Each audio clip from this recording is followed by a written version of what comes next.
All right, y'all. What up, man? What up? What up? We are back again on April 8th, 2026. We're back with this, man. It's Wildcard Wednesday. All right, we're gonna start doing theme days around here, man. That way we can switch it up a little bit. Won't be the same game every day, or it might be. We'll see. But anyway, welcome everybody. What's up? What's up? We got Chris in the chat, J Dog as well, and I appreciate that, Chris. He said, hit that like button, y'all. Hit that like on the way in for me, all right? Subscribe to the channel as well if you haven't already. Let's jump back into the game. It's been a long time, man, since we played this. Like, what, a few months? I think it was like January, February, something like that. I don't know. I forgot. But anyway, let's get back to the game, y'all. Let's get back into the game. Let's see. J-Dog, you said all good. You just got done with your stream. Oh, snap. Oh, yeah, okay. You did your first stream today? How'd it go, man? You said you good? That's what's up. Yeah, how's everybody doing in the chat? I see y'all sitting in the back. How's everybody doing today? We might beat this, honestly. We might beat this game today, y'all. We might beat it today. You said it went all right? Well, that's better than it going bad, right? And plus, with it being your first stream, you'll get the hang of it. You know what I mean? Steady progress, steady growth, learning. You know what I mean? You'll learn as you go. But that's what's up, man. Welcome to the streaming world, J-Dog. Oh, there goes that one character. Yeah, I didn't forget about them. Oh, damn, we're together now? Oh, we finally became united, huh? Look at that.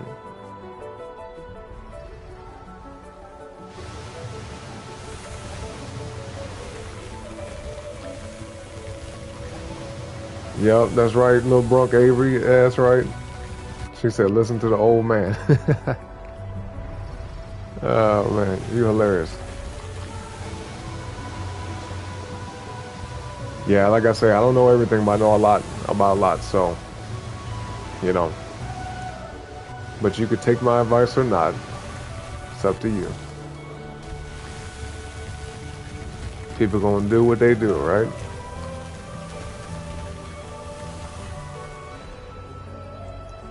But yeah, appreciate that, Avery. Appreciate that. Where the hell am I supposed to go? Jump over this?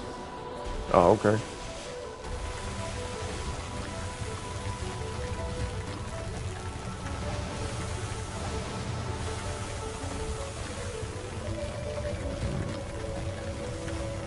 What's up with this? Can I do anything else? Oh, okay.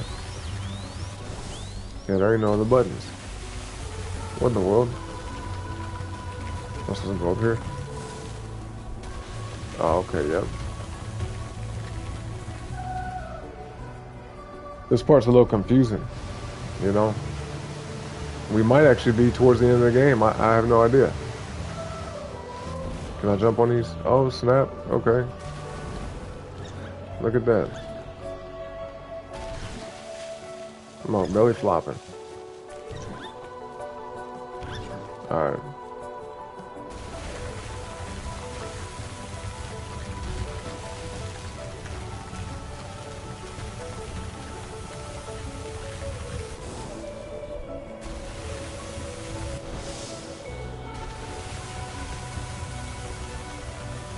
This part's too easy, man. I don't like it.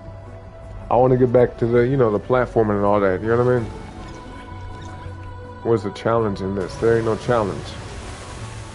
I mean, it's a nice looking game, but shit. I don't feel like I'm doing nothing for real, Oh, hold on, we gotta go over here. Oh, no, go back. Damn it, what the hell? Oh, no. No. No. We gotta go back. We gotta get everything. We got to.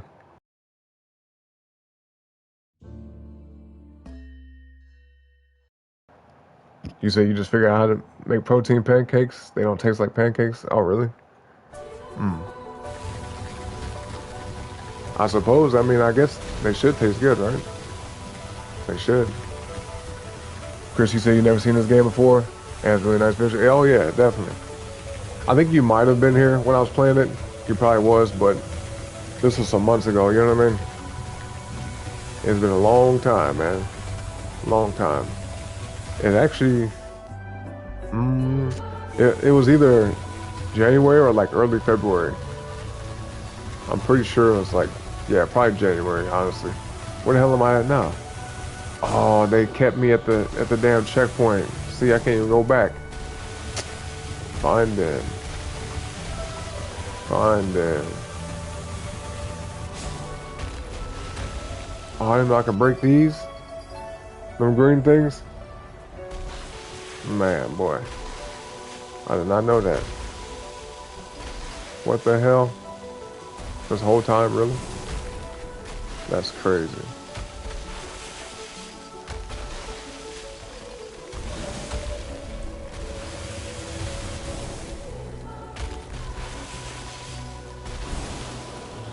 But yeah, I'm not gonna say I love the game, but I definitely love how it looks.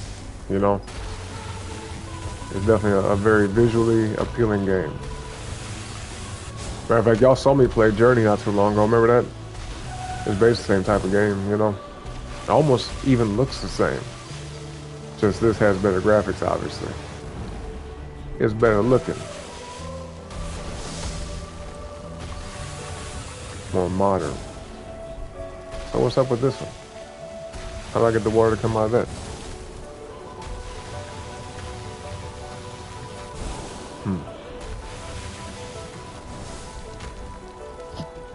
Okay, maybe like that, yep. Alright.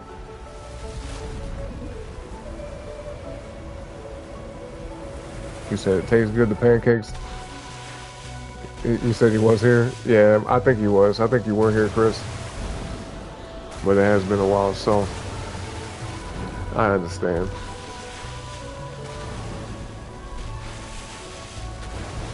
I almost forgot about this game until I looked at it. I was like, oh yeah, I got this on the system still. Gotta finish this mug. Wait, now where? Oh wait, let me see. This might be it. Yep, okay.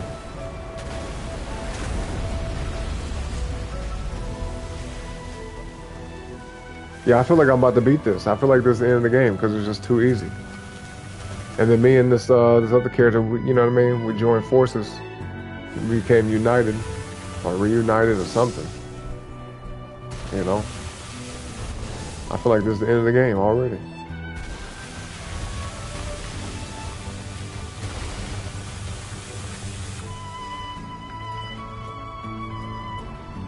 Oh, that was Xanthus that was here? Oh, Chris, you weren't here for this? I know it was, I think Saidi was here, Bunny was here, Avery was here, obviously. Yeah, Xanthus. Somebody else. I know we had a few people. Oh, Black Rose. Yep, she was here for that.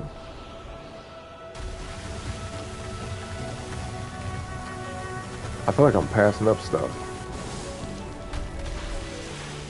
I ain't trying to rush the process, you know? This might be a super short stream though, man. We might play this for like 30 minutes and beat the game. Like, alright, well, that's it.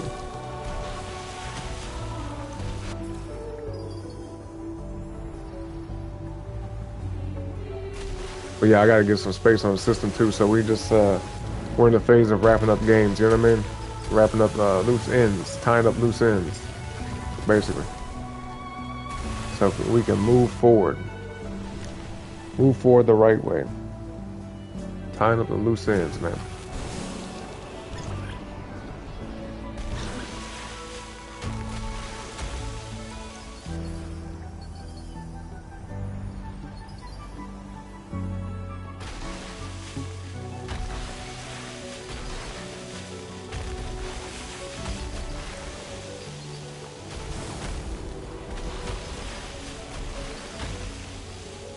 Yo, yeah, I remember that Avery, yep.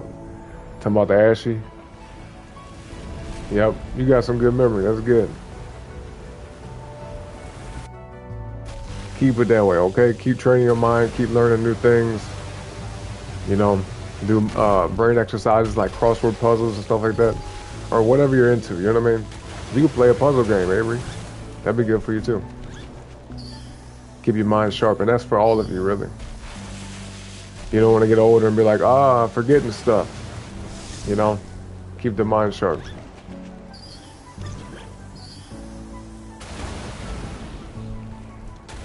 Yeah, I got pretty good memory too. I feel that. Oh, damn it.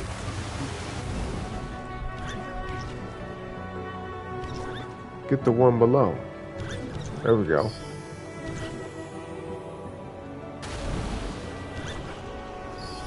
I'm trying to get all these, boy. I don't even know if I'm gonna have to use this stuff again, but I'm gonna get them anyway.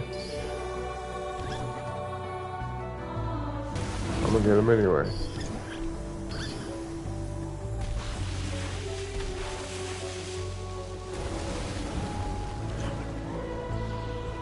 There you go. There we go. Now where though? I don't even know where to go. Oh yeah, over there? Okay. Can I get up there though? How the hell do I get up there? Oh, okay, yep.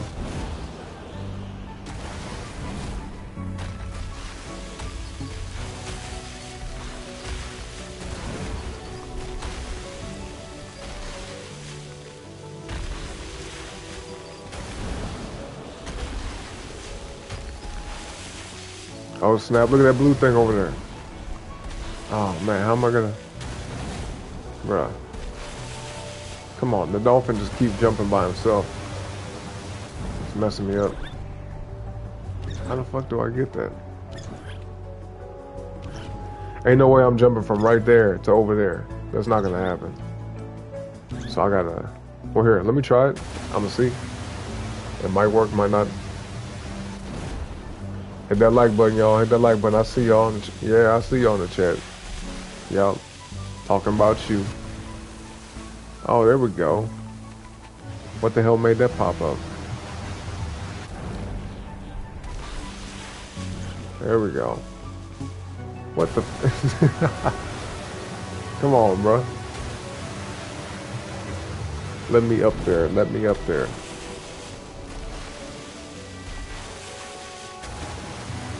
Alright, just going straight for it. There we go, there we go. We got it, and I got a trophy. Forbidden Valley Shell Collector. Find all the secret shells and... Oh, okay, within this level. I thought we got them all in the game. I said, damn, alright. This might be the end if that's the case, right?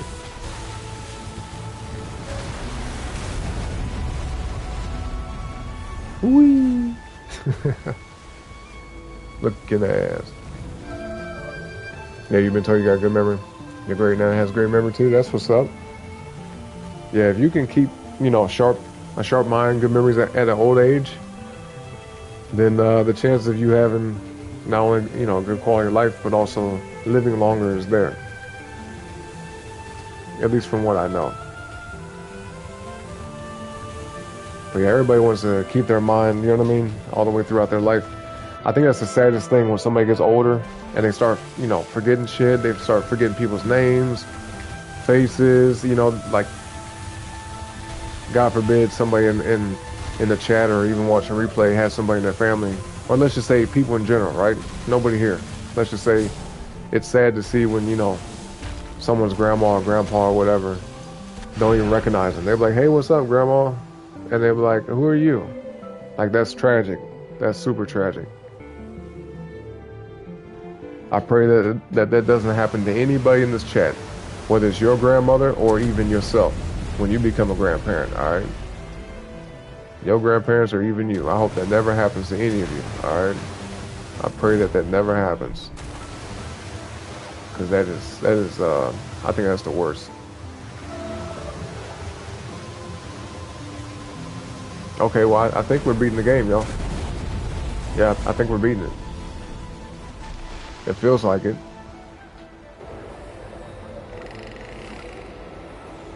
Was that a portal? We came up to a portal?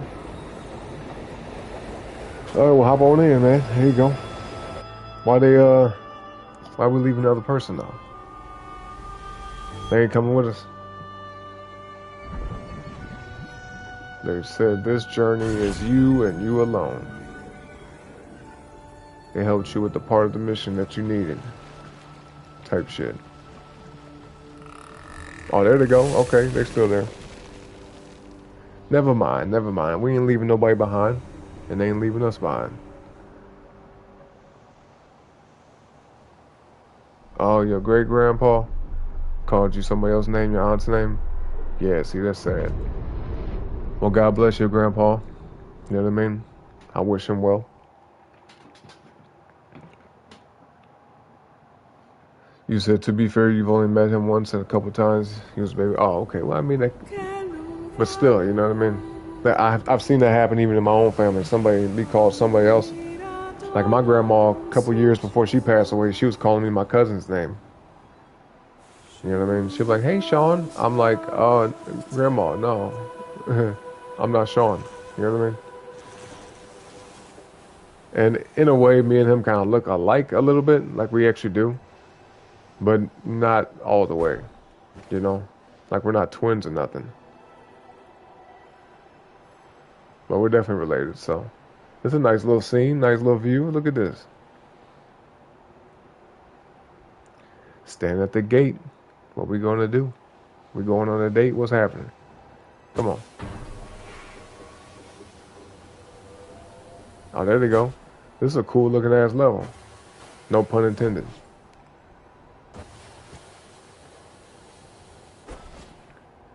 Yeah, see, Avery, in that case, it's a little bit different, you know?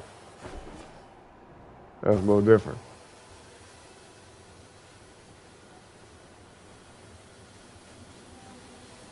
But maybe, to his mind and his eyes, that's how he views it. Maybe, you was giving him memories of your aunt when she was a kid. You know what I mean? You probably look like how she did.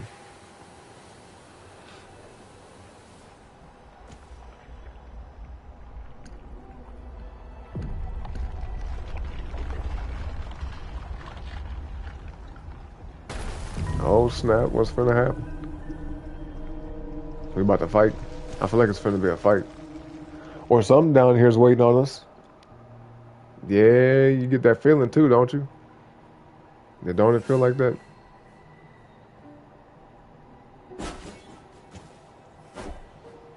It sure do feel like that. Hold on a sec, y'all. Let me get some of my tea right quick. I'll be right back. Hold up.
All right, boom, I'm back. I'm back.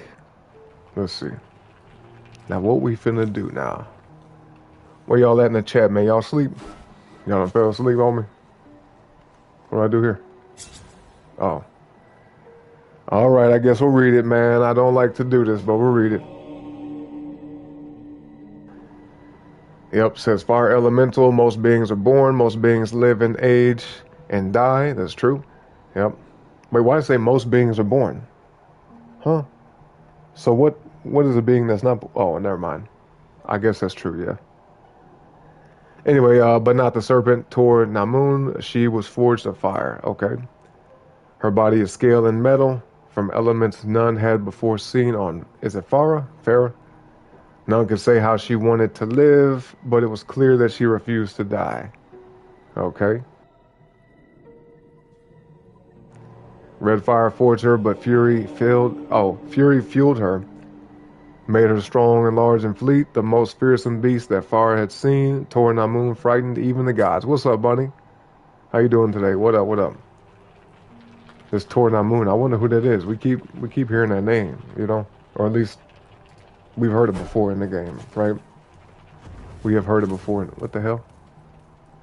Oh, it was that thing we saw last level, man. And that cutscene. I bet you that's what that is. Yo, great to see you too, Bunny. Thank you for being here. Say you're doing good. That's what's up. You said it looks hella dope. Yeah, it's a pretty nice game. It's a little too easy, honestly. Like, the difficulty factor is not really there, but I mean, hey, it's kind of like a nice little journey. A visually stunning journey. What's up, Cuh? What up, Sidey? How you doing, bruh? Hey, I thought to message you, man, to ask you if you want to hop on Ark or something like that. We trying to get the gang back together, man. We trying to get you, Mojo, and Bunny to do some Ark. Cause, bro, I have not played that game in so long, and I'm starting to actually miss it. And I knew I would at some point, but you know, I still like Marathon. I still want to keep playing that, but I do kind of miss Ark a little bit. I want to see what's new. But yeah, what up with you? What up with you? Yeah, I want to see what's new in that game, man. I know they've done a lot of changes. They got like hurricane modifiers now. They got new Ark. Matter of fact, me and Mojo played like I think a month ago or something, and they got like new flying Ark that shoots fire, like a flying flamethrower. Can you believe that? Then we got some like big ass droid looking like from Star Wars Ark. You know what I mean? That roll around. At least that's the last thing I saw.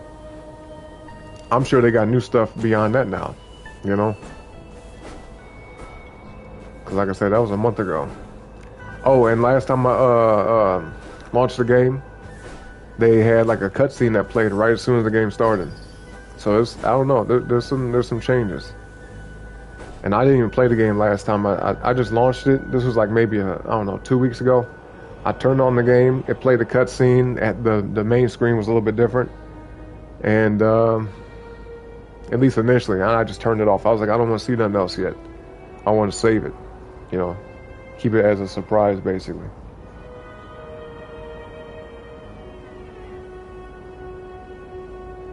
You said doing well. Okay, good. Yeah, I'm doing well too, Sadie. Thank you for asking. Said you'd be down for that soon for sure. What day is good for you then, Sadie? Yeah, Bunny said we need to play Ark. Yep, absolutely. You said you haven't even played Ark since before they added the new Ark, so it'd be cool to see what they added. Yeah, I like that they keep adding new stuff too. You know what I mean? Keeps it from being stale. And honestly, a game like that, them live service games, they have to be that way. They have to keep adding new stuff, and it don't have to be like every week or even every month. But the more frequent, the better. Unless, actually, let me not say that. If they're adding stuff too frequently, it'll become like overwhelming. So they got to find a healthy balance, you know. I think like once every 2 months is decent. Like add, I don't know, every few months add a new map. Like maybe 3 to 4 new maps a year, maybe, possibly.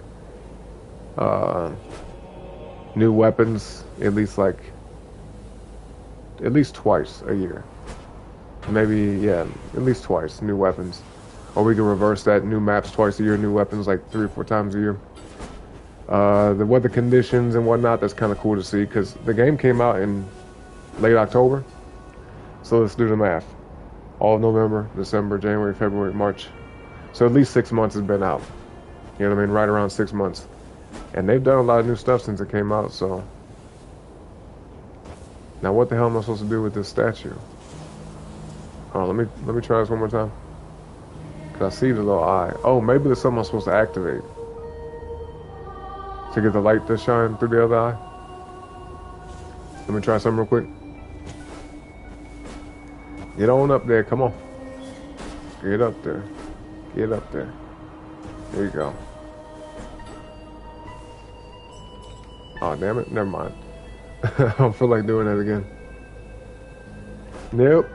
Let's just go. Whee. Alright, what's the sword doing over here? Nothing. Just stuck in the snow sand, huh? A bunch of snow sand. Where the hell am I even going? Dude, I can't even see the statue now. Oh my god. Oh, you know what I just thought about? Never mind, never mind. Because I'm thinking that maybe the light that's shining out the... Yeah, it's probably like pointing me in a certain direction. That's what I think. But why would it have me be able to climb up to the top of it? You get what I'm saying? Like, why would I be able to get up there if there's not something I'm supposed to do up there? You see what I mean? Oh, to get this, I guess. I suppose. Alright, that's shining that way.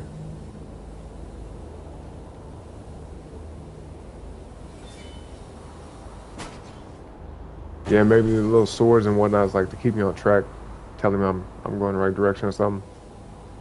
This game don't really tell you nothing, bro. Everything has to be just like intuitive. You just have to decipher it for yourself, pretty much. Oh, another thing to read. How nice. Anyway, it says ghost warriors in the time, before Pharaohs walked and sea creatures swam. There were the great ghost warriors, their strength like a mountain split. The time of ghost warriors came, and the time of ghost warriors passed. They did not come to death peacefully, but few do. Okay?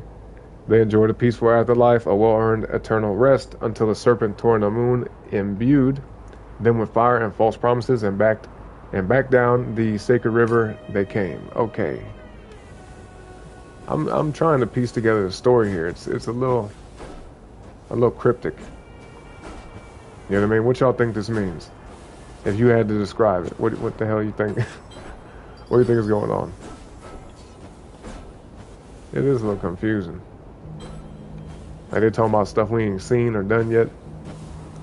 All soon to come, head ass. You will see. You will see. Mm-hmm. Boo-doo-doo-doo-doo-doo. Am I going right? Yeah, I am. I don't like how it keeps getting blurry though. I don't like that.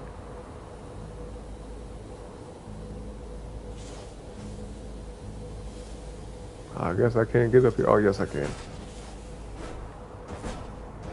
Damn it.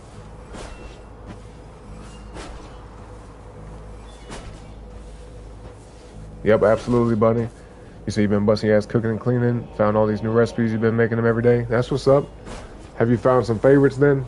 Some things that you like to make on a regular basis? And at the same time, I want to know, have you made anything yet that you're just like, I probably won't ever make that again. I'll probably never eat that again. Like, you got anything like that? Like, I tried it, it's alright. Come on, man, get up there, dog. Get on up there. Get, man. There we go. Oh, my goodness. Okay. Good stuff. We gotta be swift with it. You know what I mean? You see your dad's starting to eat healthy now, too? That's a blessing. Absolutely. Yo, that's awesome. Shout out to your dad. Shout out to you for getting your dad on track. I'm sure he appreciates you. That is a big time blessing. Oh, oh, oh. Wrong way. Damn, where am I at now? Okay, yep. Alright. Do. You say you like this game? Yeah, it's not too bad. Why do they keep doing this? This way? Yeah, okay, this is it. J-Dog, you said you're able to do New Game Plus now? Okay, so you beat Code Vein? Congratulations, by the way. Yeah, in my opinion, I don't care what kind of game it is. Anytime you beat a game, that is an accomplishment, in my opinion. We done went backwards. Bro, this way. Go straight this way. Okay. So you say you're going to do a game stream tonight? You'll probably play Returnal? Okay. I'll check it out. I'll definitely stop by. That's a fun-ass game, too, man. Yo, have you beat it yet? Have you beat Returnal yet, Saidi? That game is basically never ending, but there is a finish to it technically. But you know, if you don't want it to be an ending, it could just go on forever, really. He said now it's all bodybuilding food. Okay, got you. So yeah, you got any favorites yet? You said it doesn't sound right. You'll send them to me so I can see. What do you mean? Oh, when you say it's all bodybuilding food? I get what you're saying.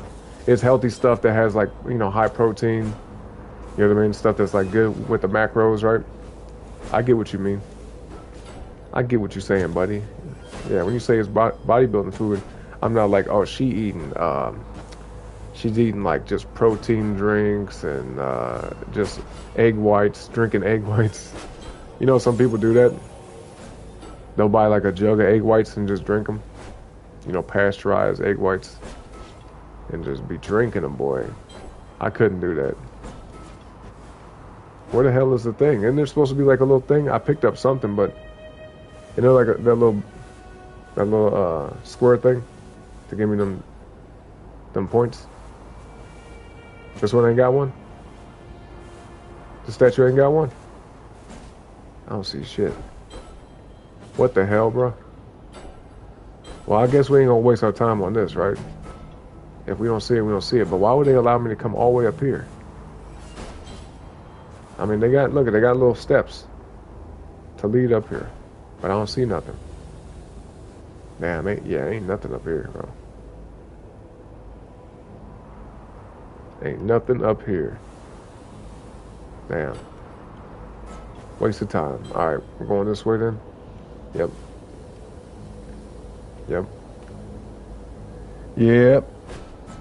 You say I love him, buddy?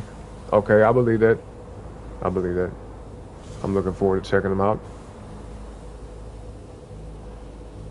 And I don't always like try new recipes and stuff like that. Usually I kind of look at them like, that seems nice, seems like it tastes good, but I keep it real simple when it comes to food. But if it's healthy and it, you know, and it seems interesting enough, I'll definitely make it. Especially if it's kind of easy to make. Because I like to just make simple food, just quick and easy.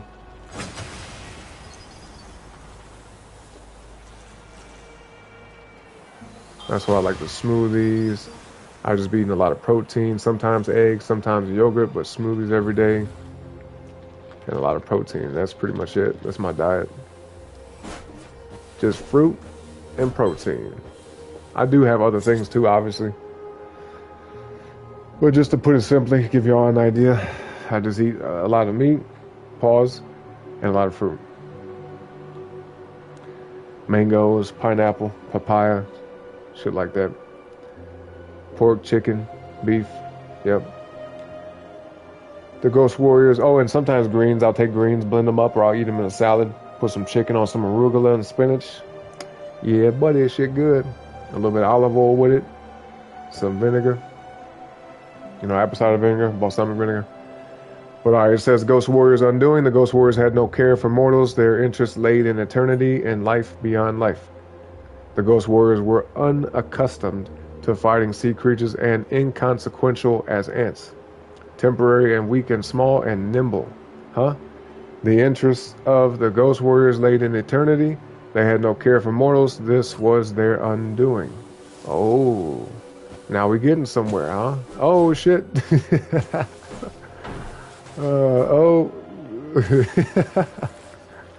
Wait. Hold on. I gotta see. I came from this way, right? Did I come through the wall or something? Oh no, I'm tripping. I forgot how I even got over here.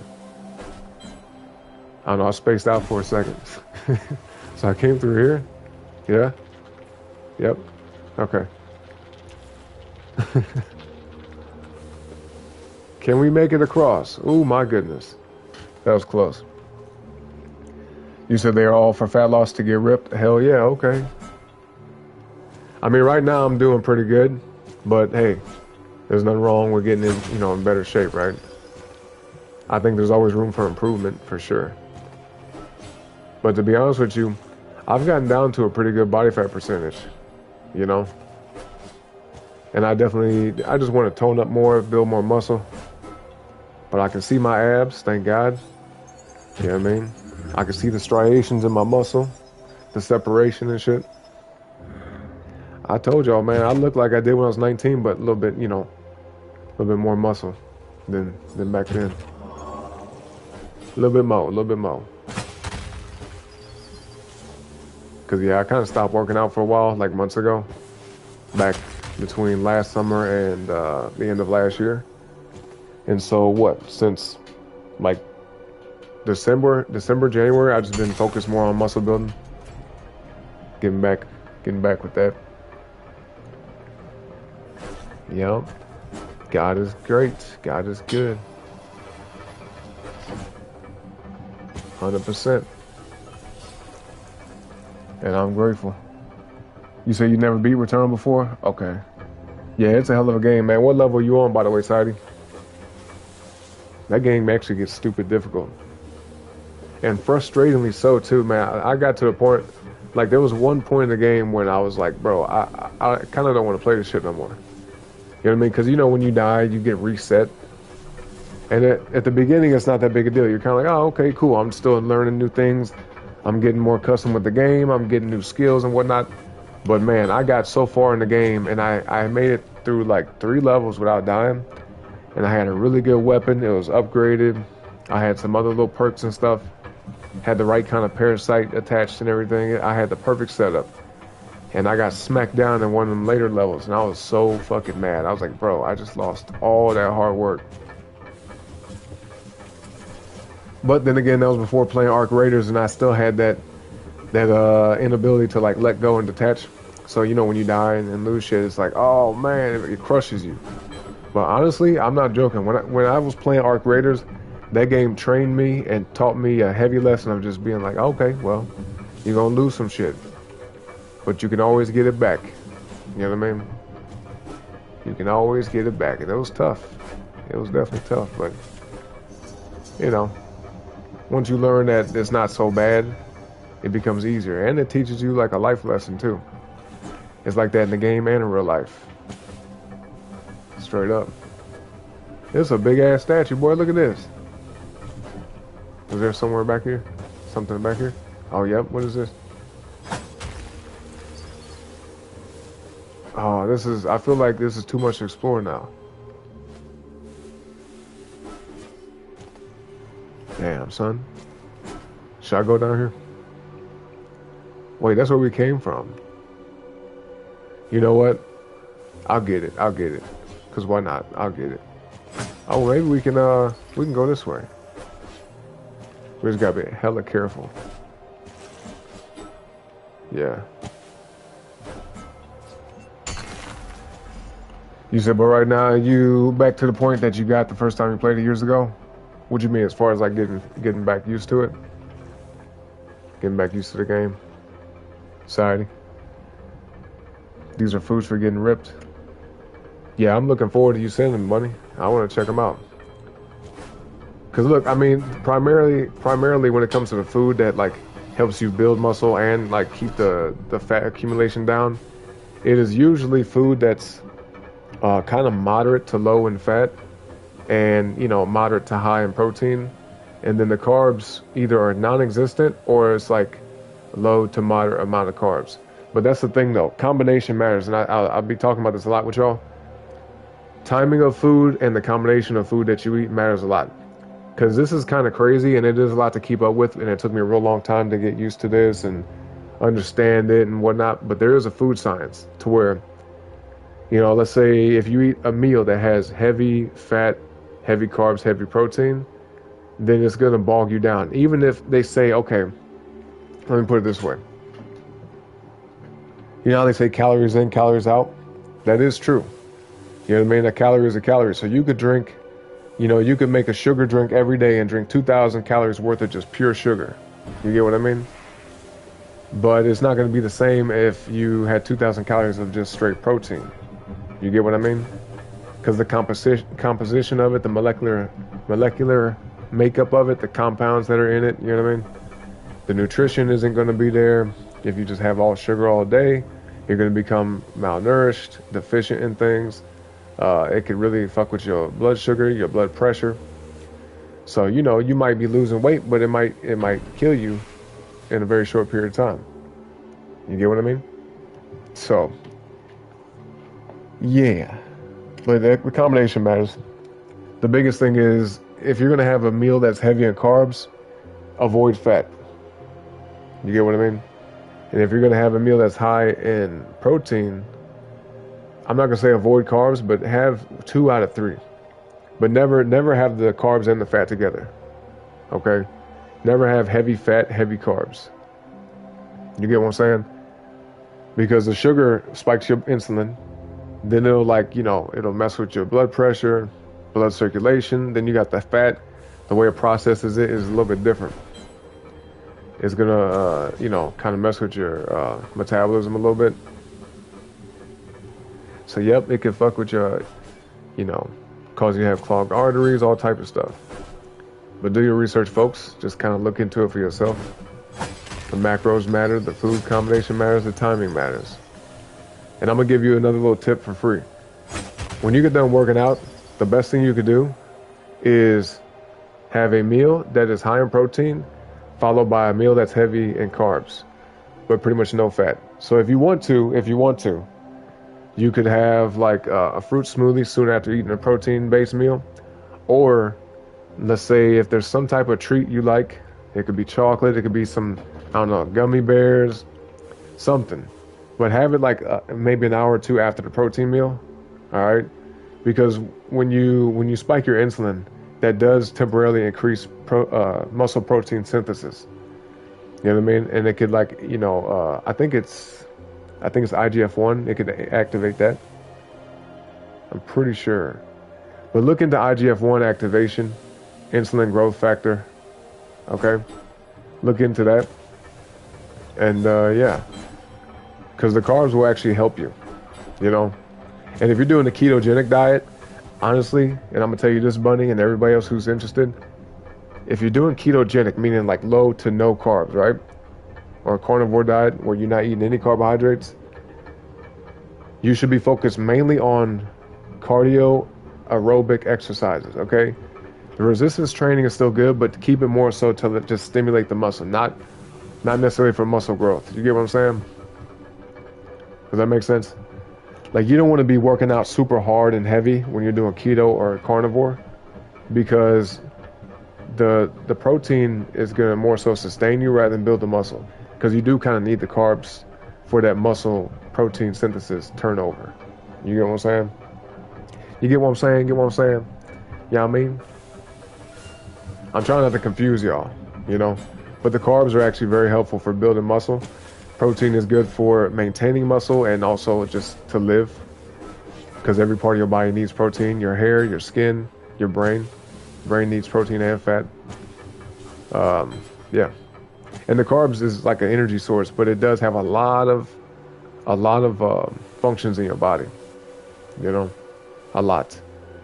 But the vitamin D is important. Magnesium is important. Vitamin K2 when you're having the vitamin D. It's a lot, man. I feel like I would have to, like, I'm gonna go back to like training people. That way, if any of you are interested, you know, we could do a consultation. Y'all can hire me or whatever if you want to. And I don't mind giving free advice, but it's a lot. It's a whole lot of shit that took me years to learn. You know, so if you guys want to dive deep into it, man, just hit me up. We could discuss some stuff. But it's a lot. It really is. It goes deep. It goes deep, boy. That's why you see some people, they be like fruitarians and People who are vegan and they be sickly and shit. Yep, there's a reason for that. And I wouldn't necessarily say it's because they're only eating plants or they're only eating fruit, although there's some truth to that. But there's a ton of nuance, like a whole lot of damn nuance. A lot. So you said streaming Clear Obscure and Returnal has been mad fun and a great choice in your opinion. Love both of those games. I want to check out Clear Obscure.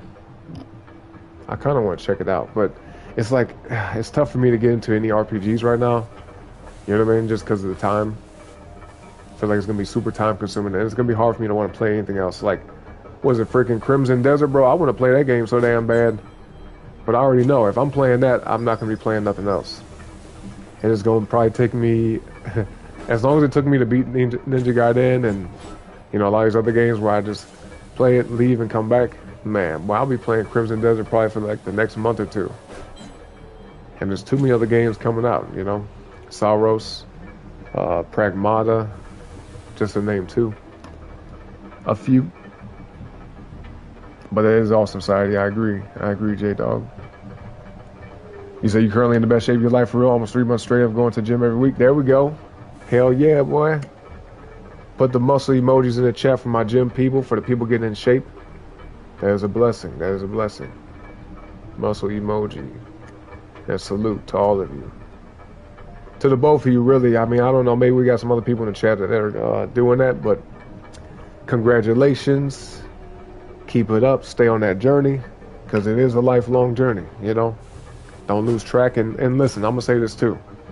Never get discouraged. If you have like a day that you're off, where you eat like, oh, you know, kind of not eat the best, you know what I mean? Or you know, a week or two, just get back on the bandwagon. Try not to stay thrown off too long, all right? Let me get some of my tea real quick. I'll read the chat when I come back. Don't forget to like the video, sub to the channel, check out Bunny's channel here on YouTube and Twitch. Once you find her YouTube channel, you'll be able to find the Twitch link. Society has a channel as well, okay? He makes music like me, do the game streams, obviously. So check him out also, okay? Yep, Society in the chat and Bunny.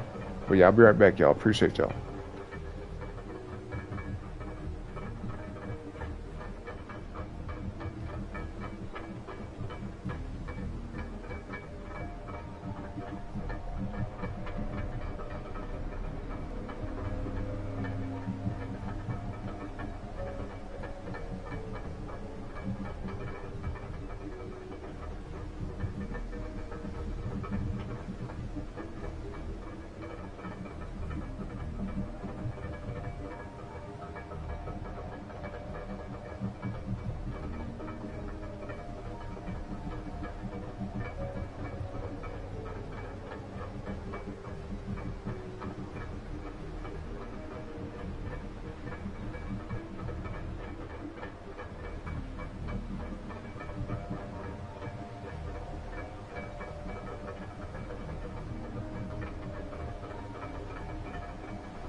All right, y'all, I'm back, man. I appreciate y'all patience. So let's see. Do. Like I said, this is so cool that we are all in the best shape of our lives. Absolutely. And I don't think that's a coincidence either. You know, you see how like we're having all these changes happening, and you know, things in our life personally are changing, not just with our physique and our health, but like just in life, right? People are starting to make more money. They're starting new things, getting a different career or a better career. You know what I mean? Getting in better shape, realizing who is in their life that's worth keeping around, people in their life that maybe not be the best for them. You know, maybe mending relationships, fixing things with people, making new friends. You know what I mean? That kind of stuff. And we've actually been building a pretty solid community over here over the last several months. You know, so shout out to all of you. But yeah, I think it's a transformation happening for most people right now. At least if you're on the right path, then a lot of good things are going to be coming up for you, right? If you're making the healthy decisions, if you're making the right kind of choices, then things are definitely going to go in your favor. You know, and I feel like it's going to be that way in life in general, but especially now. You know what I mean? You know, we are all kind of into the spirituality stuff, and I feel like it's not a coincidence that this is happening. You get what I mean? But as long as you know, if you know better, then do better. And avoid the bad decisions, avoid doing the things that you know are not good for you, avoid doing things that could ruin your life or make your life worse or more stressful. Avoid toxicity, avoid toxic people, shit like that. Then you will be on the right path. Things will work out. You know what I'm saying? You know, something else I was going to say too, and I just kind of forgot. Oh yeah. So basically, like I was saying, if you know you're not supposed to be doing something, avoid it as much as possible. But at the same time, if you do what you're supposed to do, right, with every aspect of you in your life, then things will actually become better than what you imagine. I firmly believe that. You know, and it's kind of like, it's common sense when we talk about fitness specifically. You know, if you work out and eat properly and focus on taking better care of yourself, it's inevitable that your health will improve, your physique will improve, you'll look better, feel better. It's inevitable, you know? But you have to be dedicated to it, you have to be disciplined about it, and you have to be consistent with it. You know what I mean? You have to invest in yourself. That way you can feel the best, have the best outcomes. So yeah, but I don't think that's a coincidence. I don't think it's a coincidence. So you say you on like the third boss? You think his name is Nemesis or some shit? The third boss on the third level. So you're like halfway through the game then. I think there's about six levels, Sidey, I think. But yep, proud of you too, Bunny. Yep. I'm proud of you too, Sidey. I'm proud of Bunny and you. And Chris too, because you know he's consistent with it. You know what I mean? Ever since I've known Chris, he's been in shape. You know, he's just getting in better shape. So I think that's amazing. He said, no, you meant that years ago when you played it, you got to this point then because it was a subscription game. Oh, okay, yep, I got you. When you didn't pay for the subscription, you lost the game. Okay, I feel you. Now this time around, you actually bought the game and restarted from the beginning? Okay. Yep. I got you. But you said you almost at 140? That's what's up. So wait, what's your goal again? You say you're trying to get down to 120, 125? Or 115, something like that. You upload the shorts. What you mean? You got fitness shorts or something? Bunny, you doing fitness content too now? Let me see. Hold on. Why's my phone doing this? Hold up. What you mean? Oh, you've been uploading a lot of shorts recently. Okay. Wait a minute. Yo, Bunny, tell me why you're playing. I think this is in this one short I'm seeing where you're wearing the Easter shirt. It looks like you're playing Breakpoint, right? Ghost Recon, Breakpoint. Tell me why in the description it says you're playing League of Legends. How the hell did that happen? They're like, oh yeah, this game she's playing. Oh, it's League of Legends. Yep. That's what she's playing. Yep. Like, nah, bro. That's not what this is. I do. A do do a do do do do do do do a do a do.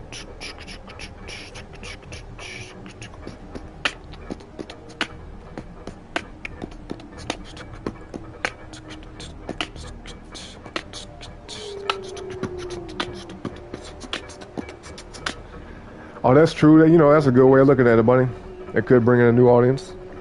But to be fair, and it's nothing you should be concerned about or worry about, but just think about it from this perspective. If you have people that are interested in League of Legends, some might, you know, be interested in the other stuff that you're doing, like the other games. But then again, this is why, and this is not your fault. I don't think you have anything to do with this. It could be just like an automatic YouTube thing. But some audiences, like, imagine, I'll put it this way. Imagine a channel, and I've seen this happen before, and it usually don't work out. But, and I'm just using an example, okay? I've seen channels where people will promote their music. They'll upload music, like they're an artist, you know, whether they're a rapper, singer, or whatever. But then they'll have YouTube shorts that are like memes and funny clips and viral clips. And they'll get like, you know, maybe hundreds of thousands or millions of views on these shorts.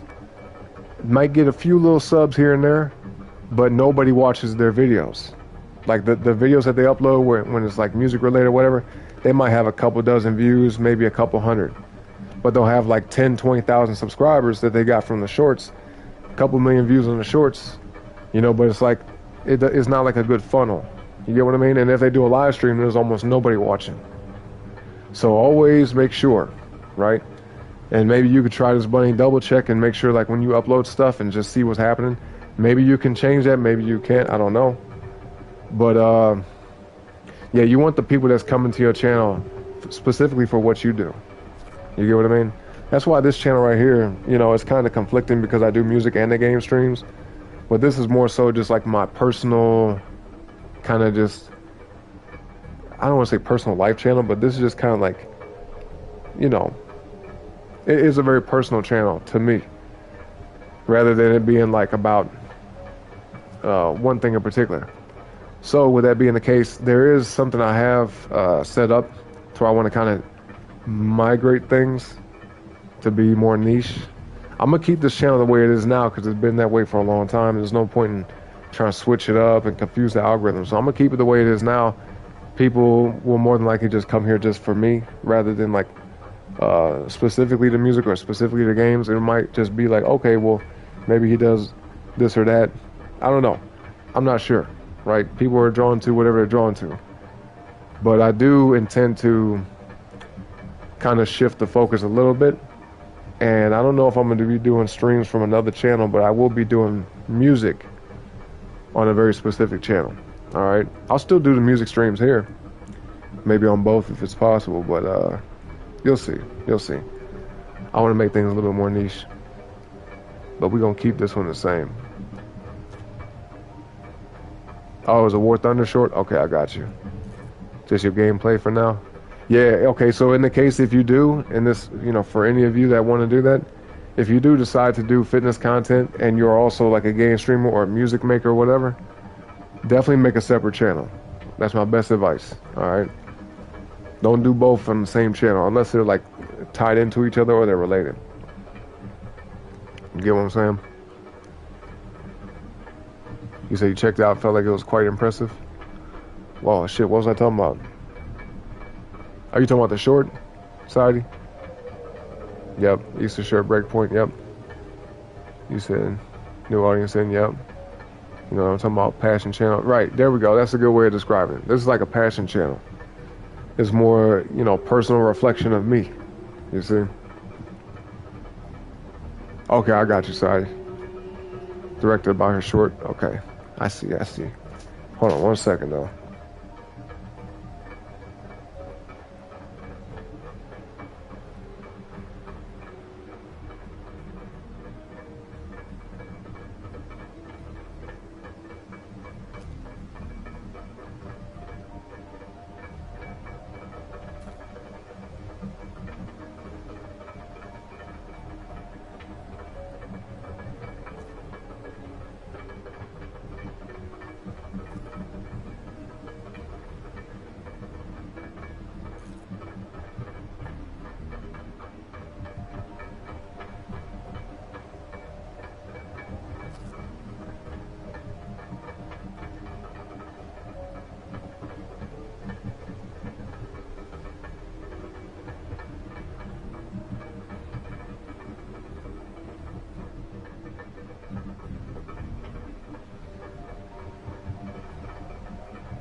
Alright, y'all, let's proceed. Let's proceed. Uh-oh, what happened here? Now my phone is tripping, bro. What the hell? Hold up. There we go. There we go. Okay. This level feels a little bit confusing though, man. Look at all this stuff around me. That's a big ass level. Remember I was talking about challenge? I was like, I feel like the game's getting a little too easy. And here we go. I'm gonna feel compelled to go everywhere in this mug now. That's one thing that's tough for me when it comes to games, is like not being thorough. I just feel like I gotta check every I gotta check every aspect, but I might just for the sake of not like drive myself crazy, I might skip over some things. Cause like, okay, have I been over here yet? Have I checked this corner yet? Oh, I gotta see what this is, you know? I'm gonna try to keep it a little straightforward. A little bit. Depending.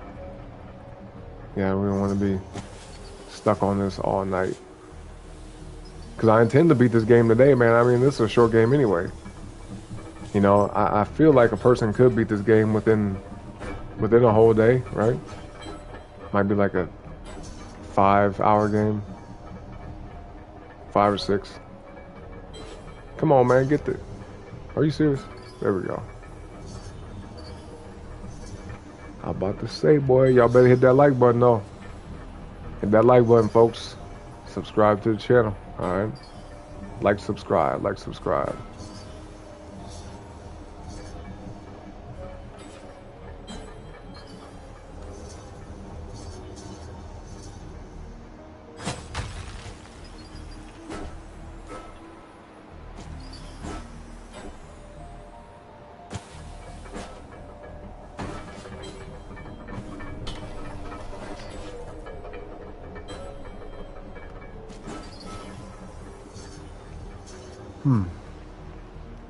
Actually, I feel like this might be a little easier than I thought. Yeah, it's pretty straightforward. Not too many different places to go to. And it helps having this, what is this? What do you call this? Algae? Not plankton. What's that shit called? Seaweed? Something? What these things called? What would you call this? This stuff? Seaweed, right? Something like that? I forgot.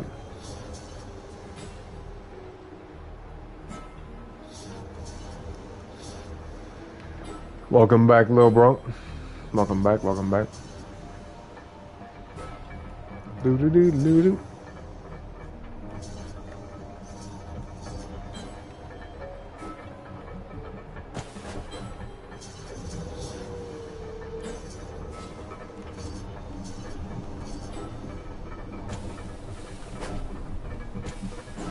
I've been well, sir. Thank you for asking, sir. Thank you for calling me sir instead of old man. But yeah, how you been? I think you already said though, right? Yes. Yep, sir. Yep. Ma'am, sir. Sir, ma'am. No, I'm kidding. I appreciate you, Avery. Okay, Lil Brunk, is that better? Avery, Lil Brunk. Okay, Little Brunk, Avery. Bro, where the hell? Now where am I supposed to go? Alright, let's do this. Okay.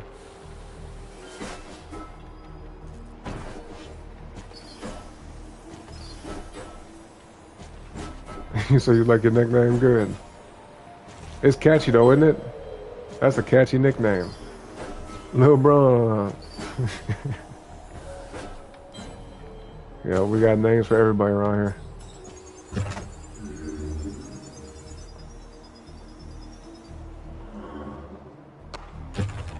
$2,000 though? I got it, man, what?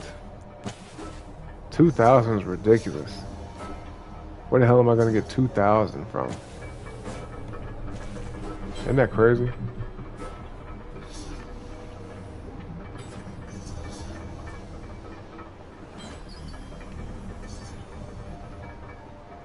He said, sorry, he calls your little brother Mini Brunk. Yeah, hey, I like that. That's hella funny. Lil Brunk and Mini Brunk. Sorry, you clever, bro. Mini Brunk. Lil Bro Unk. You know?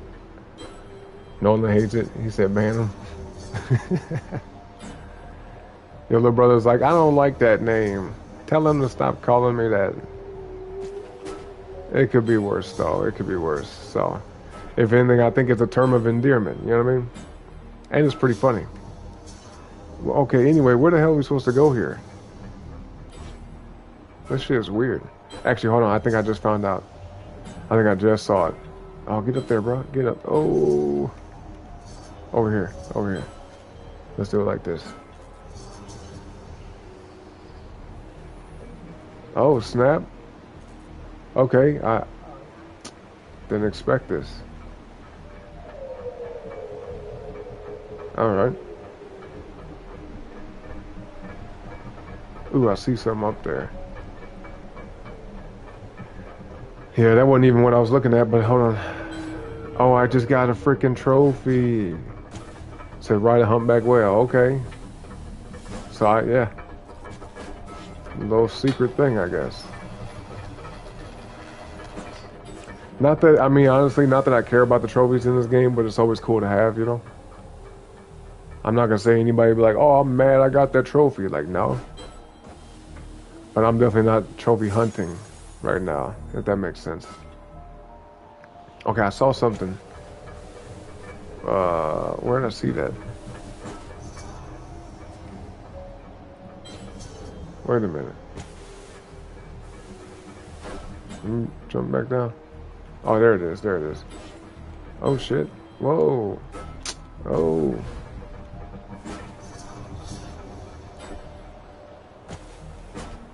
Right here.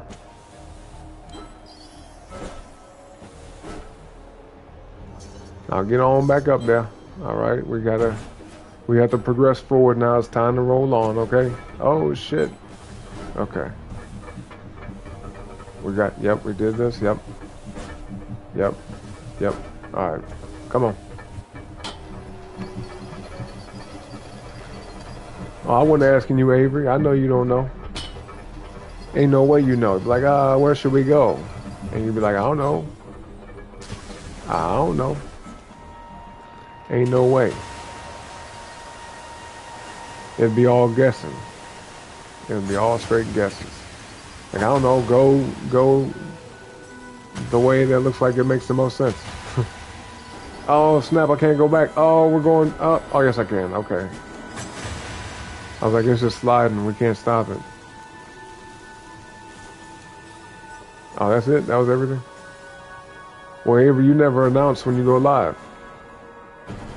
You gotta let people know what's up. Be like, hey, I'm gonna go live here in a little bit. You know what I mean? Especially like if I'm about to end my show and you're gonna, you know, coincidentally or uncoincidentally stream after me.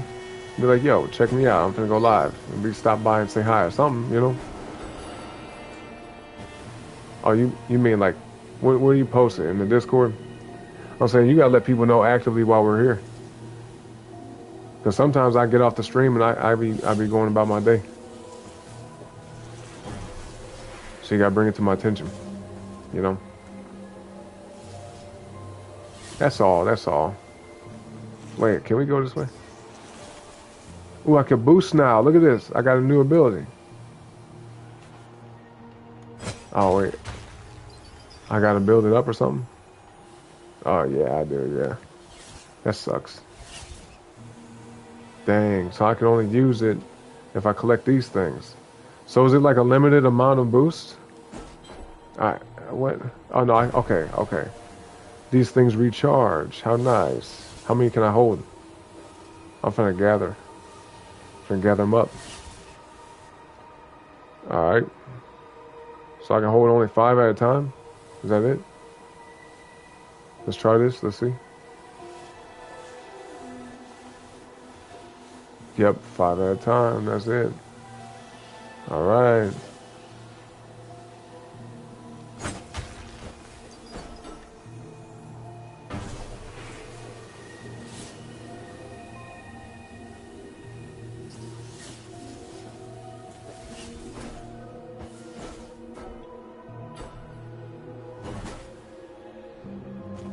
Hold up, what's this over here?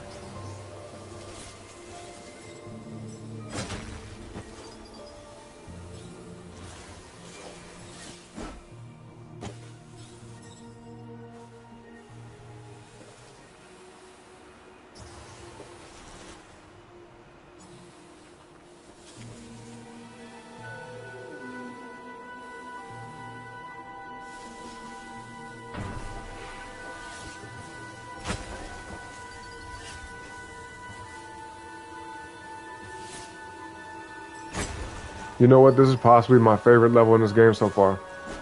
I love like moving super fast in games. You know what I mean? Wee! Oh shit! Look at this. I love this, and I like the layout of the level too. It's kind of nice looking. You know.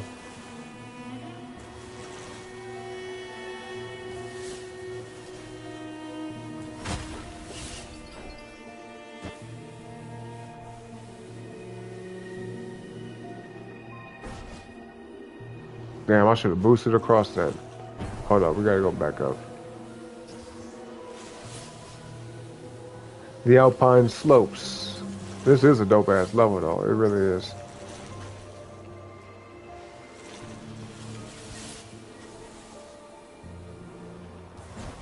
What'd you say, Avery? You said out of curiosity? Oh no, I have a job. Definitely. Doesn't everybody? Well actually no, let me take that back. Some people don't. And I understand that. Yeah, how you think I'm living? But yeah. Good question, I suppose.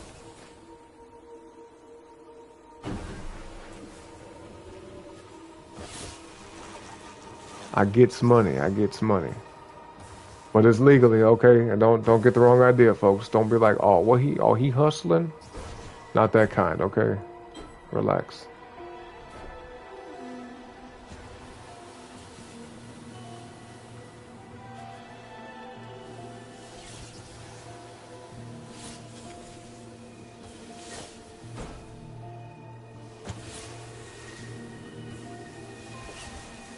Alright, man, I'm gonna try this again. Come on.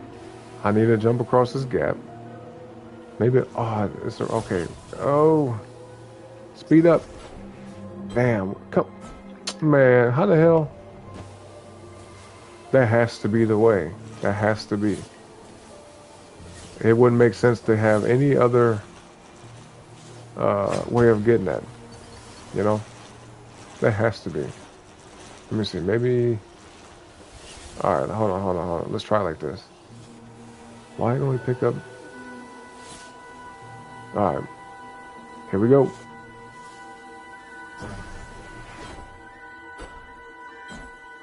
That's some bullshit. That's some... Man, bruh. Are you serious? I'm determined to get this.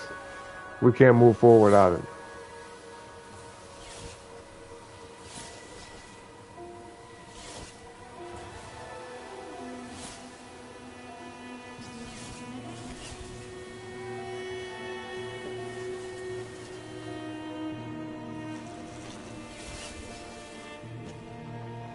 Alright, maybe...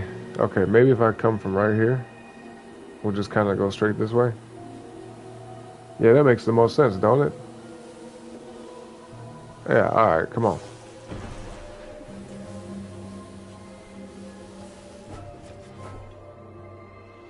Hey, we made it. We did it. Just barely, though. That was hella close.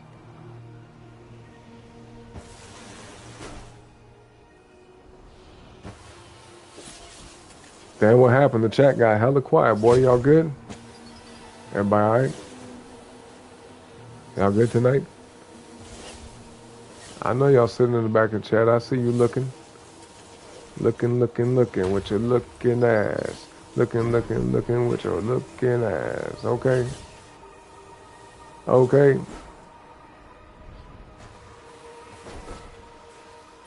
Ooh, shit. Look at that. If you want to look at something, look at that. Check that out. Nice. Yes. Oh. Okay, we got it. Yeah. All right, perfect. I think I done picked up everything, right? Oh, except for Is there something on top of the shark? And there is. There sure is. Okay. Well, maybe we could try it from right here. This might be it. I don't know. Will this carry me over there? Oh, shit. Hold up, hold up.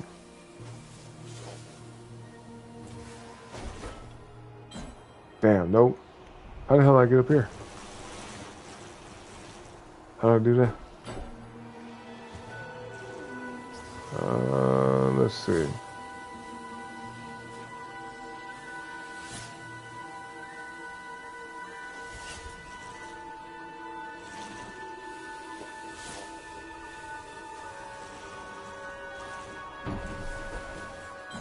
Okay, we got it, we got it. Oh, man, okay, yep. Good stuff, good stuff.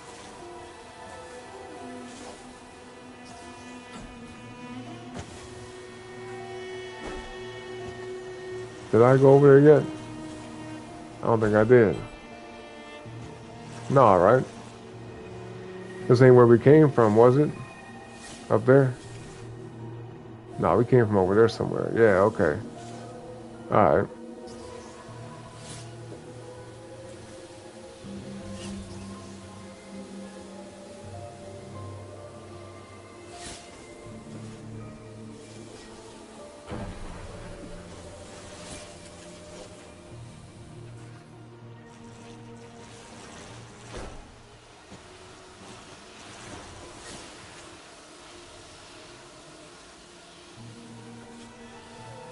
Okay, let's try this out.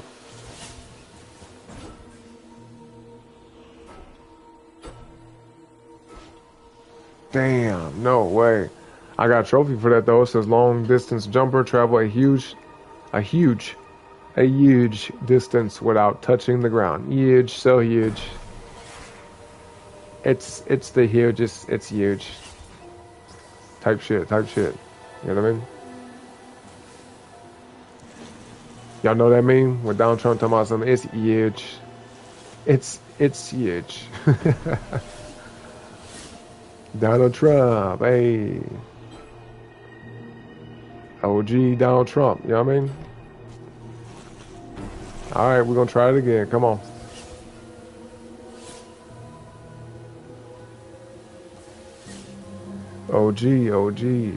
OG status.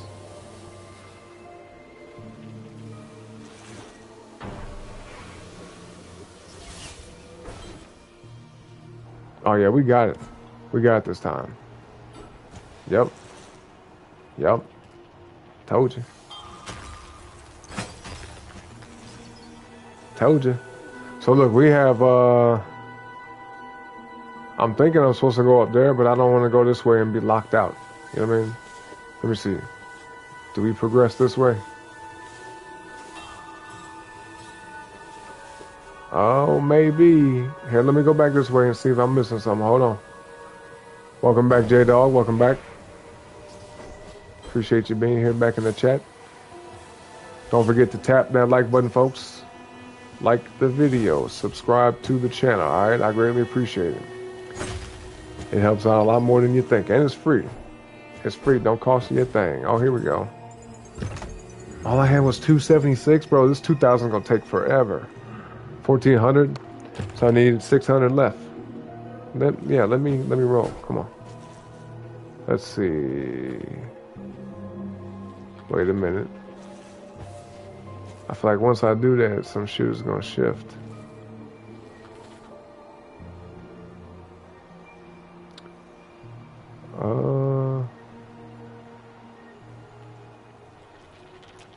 I feel like I have to do this because it's like the easiest thing to do. So let's go ahead and check this out. We're gonna see what it's about. All right. And I should be able to get back to where I'm at. I should be able to. Oh snap, that was a fat jump. We jumped further that time than ever. Way further than ever. Okay, proceed with caution. Where the hell is this? It's a secret place. Okay, it looks like I can go back, so we can go back out and leave. Okay. Awesome. Yeah, this might help us get to that, you know, that little extra 600 I need. 600 is a lot, though. What the fuck? Especially when I'm like getting, look, I got 32 now. I just had 200 something. 600. I'll get it eventually, I suppose, right? Let's not even stress about it. Okay, we gotta find a way to get up there.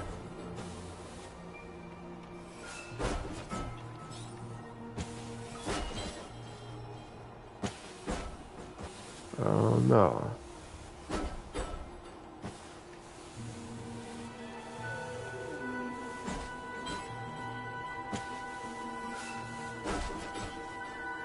Come on, bro. Okay. Fine then. That's all right.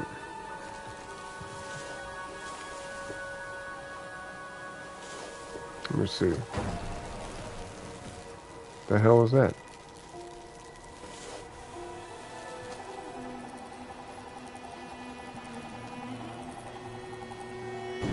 Yeah, I gotta find a way up here. Okay, there we go. I'm tripping.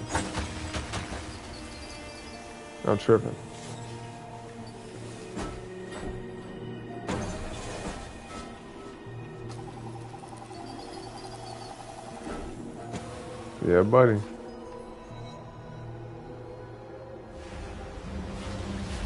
Oh, I thought he was gonna stab the ground. Never mind. He said, nah, bro, we summoning water and whales and whatever the hell that thing is. What is that? That's like a cleanse the shadow tundra, return all water to the shadow tundra. Nice. Isn't this like a prehistoric animal right here? This thing? What do you call this? What the hell is this? Do y'all know? The Paleolithic era or some shit? Prehistoric, Jurassic. What is this? Take a guess at what kind of animal this is or what the name of it is.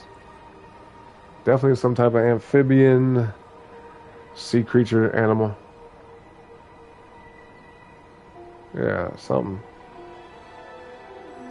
A dinosaur. We're going to ride on this thing for a minute. I'll let y'all guess. I got to do something right quick and be right back. All right, don't forget to like the video, sub to the channel, and say what up in the chat.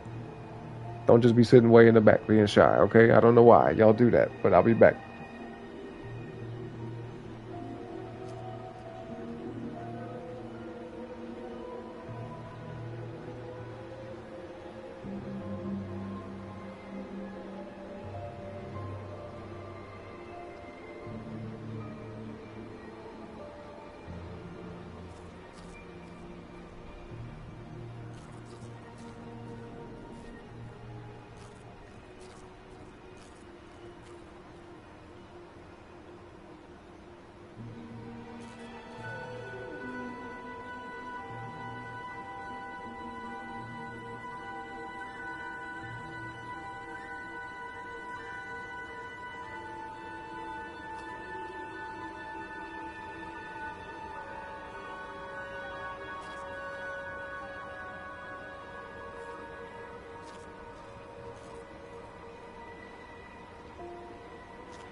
All right, y'all. Boom. I'm back. Appreciate y'all patience.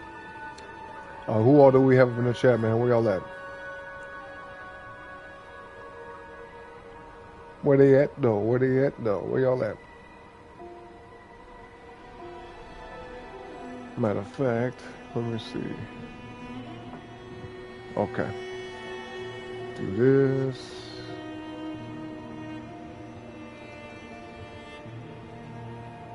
All right.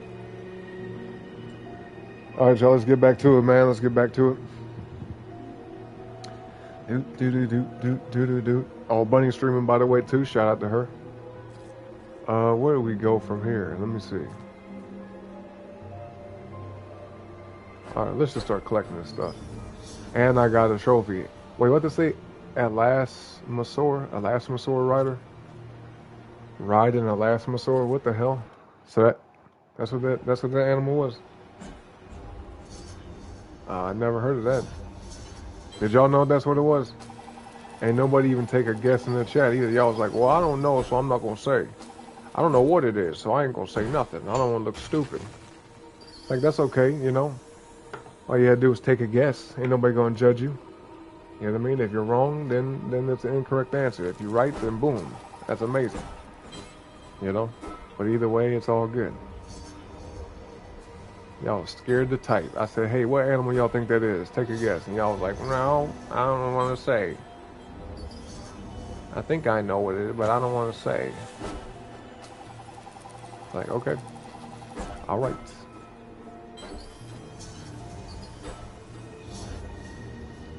Hold up. Oh yeah, we gotta get off the head of this. Is that it? Is that everything that's in this room? We done did everything? I believe so. Oh, here we go. How nice. Something to read. Okay. Anyway, Forgotten Eras.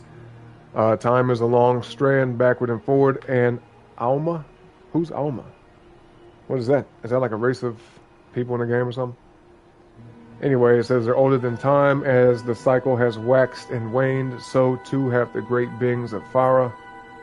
Creatures great and small have risen. Okay, conquerors, graves as prey. Our eternities are but a day to the lands and the oceans of Farah. Okay. Farah, I don't know. It says, what great monoliths once walked this ground, what untold miracles. No histories endure from those forgotten eras. Only the bones remain. Okay. Well, there's a lot of bones over here, isn't it? It sure is. I think that's it, though. I think there's nothing else to do in this room. So we can proceed. We can go.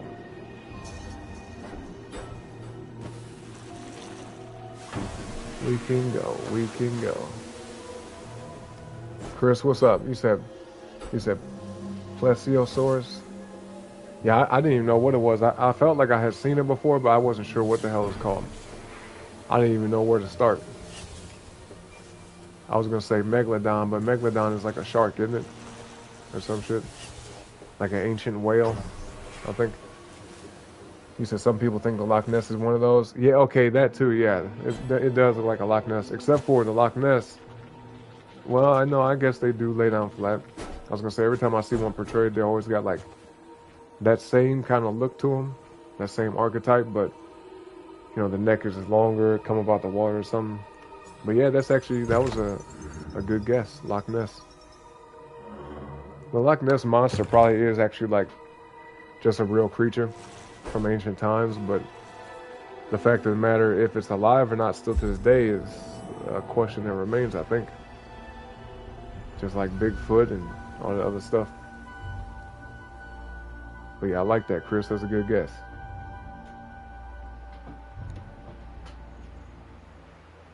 So what this mean? Oh, okay. Shout out to Chris, by the way, in the chat. Check out his channel, y'all. He do fitness content.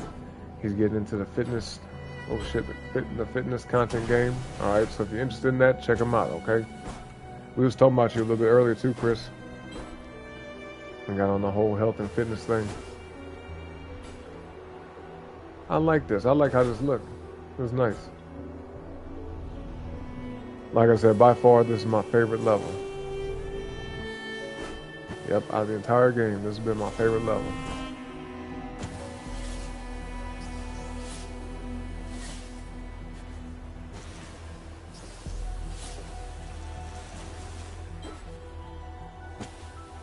There's a bunch of places to go, isn't it? Damn, we can go all the way over here. Man, this stuff was big as hell.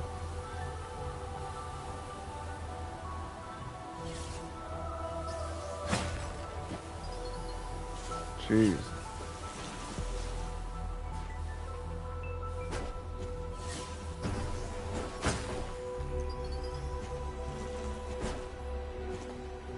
Uh-oh. Damn. Alright. It won't let me back up. I have to go around. Have to go around.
Yo, it sure is, J-Dog, isn't it?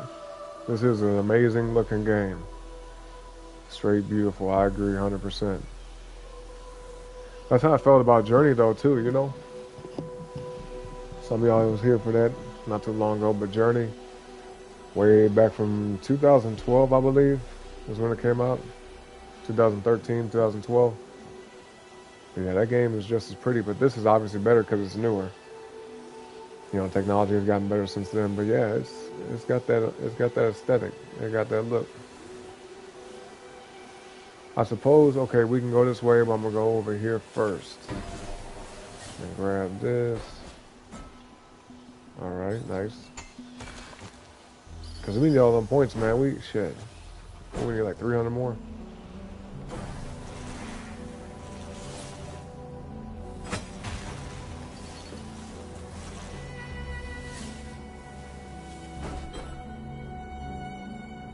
Oh.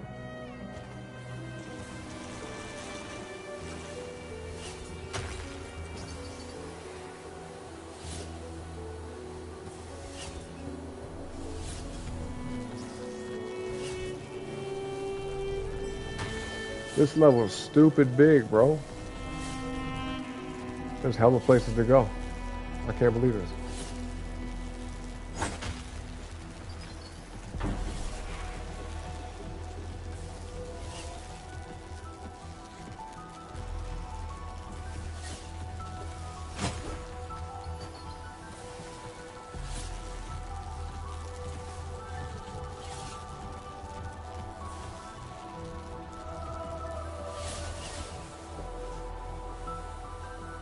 Alright, here we go. Ooh. Oh, okay, yeah, that's how we progress. Let's do some other stuff first then. That'll probably take us out the level. Break that shit. This is the most slippery ass ice. It's hard to control, you know what I mean?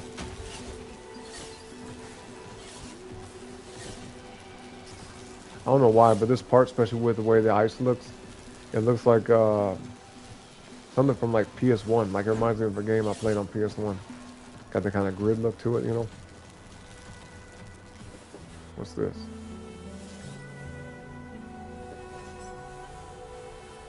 There we go. Came on back with the gaming channel. There we go.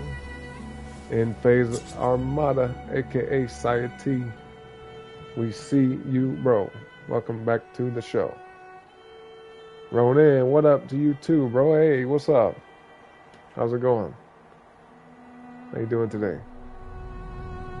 What does it say? Prove your valor, attain a high score. Oh, okay. It's a time challenge. Yeah, we get it. All right, so give me just 1 second. Hold on.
All right. Y'all ready? 10,000. That should be easy to get. That should be super easy. Let's try it out.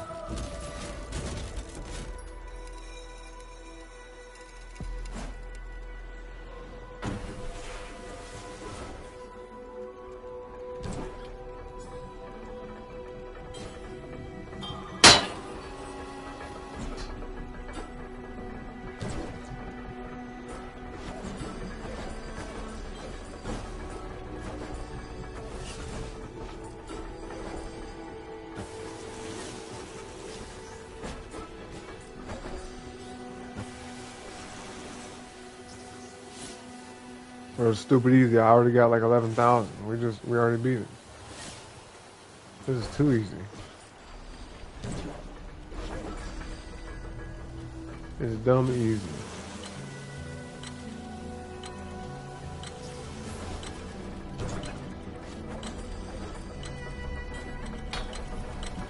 Oh, that was a good save.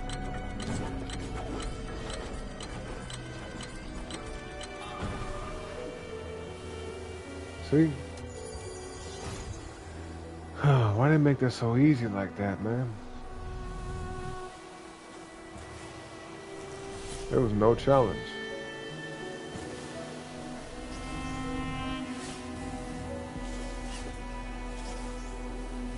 Give me my money. Yeah.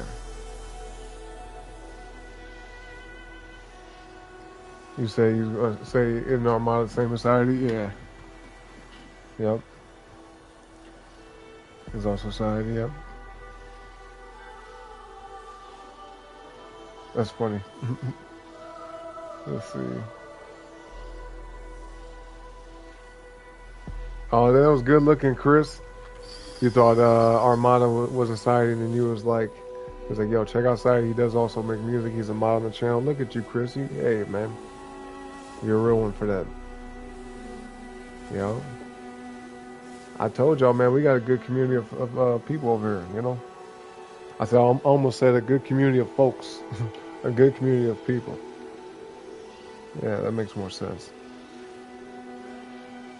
Yeah, it's a gaming channel.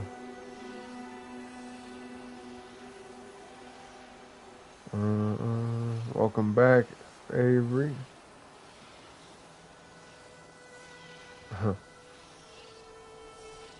About to start reading. What you got? 100 books.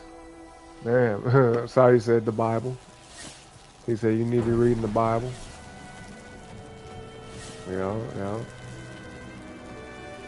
But 100 books, that's a lot. Did you get them all at once, or you just been collecting them?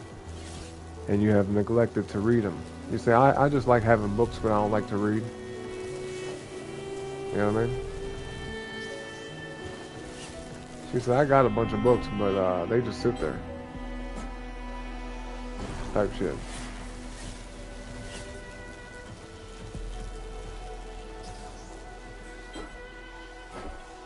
Can I get up here? Probably not. Probably not.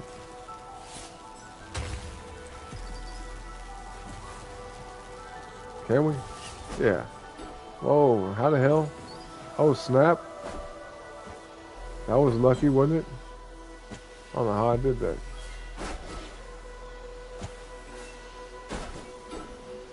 Get me up there, damn it. Oh, you know what? Let's try this. Oh, that was close.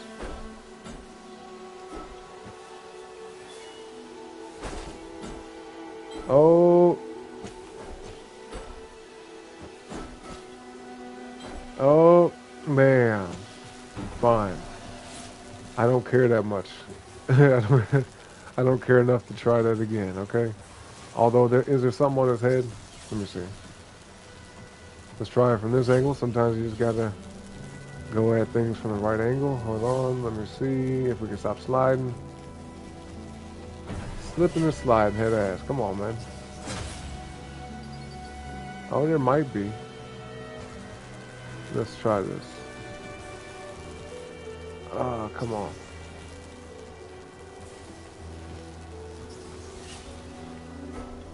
Yep, look at that. Ingenuity.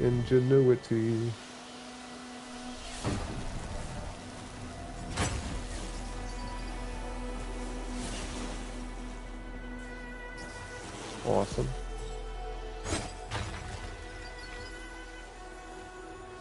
Alright, let's try this. Oh, man.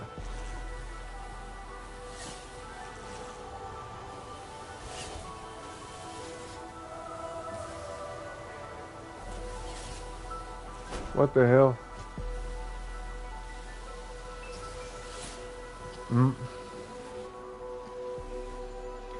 You say you stole them, Avery? What the hell? Ronnie, you say, oh, and let me know if you want to play Gotham Knights. Apparently it has 2 after-game modes that you didn't know about on top of the in-game stuff.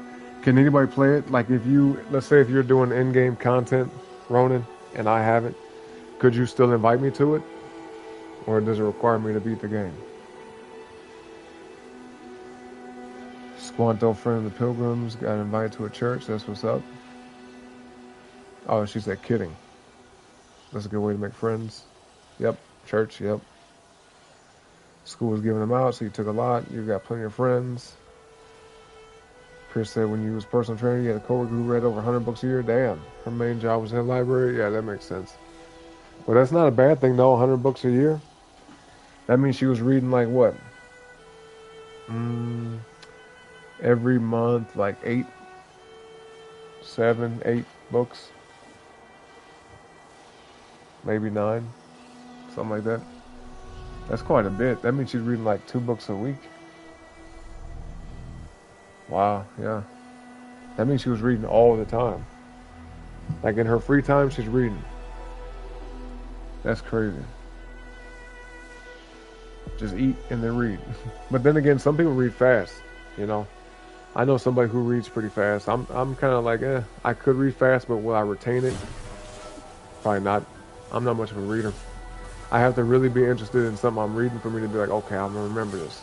But if I'm just reading books, like, I don't know, I used to like Harry Potter books, but if I was to read something like that today, I would not be, my attention would not be on it. I would kind of remember bits and pieces of it, but just be like, I don't know, shit, I guess this happened, and yeah, I don't like to read. It has to be interesting. I have to really be learning something important. Yep. Like y'all already know, man, I'll read medical journals, clinical trials, studies, scientific papers, research studies, shit about different supplements, herbs, you know. Like, yeah, just an example. I read stuff like that, but yeah, nah.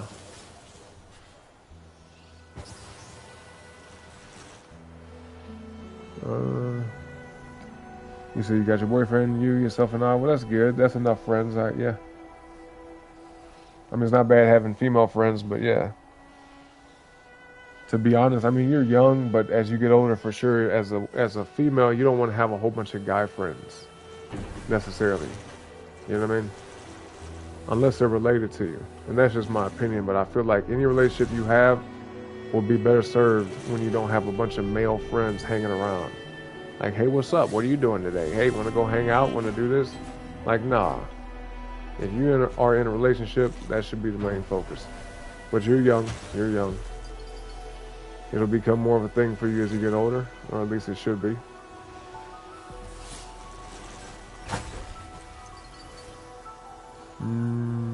Online school low-key made you lose all your friends. You just stop talking. Well, I mean, look, if they're your friends for real, then they'll keep in contact, right? Maybe reach out to them and see what's up. See how they're doing. Check on them. If you care, you know what I mean? If you care, if you got some friends and you're curious about them and seeing what's going on with them, or just want to kind of stay in touch, then yeah, reach out to them. And that's for everybody. If you have anybody in your life, yeah, I'm not saying you got to talk to them every day, but let's say if you haven't seen a friend in a month or two, or talk to them in like a month or two, or even a year, have no fear, go ahead and reach out and see what's up. And if the friendship is true and genuine, then they'll be receptive. If not, if they get to being funny acting, then you know what's up. Unless you did something. Oh, we got a trophy. Find the horned frog, okay? Yeah, unless you did something to them or they did something to you. And even then, the beef should be squashed. There should be no beef. You should never have existing beef with anybody in life. Even if you ain't friends with them no more, even if you ain't talking to them no more. Try to always squash the beef. That way you can move forward in your life with peace, you know what I mean? With peace of mind. You ain't got nobody, no enemies in the background, right? At least try to make peace. Attempt to make peace. Either you can or you can't, right? Because it takes two to tango.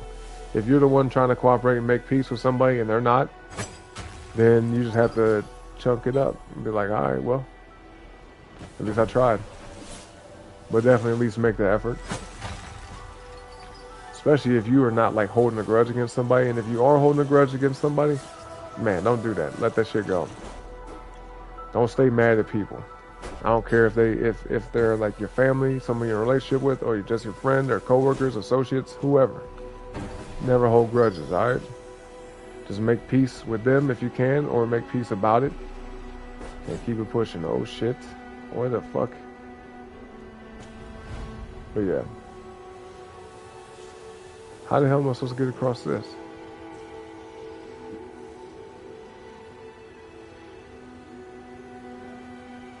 Look out, bro. This level is just, it has too many places to go. Look at all this. It's almost like an open world game just within this level by itself. Chris, he said he's like that over 99 more books than you read in your lifetime. He said this. Chris, like, I read one book, man. That was it. I feel you, bro. Ronnie, you said you haven't read over 15 books a year since Pizza Hut gave out coupons for it. That's an incentive, right? Like, hey, you get free pizza if you read. I'm like, okay, shit. But how do you prove? How do you prove you read the book? I wonder. I'm curious about that, Ronnie. How were you able to prove you read the book? Did you just bring it back to them and say, hey, I read this book? Can I get a coupon, please? I read 10 books today, just today. And they say, you read 10 books within one day? Yep. Oh no. But here you go. I didn't even know that was a thing though, for real, with Pizza Hut. He said, it took him way back, huh? Cause you solo downloaded it forever ago. Avery said, heard the internet used to come through mail. What the hell are you talking about, Avery? The internet used to come through mail? Bruh. She trying to be funny. She trying to talk like we old as shit. Y'all used to be on the internet through the mail? Like what? That doesn't even make no sense. Anyway, you say you don't believe that. Your brain doesn't like to retain what you word and you skip over words so your brain autofills it. Yeah. No, we know. Speed reader. Guess that quote. Chatter from Cartoon Network. Oh, is it? I haven't seen that show in... I know I've seen at least one episode. But it's been... 15 years since I've seen Chatter. 10, 15. I'm pretty sure it was like right after high school, I think. Hold on, when the fuck that show... Let me look it up.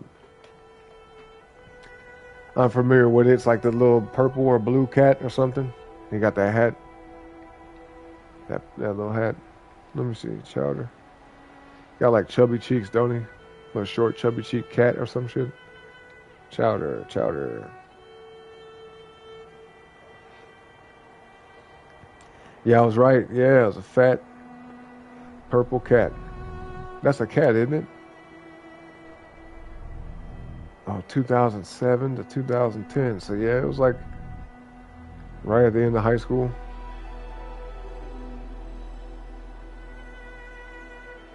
I remember this shit. What a time this was, wasn't it?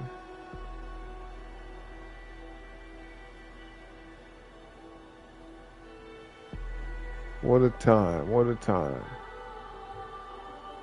All right, let's see.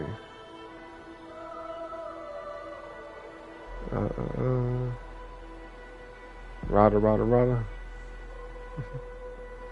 Let's see. What's Rada from? What's that? Is that from that show? You say you can't finish something unless you agree with it? Okay.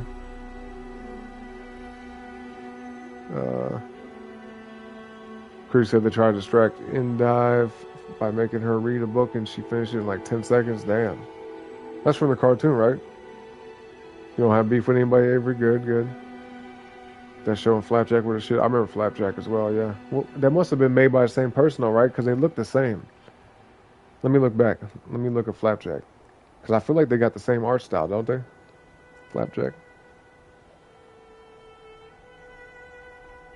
Not really. Kind of, sort of, a little bit. Let's see. Is it made by the same people? Nah. This is made by Thurop Van Orman, and the last one was made by C.H. Greenblatt. But they probably, would it be in the same company? Like, being broadcasted Cartoon Network? I'm guessing that maybe they use, like, some of the same artists. Some of the same, cartoonists, illustrators, That's what I think. Oh, hold on one sec, though, y'all. 1 second.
Duke.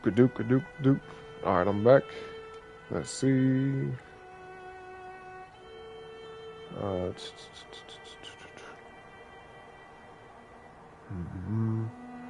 Avery said we're old. Okay, what's new? What's new? Chris, the type of thing you dream about and wake up screaming. You watch it religiously. Are you talking about chowder or flapjack? So you get free donuts if you get A's. Really? Okay, well that's good. I mean, I don't think that's a good incentive though. I think it's kind of, isn't that like encouraging bad eating practices? Like they say, hey, if you get straight A's, you get to eat donuts. It's like, no, bro. But then again, I mean, if they said, hey, you get to eat peas and carrots and broccoli and chicken and rice, people be like, what?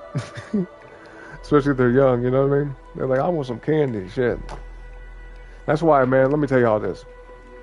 Whether you have kids now or you are going to, plan to, or whatever, I think it is important to kind of train your kids early to avoid certain foods, kind of get them used to that. That way, as they age, and then they grow, you know, when they grow up and they're around other kids, and they get peer pressured by other kids to do things and eat certain things, they'll be like, nah, because that's bad for me. You know, I don't want to eat that. And I'll have that within, you know, instilled within their whole way of being. You get what I'm saying? Like, you don't want to get to the point where your kids, like, they see the snack cakes and they see the candy and ice cream and cake and stuff, and they like, it like triggers them, you know what I mean? And they be like, I gotta have it, I gotta eat that, I want that. You know, and then you have to like kind of trick them into doing things to say, okay, I'll give you some ice cream if you do this. It's like, you know, you don't want to have that kind of setup. This is my opinion. You guys can raise your kids how you want to whenever the time comes, or however it may be for you now. But at least with my child and my future children, I'm going to, you know, give them certain things every now and then because daddy eats it. You know what I mean? Daddy eats some of the stuff every now and then. But I don't want my children to desire that kind of food or crave it because it's tough. And I had to break myself of these habits too growing up. I had to say, well, I just can't eat this and I got to avoid this and avoid that. And it wasn't until like adulthood where I really had to do that for myself, you know? And I don't want my children to struggle with that. I don't want them like, ooh, I get a donut if I do this. Like, nah, nope. There'll be other things I can incentivize them with other than that. But I don't agree with that. Whatever company, it could be Krispy Kreme, it could be somebody else, I don't know. I don't think that's a good approach. Like, I like the concept behind it. I like the reason for it. Like, okay, you're trying to encourage kids to, you know, overachieve or just strive for something good, but I don't like what's attached to it. And I know that's my opinion. I know some people ain't agree with that, but yeah, I just don't like that. I don't like that shit. Chris said, put a sock in your little fetus, you'll get old too one day. That's a fact, bro. She will. You better hope, Avery. You better hope you grow up and get old. You better hope. You better pray. Pray to God. And thank God every day that you're alive and awake, okay? Everybody should do that. Every day that you're alive and you can use your arms and your legs and you can walk around and you can see, your eyes still work, your brain still works, you can think. You know what I mean? Be grateful. Be thankful. Every day. Thank God every day. Because it is a blessing when you think about it. Some people don't wake up. Some people didn't wake up today. Some people are in a state where they wish they didn't wake up, and that's sad. You know, their life is in disarray or chaotic or dysfunctional, or they're just overly stressed or whatever. So pray for those people and pray that it never becomes you. And if it is you, then do what you got to do to rectify that. Get out of that situation. Turn it around. You know? Find that inner strength. Yep, call upon God and pray for the strength, for the wisdom, for the courage. All right? And do what you got to do. Van Trez, what's up to you? What's up? So try and look through studios in your area and see if you can find a good mixer. They don't need to be super close, just close enough to where you could get in, where you could get their info and DM. There's probably websites for that. Yeah. Or you could look on maybe Facebook Marketplace, maybe Craigslist. Like, there's ways to find it if you look. A local studio. Yep. But then again, you could find somebody online that all you gotta do is send them stuff. Like, look, there's a guy here on YouTube named EA Ski. Now, I don't know how much he would charge you. It probably would be a decent amount of money, to be honest. But you could send him. I'll use him as an example. Shout out to EA Ski, long-term producer and rapper, industry guy. But you could, technically speaking, if you wanted to, you could reach out to him and say, hey, I need this track mixed. You send it to him, he'll do what he's going to do and send it back to you, So you don't have to be local with somebody, but I get what you're saying. You kind of want to be a part of the process, right? You want to be there for it. Chris, ain't you as old as the first car? Look at Avery. Boy, that joke is as old as the first car, okay? How about that? Andrew, he said, you're trying to rent out the place, just trying to have them help you mix the shit. Your dude Tyson's pretty good, but you really need a few people who know how to do it, just in case one isn't available. I feel you. Yeah, I'm sure you'll find somebody, though. There's plenty of people that do that. But yeah, shop around, man. That way you get your best bang for the buck. Shop around. I mix all my own stuff, so I don't really have those kind of connections to be like, okay, I know a buddy who does this and a buddy who does that. I just be doing my own stuff, so otherwise I would tell you. Let's see. Chris said burn, yeah. First car was made on January 29th, 1886. Okay. Chris said, okay, you got me. Let's see. You got all A's and got $5 more off of Twitch. That's what's up. Hey, congratulations, Avery. That's what's up. Yeah, train my kids. Yep. You do train your kids. You teach them. You know what I mean? That's training. When you go to class, that's a form of training. When you start a new job, that's a form of training. When you have children, you train them 100%. And really, if you want to keep all the way down 100, you train people in your life. It may not be explicitly that kind of way, but you, in a way, are training people how to treat you, how to engage with you, how to interact with you, how to either respect you or disrespect you. When you're in relationships, you train the other person that you're in a relationship with how to view you, how to treat you, how to approach the relationship. You get what I'm saying? You do train people, yep. It doesn't mean like an owner and their dog, not that kind of situation, but you train people. Simple. I guess some people get triggered by certain words of like train, what the hell? And some women especially too, like, oh, my husband trained me to be this way. It's like, get over yourself and grow up, all right? Stop being silly, stop being goofy. You know what it is. The man is a leader, and that's simple as that.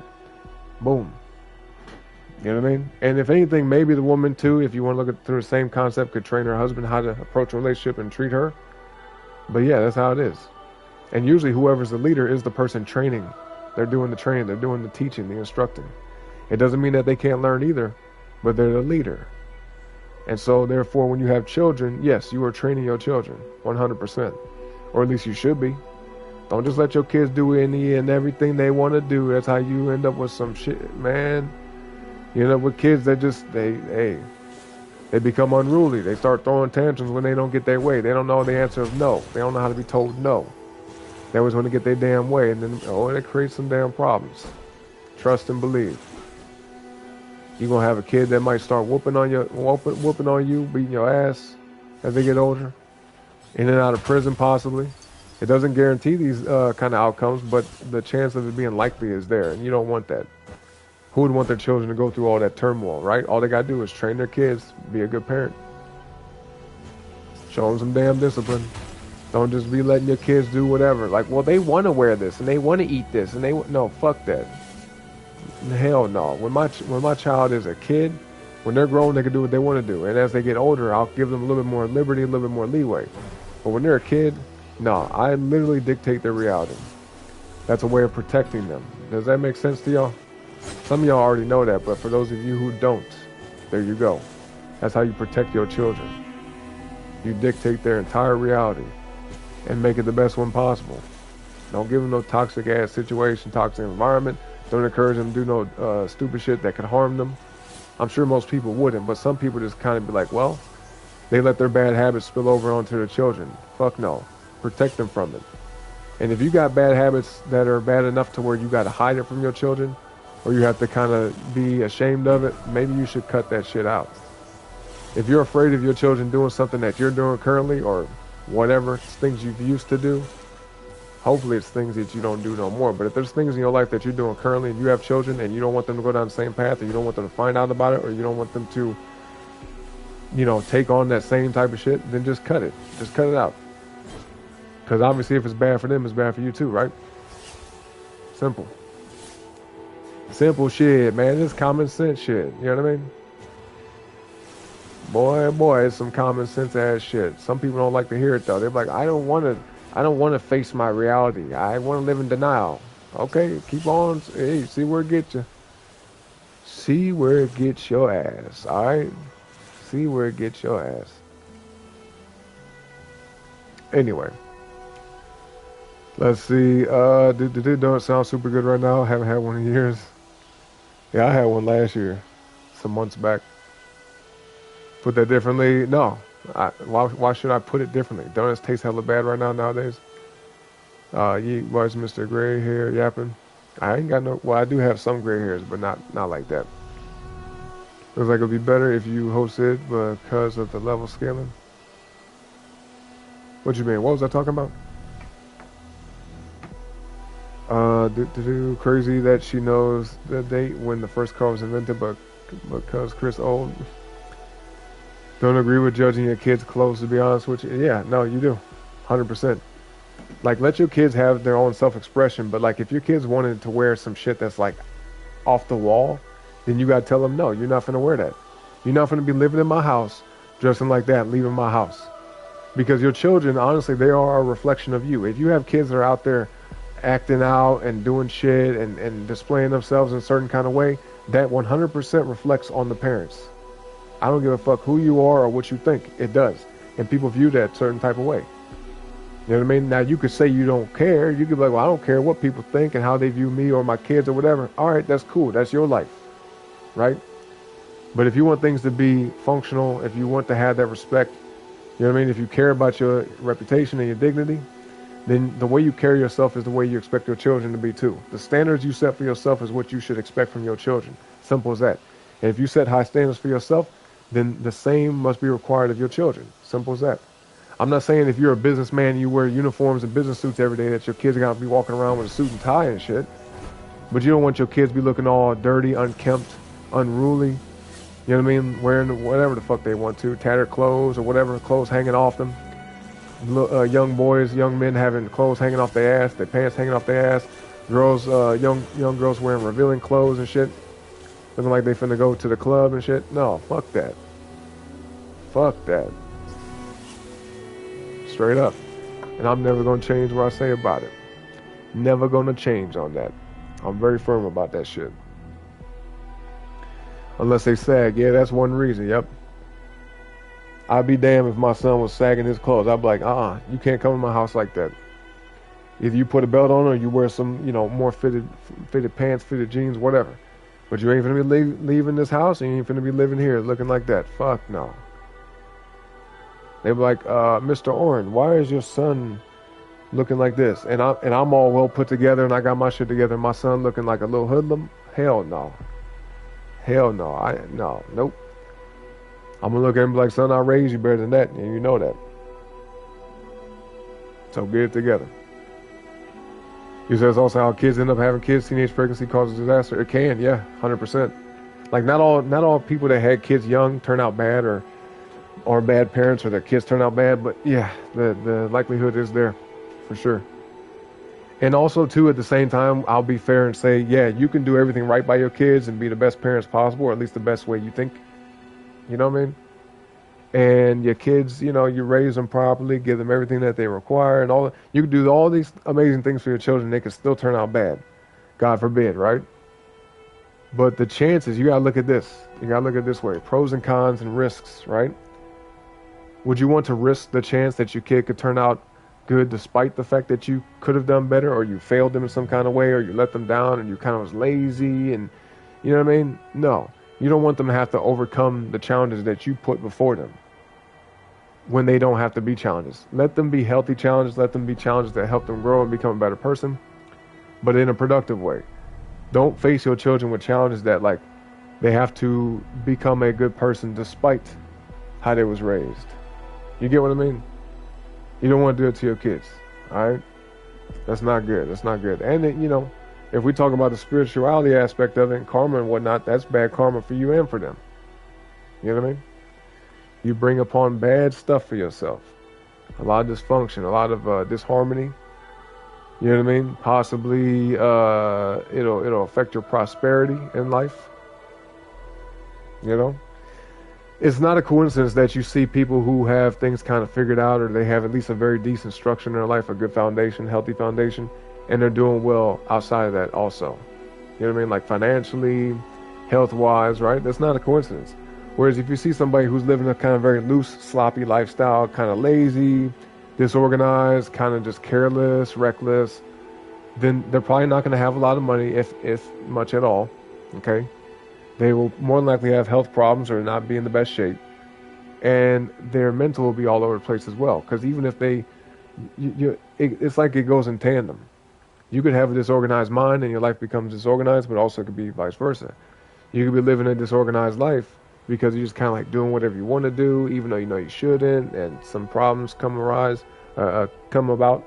And then next you know, boom, your mental starts to get fucked with because you're now under a lot of stress. You know what I mean? Your life is starting to, you know, kind of go in a negative way. It's not really progressing, you know, in a positive direction. It's kind of becoming more negative, more desolate. So, yeah. Pedro said, I wouldn't dictate their entire reality. That's kind of ridiculous, but I'm not going to let them do it day one all the time either, because being too strict can result in some bad outcomes too. Yeah, no, you don't want to be too strict on your kids, but you do dictate their reality. Yes, you do. Simple. I think you guys are getting it twisted. You guys think I'm saying like every aspect of their day is controlled and you tell them everything to do at every moment. Now, like I said, you got to pay attention when I say it, not just what you want to hear. I said when they're young, it's different than as they get older. As they progress through life, as they become a teenager and into adulthood, you give them more liberty. You know what I'm saying? You give them more liberty to do different things, to make their own personal choices. Give them more freedom. But I see folks nowadays, and it disgusts me. I see folks nowadays that will have their kids kind of just do whatever they want to do, and they'll be like 4 and 5 years old. It's like, no, that child doesn't even barely know how to talk. You see what I'm saying? The kid just started learning how to walk not too long ago, and you just let them do whatever? Fuck that. Not with me. Hey, and people can raise their kids how they want to. That ain't, I mean, I could care less. But all I'm going to say is this, I mean, it's not the best. You know what I mean? That's why we got people now who they'll try to encourage their kids to do other things that they shouldn't be doing as well. We see that a lot too with like little young boys being encouraged to act like little girls. It's so much shit out here nowadays, folks. And the spiritual warfare is very real. There's a lot of negative influence, a lot of demonic influence. So the best thing you could do is protect your children. Protect yourself, protect your household, protect your family. You know what I mean? Make sure that you're good. Make sure you're stable. Make sure that you're living right. That way you don't bring upon that negativity. At least it's less likely. You know?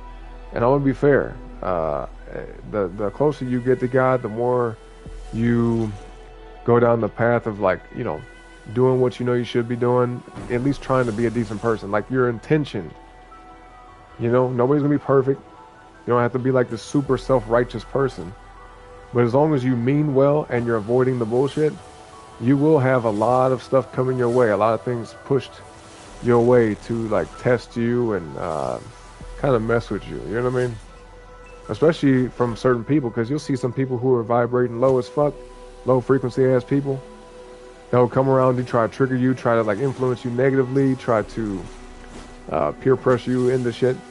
And it's going to be heavier the closer you get to, you know, doing things the proper way, or at least in the best way you know how, right?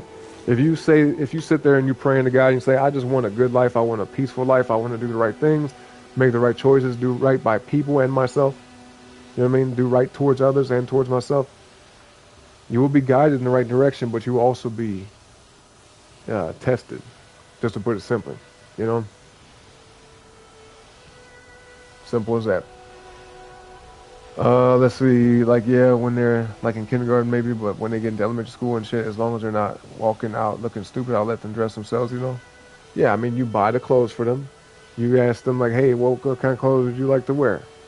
You know what I mean? And if they pick certain things that you know that they shouldn't be wearing, you teach them why they shouldn't be wearing it. You teach them why. Don't just tell them, no, you can't have that. Tell them why. That way there's a lesson attached to it. See, there's a lot of nuance to it. I feel like I'm being very general and very vague, and you guys are kind of jump to your own conclusions. But for the people who can catch on to what I'm saying, that's good enough for me. I think through life, you guys will understand more of what I'm talking about. You get what I'm saying? I think for the most part, though, I think y'all get what I'm saying. Uh, you say if you see another guy sag, you're gonna lose your mind. Rancho said, but being too lenient does the same thing. If they do something bad or punish them, if they do something good or reward them, pretty damn simple. Exactly, yep.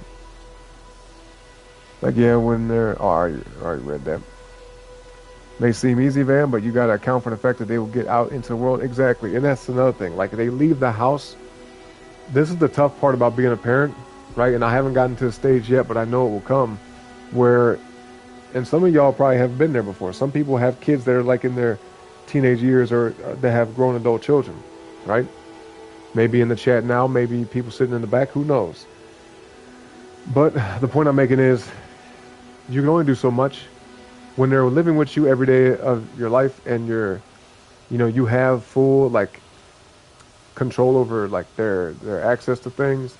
That is like crunch time, because when they get old enough to start going to school and start being around other people, that's where the real test comes into play. Like, you're going to have to hope and pray and also be confident in that you raised them the best way you could within the first, 5 to 6, 7 years of their life. Because, yeah, for sure, unless you homeschool them and occasionally, take them out to certain things, that way they can get that social interaction. Unless you homeschool them through most of their younger years, then they will be around other kids at a very early age. And if them kids are not raised by good parents, or if them kids have bad habits that they picked up from their parents, or just bad ways or whatever, then your child will be influenced. And if you did a good enough job, that child will kind of resist and push away certain things. They'll be like, no, some kids might try to peer pressure somebody into doing something. Hey, why don't you try this? Why don't you do this? And if you did a good enough job, also if your kid respects you and the way you raised them and the things you taught them, then they'll say no, because I'll be letting myself down. I'll be letting my mom and dad down. And I know this is bad for me because my parents taught me this. And I'm aware of this already. So you arm them with information and with knowledge and wisdom.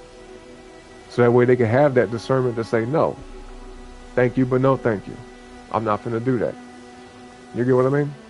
Because peer pressure going to be all around everybody. And shit, everybody here in this chat has experienced that before, peer pressure. Some of y'all have fallen into peer pressure, just like I have before. And either it's, not worked out good, or, turned out not as bad as maybe you thought. Or it did turn out kind of bad and you learned a lesson. You say, damn, well, now I know not to fuck with that. You see what I mean? And I can guarantee you, most people love their children. They don't want their kids to have to go through certain hardships, go through certain hard lessons. Because what's the point in you learning something the hard way, something that actually was maybe traumatizing or difficult to overcome, or maybe even things you're still dealing with to this day? Why would you want your child to go through the same thing when all you got to do is just show them how to avoid that? Teach them how to make better choices. You see my point? You wouldn't want your children to suffer. Now, some things they will have to go through and inevitably learn for themselves, and some things are good for them to learn, but not everything. Not every lesson that you have encountered and had to accumulate in your life, not every bad choice or whatever that you've had to deal with is meant for them as well. You see my point? Like, not everything you had to suffer through or struggle through should they have to as well. Okay? That's all I'm trying to say. You learn some lessons so you can protect them and prevent them from having to go down the same road. Simple. Let's see. Yep, and there will be insane amounts of negative influence, especially nowadays. Yep, I agree with that. He said, no, kids who wore tattered clothes in my school are not out of a fashion choice, but though they were literally just poor. I got there a few times as a kid, but never like that crazy. Yeah, but that's not the point, Vantrez. You're missing what I'm saying. if a person's poor growing up and that's all they got to wear, okay, you know what I mean? But you have to put two and two together. Understand that if you are a certain way, right, and you can afford the good clothes or whatever, the point I'm trying to make is if the standards are set, then that should be the standards. You get what I mean? It doesn't mean that your kid can't like live for themselves and express themselves. But they shouldn't be living a totally different life than what you've set before them. Does that make sense? As far as like being a kid and growing up in your household and you're paying the bills and they're living there and they're dependent on you to eat and survive and have everything that they have, it comes from you, right? You are responsible for them. You see my point? That means if you have the means, right?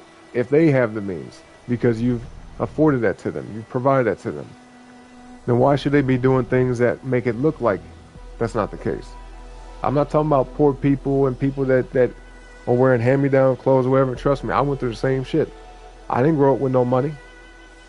I didn't at all. We barely sometimes had just the basic stuff we needed. I was grateful that the bills were paid and we had food in the house.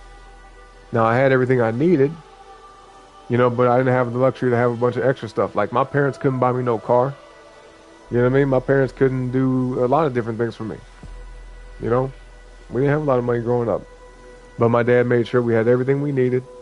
My mom took care of the home. You know what I mean? And I'm grateful for that. But, yeah, man, if you're doing right by your kids, they shouldn't be out there embarrassing you. People shouldn't be, like, looking and talking, and you can't control what people say or think, right? That's not the point. But it shouldn't be to where people are assuming things about your home and about your children that aren't true. You get what I'm saying? Like, people shouldn't be able to, like, if they talk shit, it could just be simply out of, like, envy or jealousy or whatever the fuck. But if people are, like, looking at your children and your kids are all dirty, wearing, like, messed up clothes and shit, it's like, what's going on at home? And they thinking the child is, like, being mistreated or they're not being taken care of, they're being neglected. And then they do, let's say there's CPS involved. They do an inspection or somebody calls somebody. And they go check out the house and they realize it's a very nice, beautiful home. It's clean. They have everything they need. Then it's going to be like, what the fuck? But see, that problem would never occurred in the first place if that kid was like, all right, I respect my parents. I'm following what they say. Boom. Simple as that. That's why them first years, man, from the time that they're a baby to like 5, 6, or 7, them first years are super damn important. That sets the foundation for almost their entire life. Straight up. Chris, you say your dad checked on you sagging one time and never did again, see? And that's why, you know, boys especially, they need their dads. That shit is hella crucial. You know, because you'll see it a lot. This is sad but true, you know, and I hope I'm not triggering nobody by saying this, but it's just real life. It's real talk. A lot of times when there's a boy growing up in a household with just the mother or a bunch of women in general, that kid will act out. That boy will act out. And a lot of times they won't even listen to their mother or any type of female figure. Now, it doesn't always happen, but a lot of times the father has to be there to say, "Nuh-uh, son, you ain't finna do that," because there's an energy thing. When your kid is young enough to not really understand life fully, but they can interpret certain things, they feel it even themselves intuitively, instinctually. A boy will feel that from his father and say, "Oh, I know not to play with him," because with mama, they'll you know, poke and prod and you know, pick with her and do little things to kind of like test her, like, I can get away with this and I can do this and I can do that, and it'll get worse as they get older. But if the father, even as a I've done this even with my own son, he would do little things with his mom and kind of, you know, just do whatever, right? And she would tell him no, and he would still kind of do it. When I would tell him no, it could be my voice, the way I'm speaking, the power that he feels coming from me, or just the way I look at him. I don't know. But I was able to check my son differently than his mother would. You see my point? And there's a reason for that. I was able to put my son in his place, check him. Even though he's little, I was able to tell him no, and he understood that. He didn't like it, but he understood it. But with his mother, you know, he kind of kept on, you know, thinking it's funny and shit. Nah. You get what I'm saying? So, yeah, it's important. I believe that, Chris. Your dad checked you about sagging. You said, nope, okay. I was like that with my dad. My mom would tell me some things, and I'd be like, okay, ma, But if my dad checked me, I would be damn near afraid to do certain shit. I'd be like, oh man. Whether it's out of fear of like what type of repercussions might come from it, or just a simple fact of I did not want to disappoint my dad. There were some things where my dad would tell me, son, I'm real disappointed in you. Why would you do this and do that? And I would feel so fucking bad. You know what I mean? I'd be like, oh man. You know? Because there is a certain bond and relationship that a son has with his father. That's very important. Just to speak about that specifically. But yeah, there was shit, boy. I didn't want to make my dad mad. I didn't want to let him down. I didn't want to, disrespect him, disappoint him. Boy, oh boy. I'm not going to say it was perfect and we didn't bump heads from time to time, especially as you get older. That can happen. There'll be a stage where the son will kind of like buck against the dad, rebel a little bit just to kind of test the waters. And depending on the kind of father you got, that shit will either be drawn out, and the child will end up, becoming super unruly, or that kid will be checked like a motherfucker, put in their place, and they're like, oh, I know not to play with my dad. Through the adolescent years of a teenager, 12, 13, all the way up through like maybe early high school, they will test their father. A boy will definitely test their father. And that dad, if they check him the right way, that kid will be like, oh boy, nah, I ain't fucking with my dad. Like, hey, let's do this. No, hell no. If my dad find out, it's over. You know what I mean? And that fear, it's not like a bad thing. It's respect. Like I said, it's a fear of letting them down, a fear of disappointing them, fear of getting in trouble, fear of what they might do or say as a reaction. Yep. Straight up. Just notice your character has a little sprite circling them. Yeah, this like when I go past these what would you call these? These pillars? These are like little boost tokens, I guess. Little boost orbs, you know what I mean? Boom. When I do that, it uses one. Now we ain't got none. Now we got one. Now we got two. You see what I'm saying? Yeah, but this is new though. This just happened just recently in this level. There's something new in the game. Ventrell, said, I don't think I'd want to have kids in this economy, but if you ever did, you would do the very best you possibly could to make sure they turn out better than you, and then your life isn't the greatest. Well, that's okay, man. Look, at least you care enough to want to do better, right? Just have them when you're ready.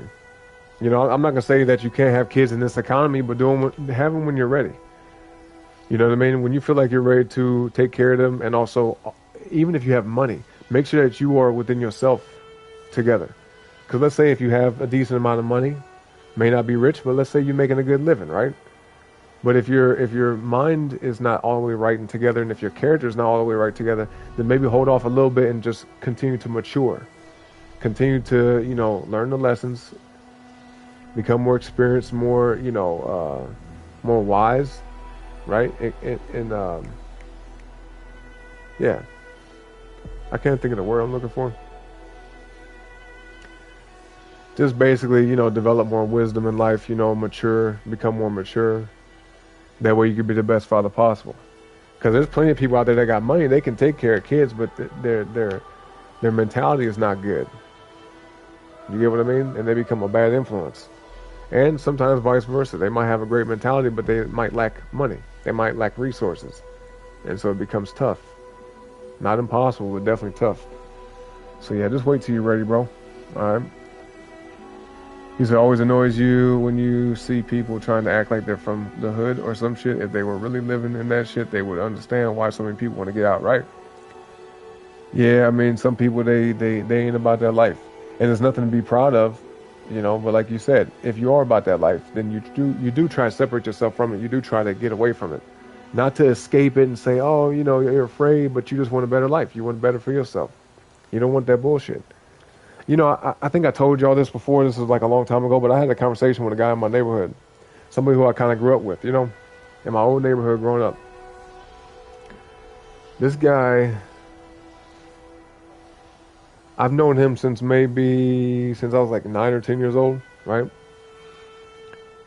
And he, I used to play kickball and shit with the kids in the street, play kickball, throw the football around, play basketball, hang out, do little stuff. And then as we got older, they started kind of like doing more and more other things too, like, you know, getting off into some stuff they shouldn't get into.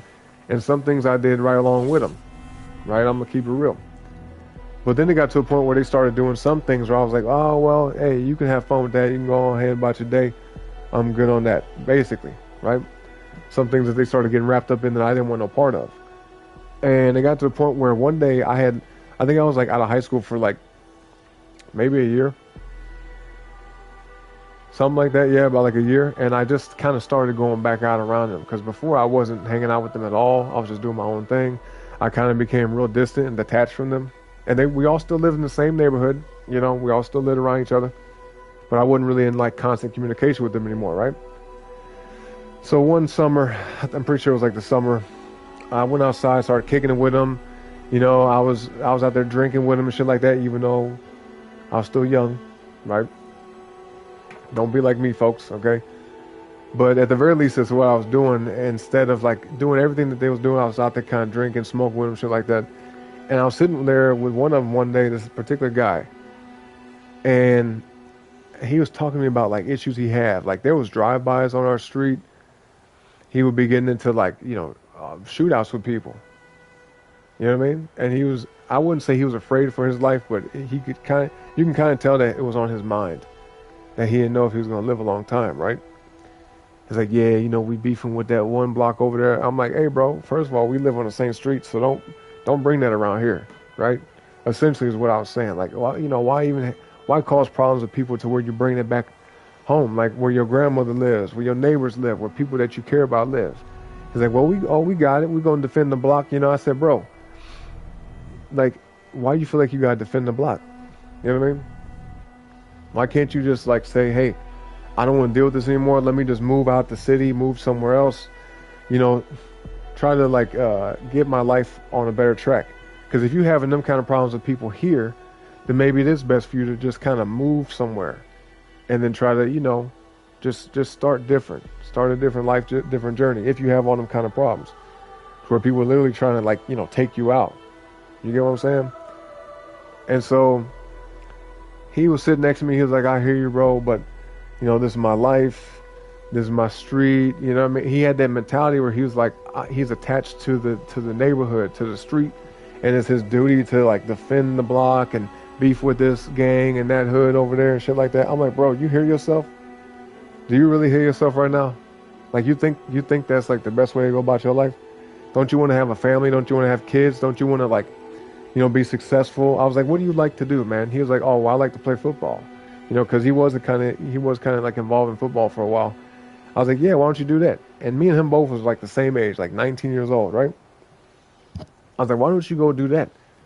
You're interested in football? Why don't you go to college some other place, play for the team, get that going, you know what I mean? Or whatever else you're interested in, whatever you feel like you want to do with your life, why don't you focus more on that instead of like beefing with people and having to walk around with weapons and shit in your pockets and in your pants. This dude, not too long after that, like a few years later, before my dad passed, actually, my dad was sitting on the porch one day, and he was talking about how he saw the same guy walking down the street with a shotgun in his pants. And my dad, you know, I'm not proud of it, and I'm sure he wasn't either, but my dad was kind of wrapped up in some things in his earlier years, right, when he was a young man. And so he knew some things, he could tell some things. My dad was definitely a man of God, but when he was young, he was involved in some shit, right? And he told me and my mom, he's like, that boy's walking down the street with a pump action shotgun. He got some type of sawed-off shotgun or pump action shotgun in his pants. This dude was walking, and he was like kind of clutching it, holding it. And I saw him with it myself one day walking, kind of, you know, holding his hand on his leg, had a whole shotgun on the side of his leg under his pants. I'm like, why does he walk around the neighborhood with that? What the fuck? You know, it's one thing to like be, you know, a legally carrying citizen of the country, right? You're doing legal carry. You're doing it for your own protection. But I knew, for one, that the chances of him having that legally was low. And number two, he wasn't carrying to protect himself. He was carrying it. Well, I guess he was carrying to protect himself, but it was more so just like because he knew there was going to be problems. You get what I mean? It wasn't like he was traveling by car and he just keeps it with him just in case, because, you know, sometimes some shit could pop off. It's just a backup thing. to have more peace of mind or whatever. No, he's like, okay, just in case, you know. And it's a shame when you walk around your own neighborhood and you got to carry something like that with you. But it's because of antagonism. There's some type of tension, some type of issues, friction with other people that you live amongst. You live around the same fucking people. You live in the same neighborhood. You see what I'm saying? And this was years before I had this conversation when I said, bro, just move. You know what I mean? And he literally looked at me and told me, he said, nah, bro. He's like, I ain't running. I ain't finna run. I said, hey, man, that's not running. You moving out of the city or out of the state or trying, because I asked him, I was like, is there anywhere you would like to go? And he was like talking about like the East Coast or like Michigan, or he was talking about some different places. And it wasn't here. He said he thought about moving. And he was like, I kind of want to move and do all this. Like, I would like to go here and travel here, or like maybe do that. I said, okay, we'll do that. He's like, no, bro, I can't run. I can't run. I'm not finna run from this. I said, what the hell are you talking about? I said, bro, this is not your street. You're not tied to the street. You know what I mean? Like, this is not your life. This is not your legacy. This street is not your identity. This neighborhood isn't your identity, bro. So if that's what you want to do, follow your dreams, bro. If you got goals, follow your dreams. And I was telling him this when I was 19. I think he was like either 19 or 20 years old. He was around my age, though. I said, follow your dreams, man. Don't be stuck. Don't stay in the same bullshit. And, I mean, I think you guys can already tell where this is going. And it was later. It was way later. But he ended up passing away. I don't quite remember if he was, deleted by somebody or if he just died because, he made some poor choices with his health or whatever. Because this dude, he kind of was like heavy set overweight. But yeah, man, he's no longer living. Rest in peace to him. Rest in peace to T. That's what we would call him, T. We call him Big T or just T. But he actually kind of reminded me of a little bit like, Biggie Smalls, the rapper Biggie Smalls, Notorious B.I.G. Kind of reminded us of him a little bit. Not really like looking the same in the face, but you know what I mean. Same type of archetype, dark-skinned guy, heavy set, big. But he's no longer living. Rest in peace to him. And it's sad because I feel like if he had, and he passed away, same city, same town, same exact neighborhood. You get what I'm saying? He didn't change nothing. He didn't, try to start doing things differently from what I understood. And honestly, a lot of the people that I grew up with, him and a couple other different people that we were all living in the same neighborhood, all grew up together. All of them were going down a bad path, or at least most of them were. I'd say like almost all of them are dead. Straight up. I know this feels like a heavy topic, but we're having this conversation for a purpose. I feel like this might save somebody's life. I feel like this might influence somebody, might be inspiration to somebody. But I'm not even joking with y'all. I mean this with the utmost sincerity and seriousness. There's like at least a handful of people, at least like maybe a little bit more than that, like almost a dozen guys that I knew growing up that lived in my neighborhood. Lived in the neighborhood I grew up around, right? People I went to school with and everything. And yeah, I lived in the hood, yes. Almost all of them are dead. Almost all of them. And not all of them, died from like gun violence or nothing like that. Some of them did. Some of them actually did. But some of them died because they were on drugs. Some of them died because they wasn't healthy, right? Some of them died by the hand of somebody else, yeah. And it's just real talk. And think about this. I'm 34, right? The people that I'm talking about are either just only a few years younger than me or maybe only a few years older than me. But they're all around the same exact age. Under the age of 40, but above like the age of 20. You see my point? And now they have no future because they're gone. And some of them actually have children. And now they're not going to be here for their children. You see what the fuck I'm talking about, y'all? You see what I'm saying? So yeah, make the best choices possible. Nobody's perfect. Don't like get overly critical on yourself and beat yourself up about things that you're doing or not doing. But at least be intentional. When you wake up every day, I want y'all to do this. When you wake up tomorrow, say today's going to be a great day. I'm going to make great choices. The best choices I know how. And I pray that God leads me in the right direction. I pray that God shows me what I need to see and holds my hand and walks me through the process. Lead, guide, and direct me. All right? Whatever you believe in. I believe in God. Okay? Y'all do how you want to do, but I feel like that's the best thing to do. Especially if you want a better life. Just be like, yo, show me the way, all right? I want to have a better life than this. I want to be a better person than this. I want to be better for myself and towards myself. I want to be better towards other people, my children, my family, my friends, my boyfriend, my girlfriend, whoever you got around you, all right? Do that. Set that intention when you wake up. Maybe even, say a little prayer when you wake up, and say one before you go to bed too. Protect your dreams, you know what I mean? Pray to God that He protects your dreams. Protects you while you sleep. You know, keeps you safe. Simple. And I mean this, folks. You do what you want to do at the end of the day. And I always say you don't have to take my advice, but that's just my advice to all of you, okay? So let's catch up with the chat. Let's see what's going on here.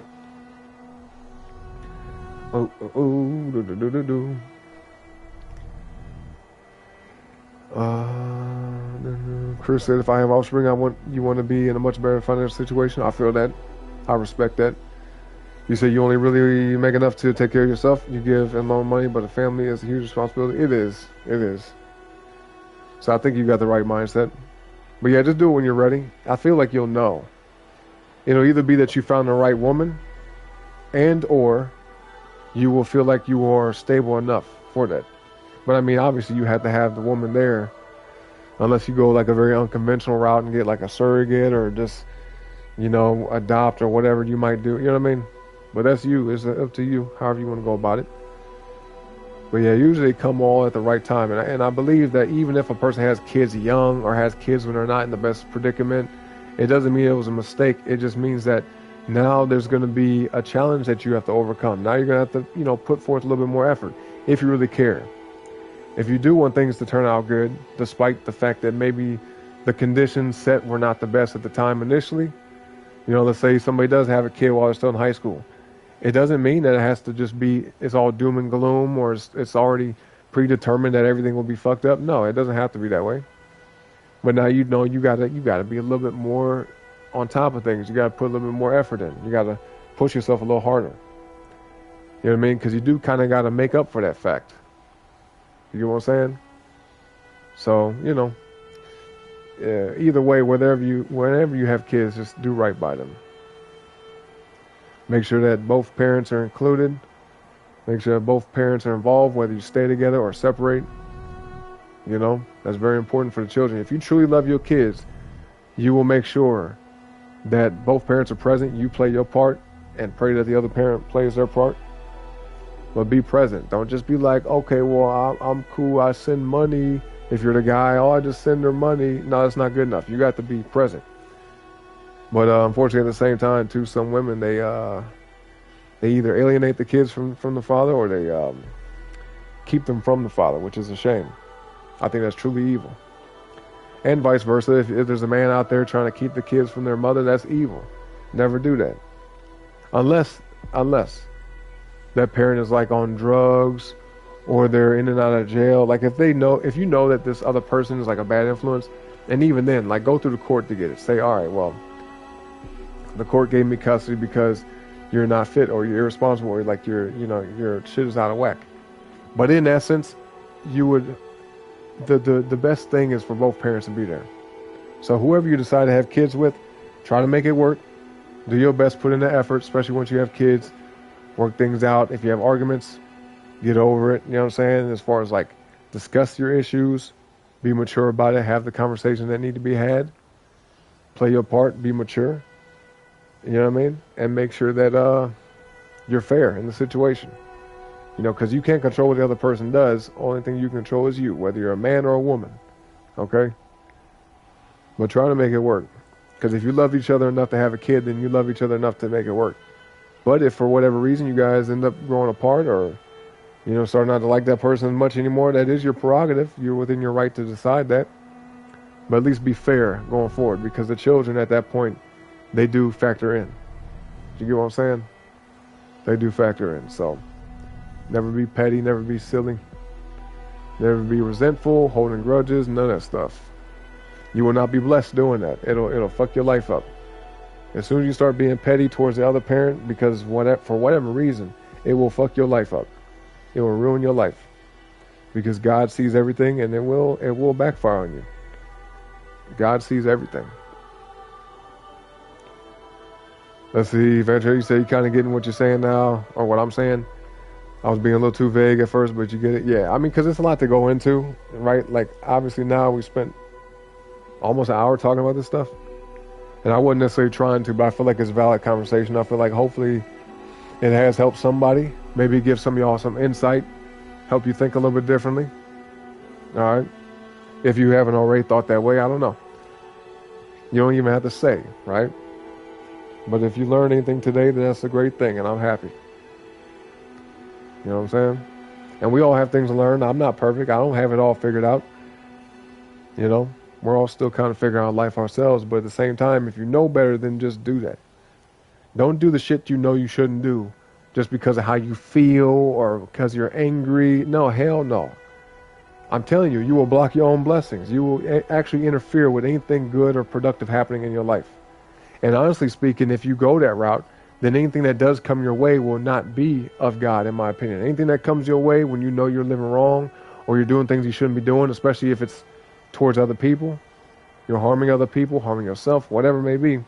If you're doing things in a unproductive way or a negative way, doing things on purpose you know you shouldn't be doing, just because of how you feel, oh, trust me, the things that follow after that will be like direct bad karma. It'll be direct bad karma. I firmly believe that because I've seen that happen. I've seen that happen in my own life and in other people's lives. So if you don't want to have no bad shit happen to you or a lot of issues that you have to now sort out and deal with, go about things the best way you know how. You know, some things you will not know yet, some things you don't know yet, some things you may never know your entire lifetime. But if you do know and you do it anyway, you know you shouldn't be doing something, you do it anyway, you will face a harsh lesson. You will face bad karma for that, 100%. But you can also get good karma if you do the right thing, even if you don't feel like it. I don't want to do this. I don't want to talk to this person. I don't want to go to this place. I don't want to do, you know what I mean? I don't want to have to eat this food that I know is better for me. Listen, trust me, when you do the things that you don't necessarily want to do, because sometimes the things that are good for you are not things that you want to do. Sometimes the right thing to do, whether it's for yourself or other people, may not be something you inherently desire. It may not be something that you really feel like doing, whether it's mentally or physically or emotionally, right? But if you do the thing that you know is necessary or required that you should do, you will be blessed. You will get good karma. Things will work out for you, even if they seem tough. And let's say if you, I don't know, you could say something nice to somebody and they could be like, I don't care, fuck you, you know what I mean? And you're like, oh, I just was saying, I hope you have a good day. You look nice today. And they're like, I don't care, get out my face. Okay, well then now they got to deal with that. That's their issue. Don't turn around and be like, all right, bitch, fuck you then. And nah, just be like, all right, well, hey, it is what it is. Just leave it be. Because you made, like, that's just like a very small example. I just want to give an analogy. But I think you guys get what I'm saying. Do right by people as you would to yourself. You know what I mean? As consistently as possible. Some days you're going to get triggered up, boy. Some days you're going to be like, I don't give a fuck. I'm mad. I'm going to be like this and be like that. But as much as you can, control yourself. Okay, folks? Don't allow yourself to get carried away. Somebody do something that you don't like or treat you some kind of way and you want to retaliate or seek revenge or something like that. Never do that. I'm telling you, it'll cause so many problems for you. It will cause so many problems. You know? And also at the same time, don't neglect to do the things you should be doing either. You get what I mean? If there's somebody you should reach out to and let them know something, or there's some type of place you have to go to attend something. Like I said too, if there's some type of food you should stop eating. You know what I mean? If there's an exercise that you should start because you want to get in better shape. Yeah, don't neglect things, folks. Don't do it. It'll stall your life out. Your life would slow down and stall out. And you'll be like, damn, why is nothing great happening? Why is nothing, where's all the good things? Where's the excitement? Where's this and that? Well, it's because you're neglecting shit. And at the same time, you might be doing things you shouldn't be doing. You know? Anyway, I feel like I could talk all day about this shit. Let's see. Yeah, both parents are needed, Chris. Yep. You said the energy is different from both parents and kids need both, 100%. Yeah, because I mean, look, even though statistically children, statistically speaking, right? If we talk about single parent households, they do better with just a father raised household rather than just a mother raised household. And that is the stats on that. That is very statistically speaking, though. In essence, if things are, an ideal situation, what would be the most optimal?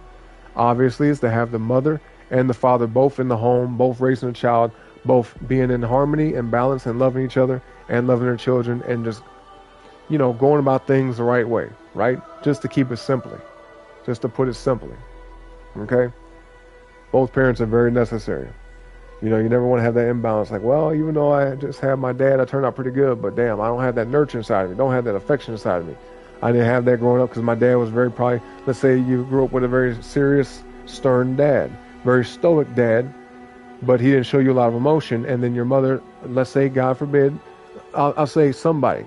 I don't like to talk about, say you or they. No, let's just say somebody, a person, okay, lost their mother at an early age, or their mom decided they didn't want to have kids, and they just said, here, you can keep the kid, and the dad's raising that child by themselves. I actually knew a kid growing up that was like that. Like, his mother passed away when he was like a baby, and his dad raised him by himself. Now he turned out pretty good. I will definitely say that he turned out successful, but he is kind of like, when I would talk to him, I haven't talked to him in a long time, but when I would talk to him, he did kind of express to me that he wished he had a mom. He wished he had somebody else kind of like there that he could like lay on and hug. And this was when he was a kid. When he was growing up, he would say that to me.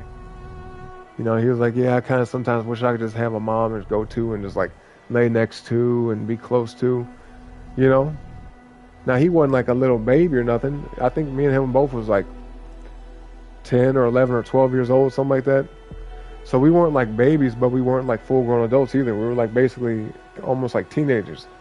But he would say that he wished he had a mom. And I felt so bad for him, But at the same time, the same thing can happen in reverse. You'll have little boys and girls that don't have a father in the home or don't have their actual father for whatever reason, whether their dad didn't make it, he passed away, or he's in jail, or went off and lived his own life, or left the mom, or whatever, or maybe the mom pushed the man away. That happens too.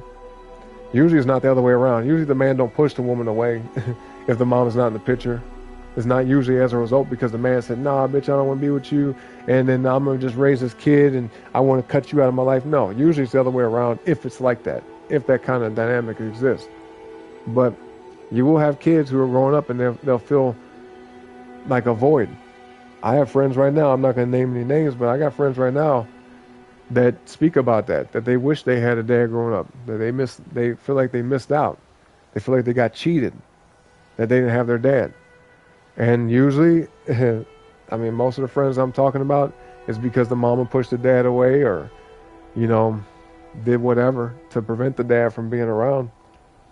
And that's tragic. That's incredibly tragic, and it's evil too. And I hate to say, but usually it don't turn out that good for them women. I've noticed that a lot where these women, they're not like living great lives. And there's one woman in particular that I've seen. This is not really a friend of mine, but this is like a friend of a friend, like somebody who I know through mutual people, who their mom does well financially, but she's single. She ain't got nobody around, and then occasionally like might deal with certain people here and there. Has a decent home, but she's nasty and miserable all the time. And I'm not talking about nasty meaning like dirty or disgusting, but her attitude is bad. Like, she's a very negative ass person, very miserable, has a very pessimistic outlook on life, and she just kind of, you could tell she's unhappy. She's a very bitter person. And then the man that she had a kid with, which is the reason why I'm aware of their situation. This person's parents, their dad is like kind of just living their own life. They're doing fine. They got another wife and everything, but they wanted to be around, but the mother was like so cold and pushed them away and was like, okay, I don't want you around. Now, turns out that child is closer with the father than they are with their own mother, and they live with their mom. And I'm talking about a full-grown adult, right? They live with their mom right now to this day, but they're closer with their dad than they are with their mother. They actually don't like their mom at all. You see my point? You see where I'm going with this? So don't have that kind of situation or setup to where your child resents you because you prevented other parent from being around, or they resent you because you just have this demeanor about you that's so negative, and you're just kind of doing whatever you want to do without any consideration of them or yourself. And this goes for men and women. And I'm not just talking to the women out here, the ladies, but if you're a man too, you don't want your kids to resent you and be like, oh, why you push mom away, or why is mom not around, or why aren't y'all together? Why didn't y'all work it out? Why didn't y'all, just grow up and be better towards each other? You know what I mean? Shit like that. You don't want to have your kids looking at you sideways when they get older and then not respecting you or at least feeling some type of way. And now you've caused them heartache and pain. You get what I mean?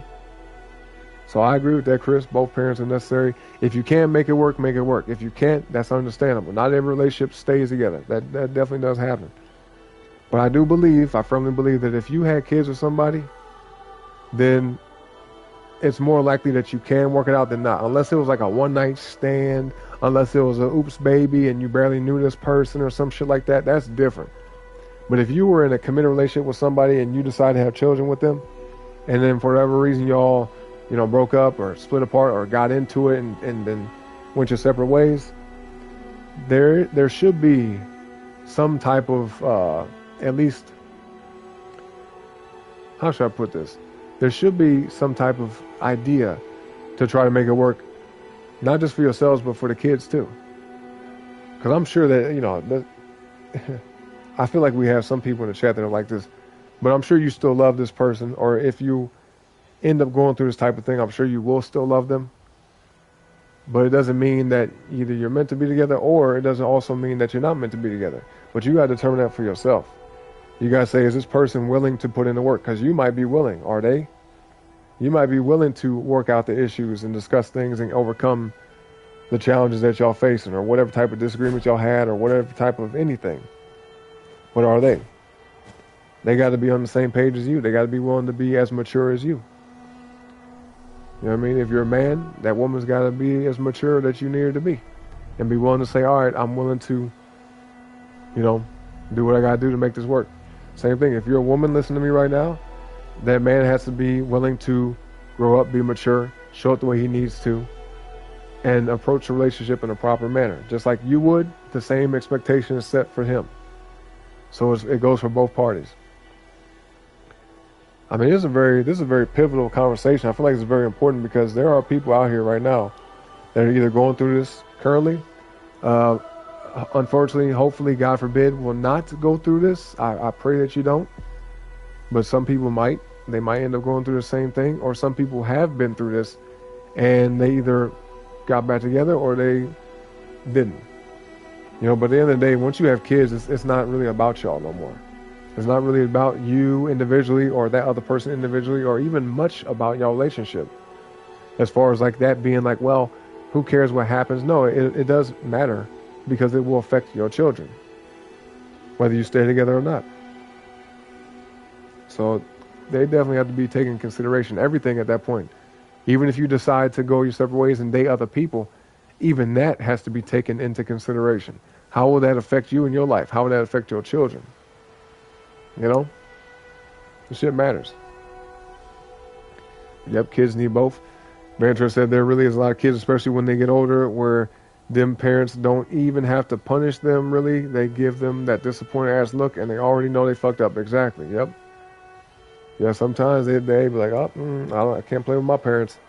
Them kids are less likely to do bad shit. Now, at the same time, if you're too strict, I've met people like this. If you're too strict on your kids, too overly controlling, too overly protective, then them kids, they might be proper around you, and they really won't play with you, but they'll like hide things, and they'll be sneaky and secretive, and when they get a chance to do shit, they'll probably wild out. You know what I mean? They'll just wild out, do off the wall shit because they've been so restricted. And they also don't understand what they're doing because they weren't taught. Usually them overprotective parents are so overprotective. This is usually how it goes. They're so overprotective to the point where they don't really explain or instruct or teach why they're protecting their children from certain things. They just tell them no and just block out anything. They don't want their kids to even be aware of some things because they're overprotective, to the point where when their kids see different things, when they grow up and get old enough and they start to experience certain things, they're so fascinated and so curious, and they have no prior knowledge about it because their parent didn't actually go off into it with them, that now their curiosity gets them carried away and they start doing shit that they shouldn't be doing. So that's why when you tell your children no, explain to them why. Teach them why that you don't want them to do certain things. Teach them why you don't want them to be around certain people. Teach them why you don't want them to dress a certain way. Okay? Teach them why you want them to behave a certain way and not to behave a certain way. Teach them why. Attach a lesson to it. You know, don't just tell them no or do this or do that and there's no like rhyme or reason behind it. I'm not saying you got to over-explain yourself to your children, but help them understand, okay? Meet them at their level and put it in terms where they can really comprehend what you're trying to say. That is the best way, in my opinion. Anyway, let's see. I gotta catch up with the chat. I appreciate y'all. Y'all like, let's not type nothing no more. He taking a long ass time to read this shit. He just going off on a lecture today, huh? It's like a life lesson day today, it seems like. Let me see. What's it say? That shit can get someone straight real quick if it's someone they care about, right? Yep. If they respect their parents, really. If they care about them, yeah. Chrissy said you was definitely more afraid of disappointing your dad than anything. Yep, I agree. Same for me. Venture said you don't believe in God, but it's crazy how some of those clowns can say they are men and women of God while gang banging and killing. Yeah, exactly. Yeah, no, I agree with that. I agree with that. And listen, you don't have to believe in God, Ventress. That's your life, bro. But I guarantee you, and hey, mark my words, okay? I have a feeling that you will have things in life, good or bad. You know what I mean? Hypothetically speaking, but I feel like you'll encounter situations in your life or experiences in your life or maybe even epiphanies in your life, moments where you'll come to realize that God does exist, bro. Okay? And you'll reach a point where it's undeniable. All right? But I pray for you that it's only good events. I pray that it's only good things that happen to you or happen for you or around you to get you to come to that realization. All right? So I'm not trying to convince you that God's real. Trust me. You just keep living life, bro. You'll see. You keep living life. Anyway, he said nothing wrong with what you have to do to survive, but when you get to be an adult, you have the resources to get out. And most people nowadays too stupid to take them opportunities. Yeah. Too stupid or too lazy. Too complacent. They have fear, they have doubt, they have worry that holds them back.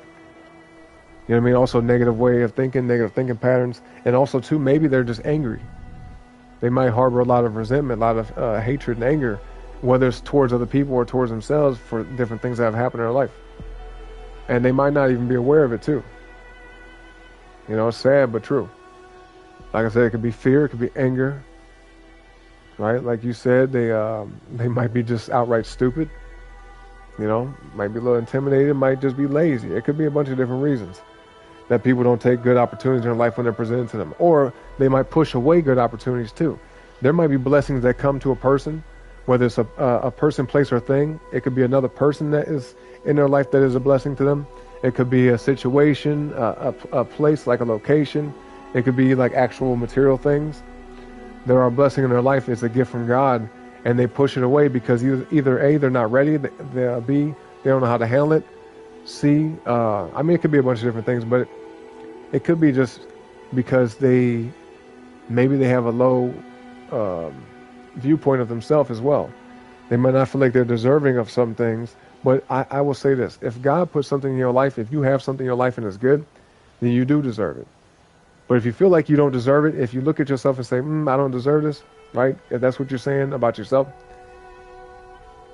if you think that's true of you, then you need to rise to the occasion, do what you got to do to become the version of yourself that is deserving of said blessing, okay? Like if you have something in your life, somebody you know, it could be your boyfriend, your girlfriend, your children, your family, friends, and you're like, man, these people are too good for me, or they're better than you in some kind of way, then why don't you try to get on their level, if not better, right? Show up for them the same way they show up for you. You know, do the best that you can do and expect the same in return. You get what I mean? Set higher standards for yourself. You know, don't just sit there and be like, oh, I'm going to push them away because, you know, piece of shit, you're a piece of shit, so like you gotta like push good people out your life. No, just stop being a piece of shit, right? And just become better. Say, this person deserves for me to be a better person towards them. So let me work on that. Let me work on myself and show up properly. Because they deserve that from me, right? They're doing it for me. Why shouldn't I do it for them? That's fair. And if, I guess if you're not willing to do what it takes, then you're going to lose that person. If you're not willing to be appropriate in that relationship, that connection, that friendship, whatever, or it could be a house that you're blessed with. It could be a job that you're blessed with. If you're not showing up appropriately for this blessing, then you will inevitably lose it. It's inevitable. Whether you push it away or not, it will escape you. Okay? 100%. Anyway, man, I feel like we've been talking about this for hellas. God dang, how long I've been here? Okay. Said nothing. Oh, I already read that. Said bro acting like they would hold a vigil for him if he died. Half the people he think he represented for will probably clown him just as much as everyone else. What you mean? Oh, you talking about the guy I was talking about in the story? Yeah, and that's the thing too. Like, I don't know what's tied to that. I don't know why they would talk about defending the block and be like, oh yeah, I gotta hold it down over here in the hood. I gotta, you know what I mean? I don't understand that. Now, it could be a pride thing, could be ego thing, but I feel like it's the devil. I really feel like that's the devil. There's some type of negative influence, because nobody living the right way would be living like that. That would not be a priority. That wouldn't even be nothing on their mind. They wouldn't be like, oh, I got to protect the street, and I got to make sure nobody come over here, and if they do, I'm going to go over there and fuck their shit up. And no, anybody that thinks like that, you're not walking the right path. You're not in alignment. You get what I'm saying? Because if you were, that would be you wouldn't even consider no shit like that. You'd be like, who? Wait, what? Defend the block? You're like, bro, I might not even be living here in a year. I might be living somewhere totally else. Why the fuck would I put my life on the line, risk my life for a street? And some of the people on the street you don't even know. Some of you probably haven't even met yet. You ain't even meet everybody on the street, but yet you're going to defend that bitch and put your life on the line? Hell no, that's stupid. Now, if you're defending your own home, that's different. Somebody come up in your home fucking around, they're going to find out, right? Or they try to get in your home, they're going to find out. But to defend the block and be like, I'm going to stand on the corner and I'm going to wait for a nigga to roll down the street and I'm going to blaze him up, like stupid shit like that. Nah, bro. Hell no. Nothing good is going to come of that. That's a very dumbass way to live. Straight up. Let's see. Bedra said, can this be like a weekly thing where like every single week we have a stream fully dedicated to the rinse? You plan on doing something similar once you start live streaming, by the way? New vids coming soon. What you mean? Like these kind of conversations, Venturez? Y'all want to do something like that? Just have like a discussion stream? I mean, I feel like we kind of do that already. We could, but we have to have enough people here for it. You know, maybe I might set something like that up. I might do that. Because I was thinking about doing it within the Discord, but like I feel like it being public might help a lot of people. Even though, you know, we ain't having like thousands of people coming by on a regular basis watching these streams and shit. Even if, I always say this, even if it helps just one person and it transforms their life, there could be like a ripple effect, like a domino effect, but in a good way. Or AKA the butterfly effect, you know? If somebody comes across my stream, across my channel, and they hear some of the stuff I got to say, either I'm saying it right now live and they're hearing it, or they're watching a replay, and it just catches their ear and they learn something about it. And it teaches them something different or gives them a different perspective and helps influence them in a good way. I feel like that's a beautiful thing. That's a blessing. I think that's great. So maybe you might be on to something there, Venturez. That might be something I would do. A weekly thing, huh? So what you thinking? What should we call it if we do that? Could you say your mom was like that? For example, the topic of, okay, was off limits, completely taboo, so you never had the birds and beasts. Okay, yep. Now, my parents, they sat me down and talked to me about it. My dad was very damn direct about it. He had no problem talking about it. My mom was kind of a little funny about it. She was like, well, like you could tell she was a little bit embarrassed. But at the same time, you know, let's keep it real. A mother's not supposed to necessarily talk to their son about sex, about, you know, that. I gotta be careful because YouTube's kind of funny about that term. So thank you also for censoring that, Chris. But and it probably would have blocked it anyway if you said it outright. I don't know. But yeah, adult activity. My mom was kind of, you know, she seemed embarrassed to talk to me about it, even if I had questions. But as I got older, I understood, okay, let me go to my dad for this shit. Let me ask my dad about that. That's why also, if you're a boy, if you're a man growing up, your father's very important. Your father's going to be able to be a way with you that your mother simply cannot be. It's literally that fucking simple. There's some ways that a mother can never be there for her son. Flat out. I don't care how much you want to believe that, or, oh, well, I'm the mama and the daddy. No, you're not. And you never will be. You are that child's mother. All right? It doesn't mean that you can't do other things that maybe you wouldn't normally have to do if you had a man, or if you had the father of that child in your life. There's some things you're actually going to, you know, have to do because of the man not being there. But you will never be able to take the role of that child's father, ever. It's impossible. You cannot be the mother and the father of a child at the same time. And a man cannot be the mother and the father of a child. Now, they can nurture a child and show him some affection and stuff like that, depending on the individual, and also give him a good foundation and discipline and everything, practicality, you know, rationality, shit like that. But like Chris said, man, kids need both parents. Simple as that. The mother feels a duty and plays a role in that child's life, and the father does the same. The father has a duty and plays a role in that child's life as well. And some things cross over, some things are very alike between the two, and at the same time, some things are completely different. Some things only the father can do and are actually good at, and vice versa. But I think this is common sense, you know? Just some people like to live in denial, and they be like, "Nah, I'm the mama and the daddy." You know, or I mean, it's rare. I almost never see this on the other side. You know, I almost never fucking hear a man talking about, "Oh, my kid don't need no mama." Fuck no, you never hear that stupid shit. Most men, right, if they're real men, they understand that, okay, this child needs their mother. And usually, if the mom is alive, then that mom is in that child's life. It's basically unheard of that a man will prevent the mother from being around the child, or even push that mother away from being with the child. That's almost non-existent. But it happens anytime there's a contentious situation between a mother and a father, or there's a breakup or some type of separation. If there's any, you know, situation where a parent is away from their kid, or being pushed away or prevented from seeing their kid, it's usually the mom doing that towards the father. You know what I mean?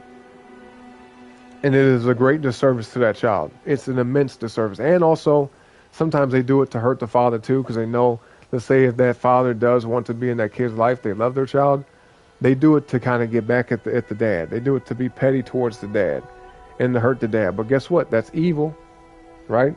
And with that being an act of evil, with that being a thing that is incorrect and improper to do, then if that is any of you in the chat, or if that's, you know, a woman you know in your life, or just women in general, they will not be blessed. Actually, I will go as far as to say bad things will happen to them. And we're not wishing that. We pray that God protects them and God guides them in the right direction, and that God shows them how to be and how not to be, and, you know, helps remove any type of negative influences that are, you know, promoting the bad behavior or the instability or the irresponsibility or the immaturity, right? We don't want that for them. We don't want that for them at all, for any of the women or any of the men. When it comes to children, you know, especially when it comes to children, but also in general. But you know, nothing good will come of that, honestly. Nothing good will come of that. Like I said, it's rare that a man does that. If a man's doing it, it's going to fuck his life up too. It's going to bring him a lot of problems. But if a woman's doing that and she knows she shouldn't, or there's no proper reason to, and she's preventing the kid from being with her dad, you're inviting a lot of trouble in your life. You're going to create a lot of trouble. And plus, too, why would a woman want to struggle by herself anyway, to raise a kid by herself? Why would a woman choose to do that on purpose? Isn't that, I mean, hey, to me, in my mind, that's kind of silly. It's ridiculous. It's counterintuitive, you know? It's like you're just burdening yourself, burdening your life. And then what you going to do? Run off and try to go to another man, like, help me. be a stepfather to my kid and help me. I need help with this kid. It's like, no, go to the dad. That man more than likely will tell you, hey, where's the dad at though? What the hell? What's up with him? If the man is a decent individual, he'll be like, what? Is the dad alive? You know, y'all ain't together. What happened? You know? And maybe they might not go off into detail. They might not be that curious, but they're going to at least want to know, is the dad in the picture? What happened? Why isn't he there? Did you do something? Did you push him away? And some men, honestly, I hate to say this, but some men won't even go off into it. They'll just, you know, get what they want from the situation, do whatever it is that they want with that person, and then go off in their own direction. Like, okay, cool, I got what I needed, but I ain't finna be no stepdad that kid. I don't give a fuck what's going on. That ain't my kid, you know? That's like, I'd say that's 90%. Yeah. Well, I don't want to say percentage. I don't even know, to be honest with you. But I know it's more times than not, it ends up being that way. It's rare that a man will ever say, okay, I'll marry this woman and raise her children even though they're not mine. That's rare as fuck. That's hella rare. But at the same time, you know, I guess it's sad because, you know, a lot of people don't like to hear this stuff, but there are double standards when it comes to like male and female dynamics. Funny enough, you know, just like there's opposites in between the both men and women, when it comes to the man getting with another woman, a woman saying, okay, I'll be this man's wife, even though he has a kid that's not mine, usually that works out okay, or at least better than, you know, the opposite. Usually the woman will say, even though this is not my child, I didn't give birth to them, I'm still going to show them love, because it's in a woman's nature to be that way. At least a decent woman will be that way naturally towards any child. But if they're in a relationship with a man and that man decides to commit to them, then they will also show that child love, even if it's not their child too. You get what I mean? But usually it's not the other way around. Usually the men don't be like, okay, I'll raise this kid. That's rare. I'm not going to say it never happens. It does happen, right? Thankfully it does happen, because some men, they abandon their families. Some men, they don't live and they're not around anymore. That child's growing up without their parent because it wasn't even a choice. It's just something bad happened. Or their dad might be in jail. That happens too. And then that child is basically neglected without a father. They have their mother, but, you know. So then you have a decent man that comes to the picture, marries a woman, does right by the kids, and fulfills that position. You know, sometimes it never happens. Sometimes it might have to be an uncle or a grandfather that plays, you know, that male figure in that kid's life. You know? Sometimes it's like that too. Sometimes a woman don't find a good enough man to fill those shoes, because a woman has to be very, very, very selective. I think even more so selective than a man would have to be with a woman, even though a man should be just as selective. But a woman has to be even more careful, because whatever man she brings into her life with having a child, and if it's not the actual father of that child, that could be extremely dangerous for a lot of different reasons. And I'm not going to go off into them right now, but it could cause a lot of fucking problems. So you have to be super selective. Yeah, I mean, women got to be careful who they dealing with. And if you ain't there yet, if you haven't reached that point in life yet, then if you decide to have kids with a man, you do your best to make it work. But also try to understand if he's worthy enough to have kids with in the first place. If you love him and you feel like he is on the right path, you know what I mean? Whether you believe he has potential or he's already doing it, then okay, you know, make the decision that you feel is appropriate. But if not, you probably shouldn't be dealing with him in the first place. If you couldn't see yourself having kids with somebody, you shouldn't be dealing with them in the first place, I believe. This is my opinion, though. Live your life how you want to. Anyway, you say, oh yeah, God is indeed real and he loves you. Yep, 100%. God is indeed real, 100%. You say it was definitely a spiritual thing with the guy that died? Oh, you talking about the person I was talking about that I grew up with?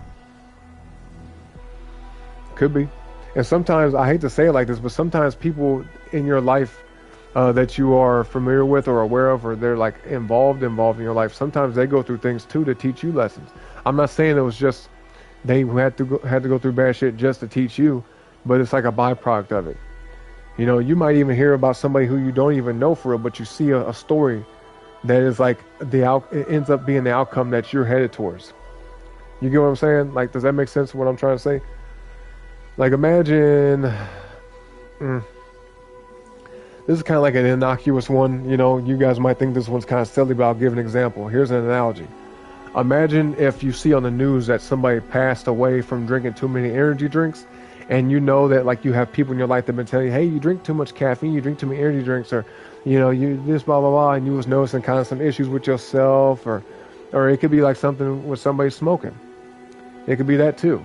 But you see like somebody has a bad outcome, and they're doing what you're doing currently. You haven't had that same bad outcome yet, but you saw it happen to them, and you know that you're kind of doing the same shit that they were doing, and then you saw what happened to them. You can take that as a way of saying, okay, wow, I don't want that to happen to me, so let me just stop while I'm ahead. Right? Let me make sure I prevent this from happening to me, because look, it happened to them. And honestly too, once you start to see there's more evidence than just one situation, then it kind of scares you straight. You see what I mean? When you start, you know, let's say the smoking, you see multiple people with holes in their neck, and they losing their lungs, and they passing away, and they having all these different problems and lung cancer and shit. It kind of makes you say, well, damn, that's not a coincidence, huh? If it's happening to all of them, shit, it could happen to you too, you know? So, hey, I mean, that's just one analogy. You know what I mean? There's one analogy, but yeah, a spiritual thing. It could be that. It's like a spiritual lesson. Everything in life, in my opinion, is like fairly spiritual. Pretty much everything. Especially nowadays, as I'm looking at life more differently, I guess. I'm looking at life in a different perspective. But pretty much everything in life is very spiritually based. Once you come to realize that. Once you start paying attention to how things work out in your life, the serendipity, the synchronicities, the, you know, sometimes the bad situations that you kind of saw coming if you were just did things a little bit differently. Like, damn, I knew I shouldn't have did that type shit, right? Or I had a belief that this will work out, and it does work out. Or, you know, you're taking a chance and saying, this is not a bad thing I'm trying to do, but I don't know if it's going to turn out good. I'm just going to go for it. You know what I mean? And there might be some risk involved, but you know that it's for a good reason. You know that you're doing something good, and you have faith in God that it will work out. You have faith that things will be better for you, and they turn out good. It's like, okay, great, boom. That's a spiritual thing. It's showing you that you're on the right path, that you're doing what you should be doing. Like I said, same thing opposite. You're doing shit you shouldn't be doing. I don't know about this. I probably shouldn't be doing this, but I feel like it though. I don't give a fuck. I'm gonna do it anyway. Or fuck that person. I'm gonna do this to them. You know? Or hey, this person's offering me this, and I know I shouldn't take it, but I'm gonna do it. I'm gonna try it because I'm just curious, even though I know I probably shouldn't. Shit like that. Then you end up learning a lesson. Something ends up happening bad, or things end up, you know, being traumatic towards you, or you end up having like some type of permanent situation. You might learn a permanent life-changing decision, or excuse me, a life-altering event. It might be permanently life-altering. God forbid. We can hope that that doesn't happen in a negative way, right? If anything permanently life-altering happens, we want it to be something good. I pray that good things happen to y'all in the chat. Even if you're sitting way in the back of my chat, I pray that for myself as well, but I pray that to everybody, that if you have any life-changing event happen to you or happen for you, I pray that it is of good nature, that it is a good thing. But hey, at the same time, boy, some shit be happening, man. And if you don't want bad things happen to you, if you don't want no bad shit happen in your life, then just, you know what I mean, make better choices. You know, even though I still vape, I certainly had to get the hell away from smoking cigarettes. Just to use myself as an example. Drinking, I had to get the hell away from drinking because I said, well, I don't kind of feel good, and it was making me gain weight, and I was like starting to kind of feel like unhealthy from it, starting to worry a little bit about my health, and I saw other people losing their teeth. Thank God I still have all my teeth. I have each and every one of my teeth, and they're good. They're in great condition, thank God. But you see people losing their teeth, their liver becomes fucked up, a lot of stuff, man. They end up, getting off behind the wheel of a car in that state, in that condition, and costing them their own lives or the life of other people. So, just as examples. And there's a lot of different things I had to say to myself, like, I'm going to avoid this. I'm going to stop doing this. I'm going to change this around because I just didn't want, I could see how it was starting to affect me, affect my life, affect how I feel. And I was like, I don't want this shit. I want better than this. You know what I mean? I don't want to deal with this anymore. I don't want to feel like this anymore. I don't want to have these kind of outcomes happen to me.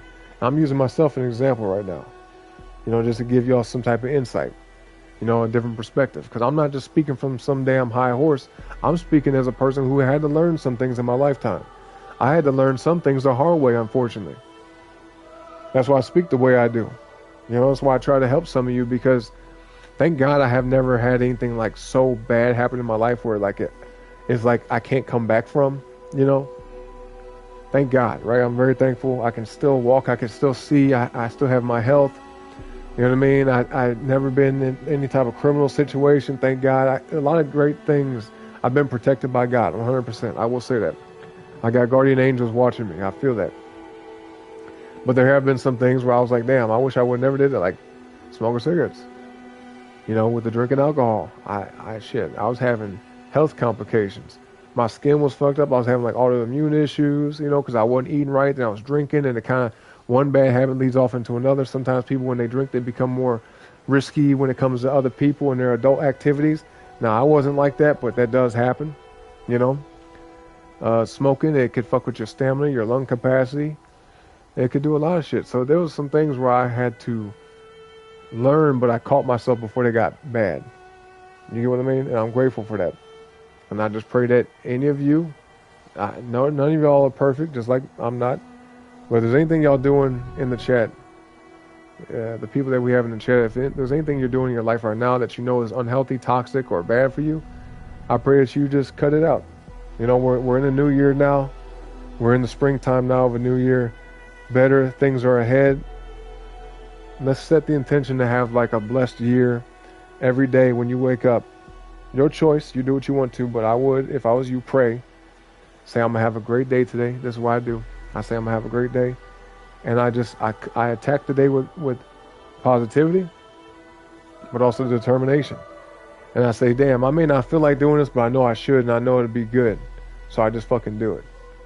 I'm not telling y'all got to be like me, but, think positive and move forward with that mindset. Okay, folks?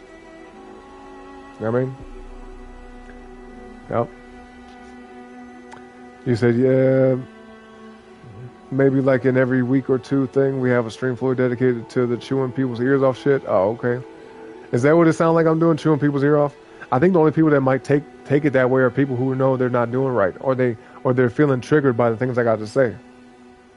That could be the case. I feel like some people they feel uplifted and inspired by the stuff I got to say, and then at the same time we might have some people in chat that are feeling picked with, and they're it's like I'm poking at their demons. You know what I mean?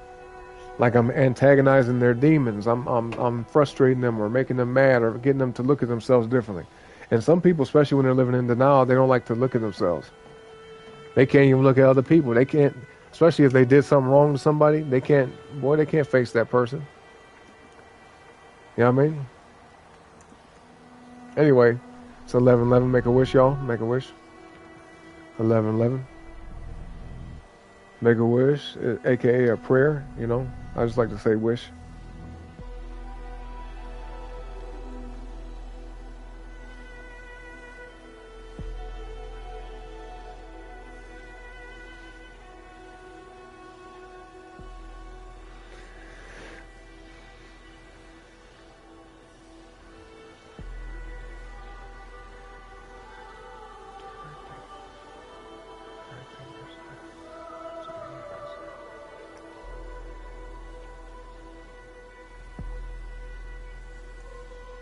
Okay, boom. You made your wish. You made your wish. Hope y'all did. What's up, Amethyst? What up, homie? Hold on one sec, y'all. Hold on one sec. I've been talking for hellas. How you doing, by the way, Amethyst? But yeah, let me get some water right quick, y'all. Give me just a minute.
Okay, boom, I'm back, man. I appreciate y'all patience. A little minute. Let's see.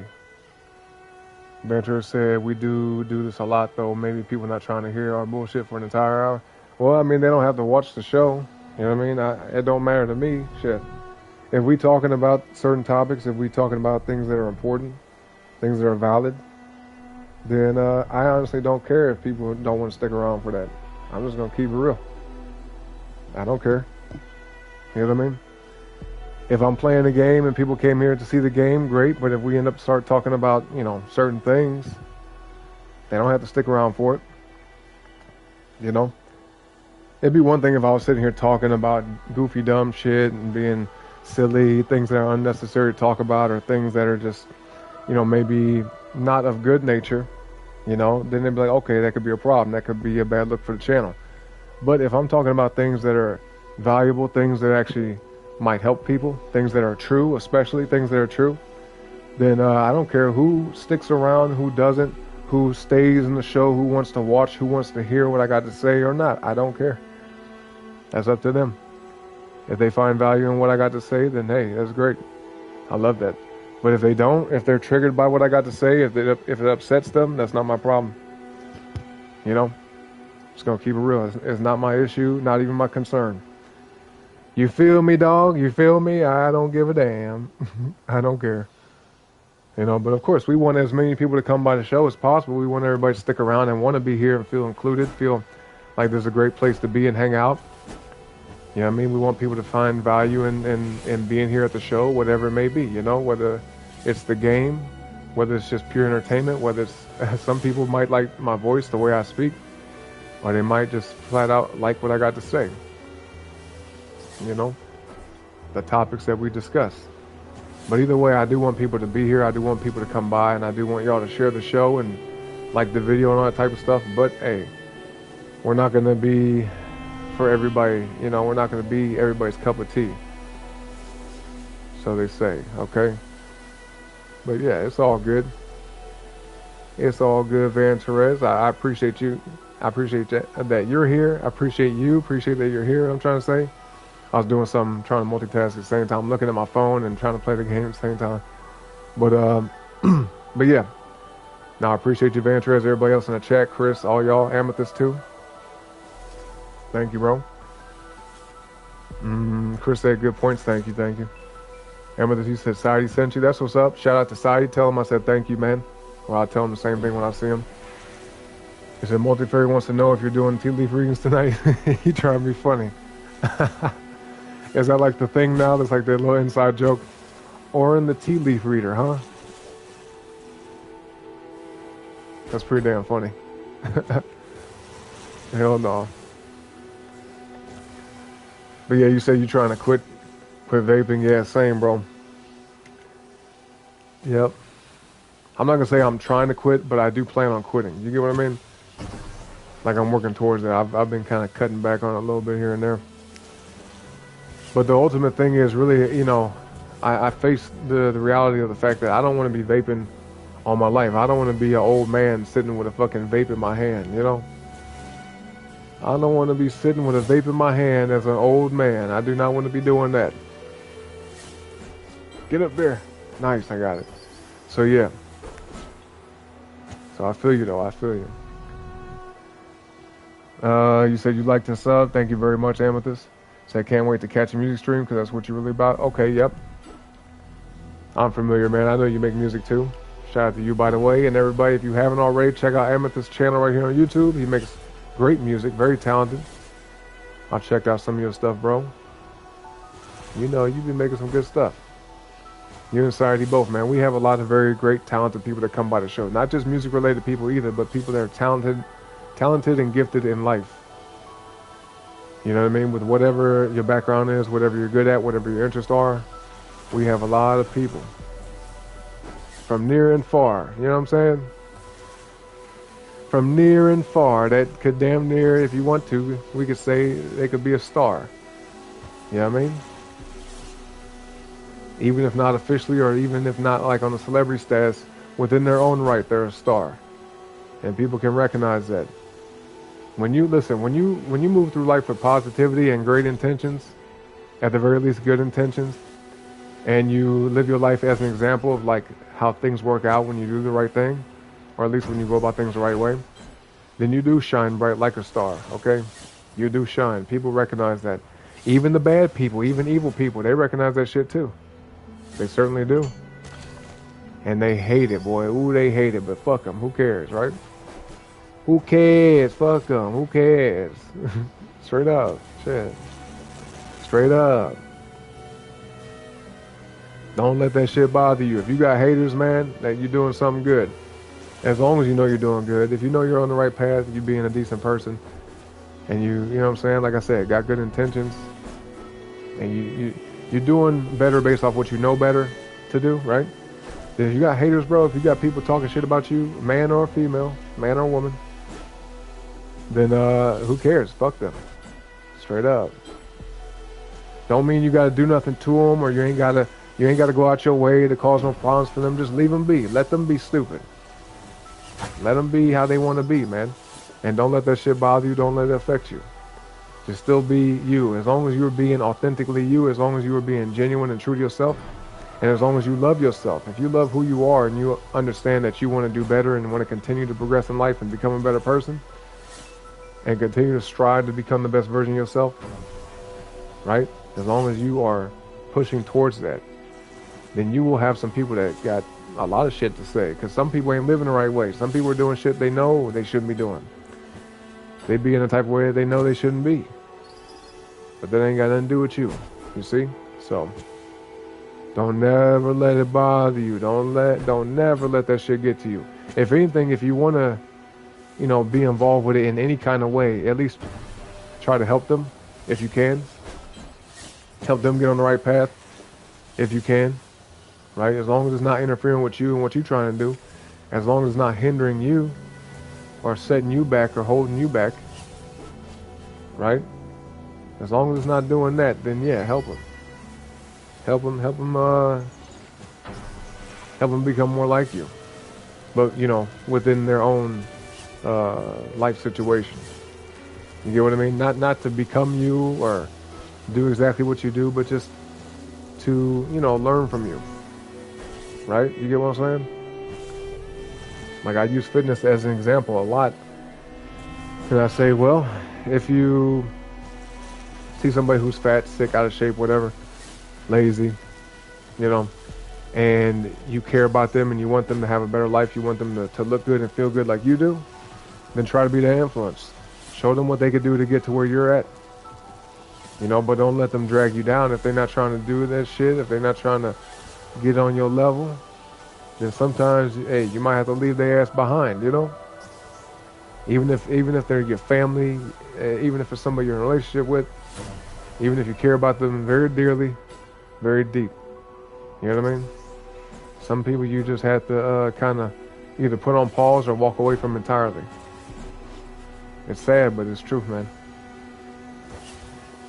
You gotta make sure that you're good. Just like they would on the plane, they say make sure you secure the mask on yourself first before you help somebody else. Like in you know, God forbid, in case of emergency, secure your mask first. Make sure that you're good. That way you can actually help other people. Because if you're sitting there falling out, passing out, and you're trying to help somebody else put their little oxygen mask on first, then what good does that do anybody? They're sitting there helpless, confused. They don't know what's going on, and you passing out while you're trying to put on the mask on somebody else. No, make sure that you're straight. You know, it doesn't mean that you, some situations you could help somebody else while you're helping yourself, right? Sometimes you can, but sometimes you got to make sure you're straight before you are able to really be there the proper way, you know, for other people. Yeah, especially for somebody you care about. You don't want a half-ass effort for somebody, you know. Yep. Venture said, Avery not here no more, but hopefully she knows we appreciate her as well. Yeah, absolutely. Shout out to Avery. Yep. We definitely appreciate her. And you're most welcome, Amethyst. Thank you for being here, man. I appreciate that. I appreciate you checking out the show and listening to what I got to say, you know. But yeah, we'll be doing music more than likely tomorrow at some point. I did a music show yesterday. I put it to members only, but I left it back public for a little bit. I put it back to public, so if y'all want to check it out, kind of reflect upon the stream and see the tracks that we did and whatnot, you got time to do that. I might put it back to members only either tonight or tomorrow. I haven't decided yet, but it will be soon, you know. And just for the record, if we ever do a music show where I'm making music from scratch, making a new beat, a new track, then, you know, it will go to members only. But if I'm just playing music, stuff I've already worked on or completed songs or whatever, then that will be public indefinitely, okay? Just so y'all know, because some of y'all are new to the show. I feel like there's nowhere else to go here. I feel like, haven't we done everything here? I believe I've gotten everything there is to get. Oh, see, we still got these little rocks and shit. And, you know, I don't have to get every last one of these rocks. I don't have to get every last point or token or whatever. But I don't want to... Really, I don't want to purposely miss nothing, you know what I mean? Like, I don't feel like going over there doing that. No, we want to cover our tracks here. Check all the bases, you know what I mean? Okay, so this seems like the obvious route to go, but then we also have that bell thing over there. So make sure there's nothing else to get. It's coming from this angle. I think I got this already. Who all do we still have in the chat, though? Where y'all at? Who's still watching the show? Let me know. Let me know. I'm curious. Who's still watching? After that long-ass conversation, boy, some people are like, man, I'm tired of him talking, bruh. Enough already. I get it. My feelings are hurt. I get it. I got to change my ways. I got to fix my life. My ears, my mind, my heart. My ego. Oh, no. Oh, I have to face myself. Oh. Well, hey, better late than never, right? Shit. Listen, don't it make more sense though for people, like, wouldn't you think that people want to have a great life and to have good outcomes and just, you know what I mean, be able to smile every day, not have nightmares because of, you know, living the bad way or doing shit they shouldn't be doing? Don't you think people would want to just not live like that? Like, man, I don't want to have no more nightmares. I need to stop doing this shit. I need to stop being an asshole to people. I need to stop being selfish. I need to do better for myself. You know, shit like that. You think some people would, but some people, I don't know. They got to get smacked a few times by life. They got to have some karma, some shit happen to them before they say, all right, enough is enough, man. Let me start doing right. Let me get this shit together all the way. Can't take it no more. Oh, my God. Shit, I've been through that. I've been through that myself. I was like, bro, hey, man.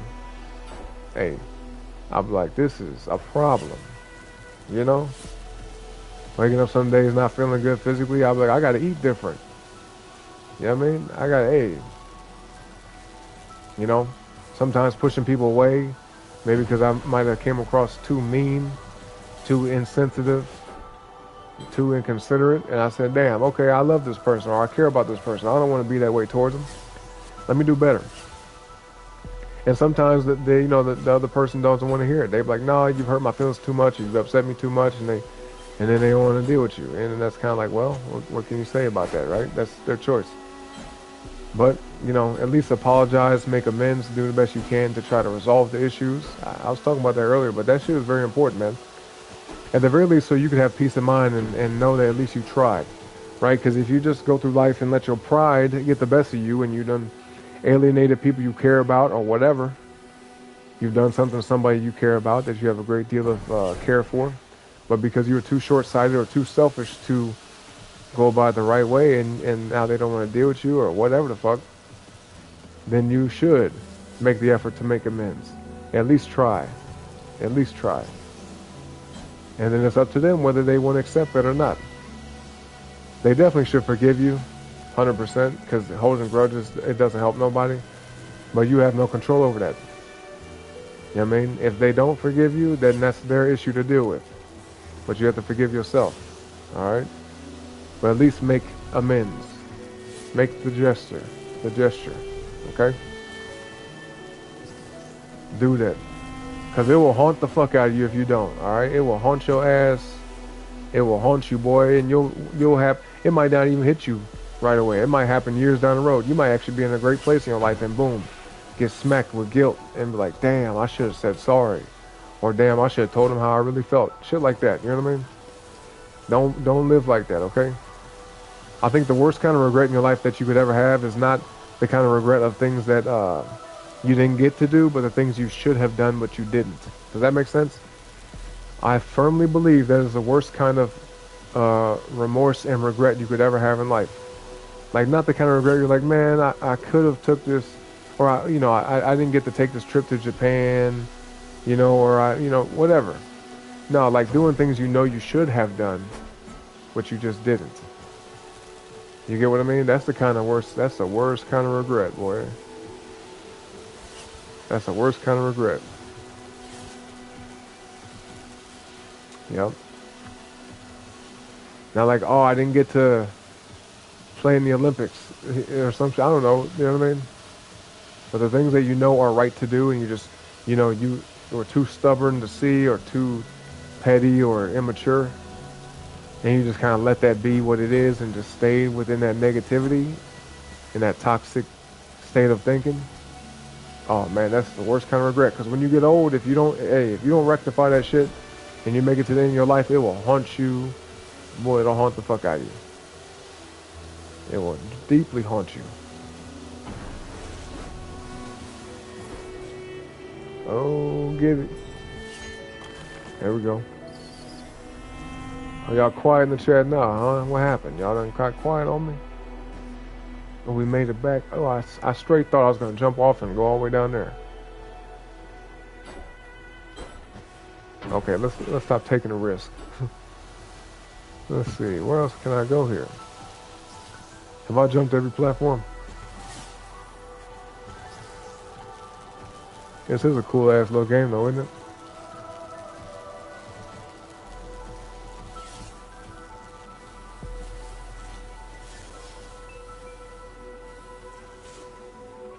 Okay, nothing over here.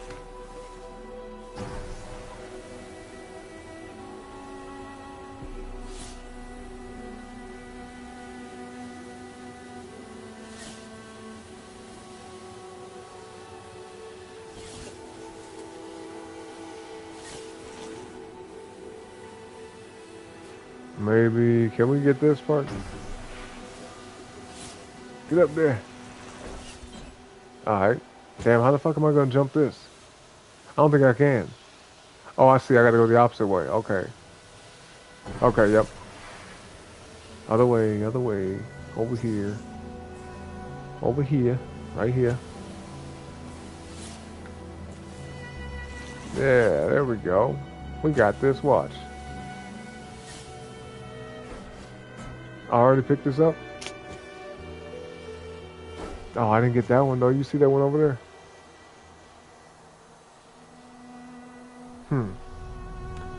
I don't know about that. Wait a minute though, hold up. Is that the same thing I was looking at? Chris, you still here? Appreciate that, bro.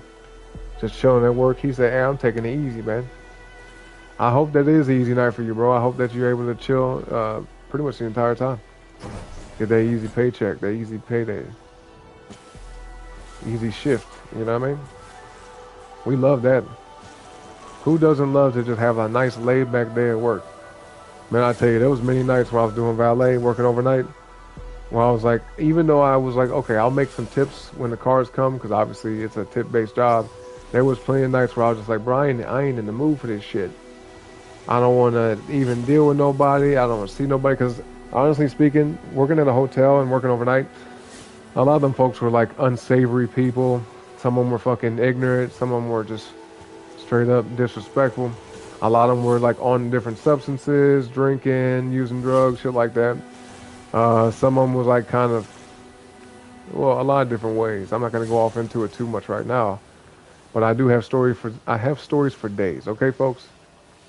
Maybe, I don't know, I might do a member stream one day and just like members only and just talk about a lot of the shit that I saw and some other kind of more, I guess you could say, exclusive things. Things that are not necessarily for the public. All right, but yeah, there was plenty of days, boy, where I was like, I don't want to deal with none of these fucking goofy ass people, man. Hell no, hell no. And a lot of times too, it'd be more trouble than it's worth. Like they would come in stupid, you know, on whatever the fuck, and they still wouldn't give you no money. Everybody, bruh, you must not feel that good then. All that alcohol and shit you drank and did, you don't feel good enough to give a tip, huh? All right then. Well, have a good night. Shit. Get up out my face. And I was never like any type of way to people. I'm not that kind of person like, oh, you ain't gonna tip me? Okay, watch. Or you're not gonna tip me, you know, and then be some type of way towards them or do something to them or their car or whatever. I never even thought no shit like that, because immediately if the thought ever crossed my mind at all, I would say, man, that's wrong. Would you want somebody to do that to your shit? You know, at the same time, I right away try to rationalize it and say, well, if I did X, Y, and Z, would I get a tip out of that? No. So therefore, it's not worth doing. You get what I'm saying? Like if the thing you feel like doing in retaliation to somebody doing something to you or doing something you don't like, whether it's telling you no or whatever the fuck, right? If you think of doing some type of retaliatory thing, seeking revenge or anything, just something to get back at them, being petty, whatever, you have to ask yourself right away after having that thought, do you, as a result of doing that, do you get the outcome that you seek? Right? Do you end up getting the thing that you wanted in the first place by doing the petty thing, to doing the spiteful thing? Like, do you get what you were seeking? Because if you wanted something from them or out of the situation, and then you don't get it your way, things that don't go your way, do you therefore get your way by doing the thing you know you shouldn't do? Just because you're angry? Do you get what you want out of the situation? Now, if you strongly desire just to hurt them as a result of what they did or didn't do, then that's pretty fucked up. You need to do some self-evaluation. Ask yourself, why are you like that? But if you're a stable, rational thinking person and you realize, oh no, I don't get the result that I want, the outcome is not going to be good, it's definitely not going to be what I'm looking for, it might actually end up being bad, then that's when you quickly disregard that thought and say, well, never mind. Even though I want to do this, you know, even though it might make me feel better, even though I'm mad, so I'm, feel like doing this shit to them or whatever the fuck. If you're not going to get your way as a result, then just don't do it. Just get that thought out your mind and figure something else out. Find a better way to go about it. I mean, maybe be a little bit different. Maybe it's not them, it might be you. That could be true. And sometimes two things could be true at once. It could be you and them, both that are not, going about things the right way. And that's not just job related either, folks. That's through any type of human connection, any type of person-to-person dynamic. Chris said job is mostly chill, get rid of a homeless or two, that's about it. Oh, okay, well, that's fairly simple. And hopefully, the better things get for everybody, the less likely it'll be for people to have to be out there living like that, Not to say that you won't still need that, not to say that there won't still be a need for that position, because, security and safety is very important, right? People, even if there's like very little risk, there should still be some type of like backup. Because imagine this, imagine we live in a society where where crime is basically non-existent. Do we all of a sudden get rid of the police in the jails? No. We might be able to scale it down a little bit, maybe, possibly, but there's really no need to get rid of it because it is therefore becoming a deterrent. Even if there's no issue, even if there's no actual threat or a pending, danger, it still becomes a deterrent because people know, like, well, if I was to do something, my ass would be grass. You know what I mean? It would be, I'd be in a bad way. Might lose a lot, freedom, your life, or whatever. So it will deter people from doing stupid shit. But as soon as that backup, that safety mechanism, that protection goes away, even people that didn't think to do shit like that in the first place, they might start getting funny and start getting them ideas and say, well, if I wanted to, I could, because I could get away with it, head ass. You know what I mean? Even though, I don't know, I don't think I would do it, but I could. Who's gonna stop me? Look at ass. You know what I mean? So no, that's good. It's a deterrent. Get over there, bro. There we go. We got it. Yeah, I think I got everything now. Is that everything? Damn, it's kind of tough to tell, man, because this big-ass level, boy, it's hard to see. I can't see it. Man, hold on. Let me get to a vantage point. Hold up. By the way, folks, don't forget to like the video. All right, subscribe to the channel as well if you haven't already. Like, subscribe. Like, subscribe. All right? Do it tonight, though. Like the video. Sub to the channel. Share the video, too. With your family, your friends. Make a friend on the street. Somebody new that you meet. Like, hey, man, nice to meet you. Let me greet you with this guy on 28's channel on YouTube, alright? Some type of shit like that. You might meet some new people, man. Might make some new friends, actually, yeah.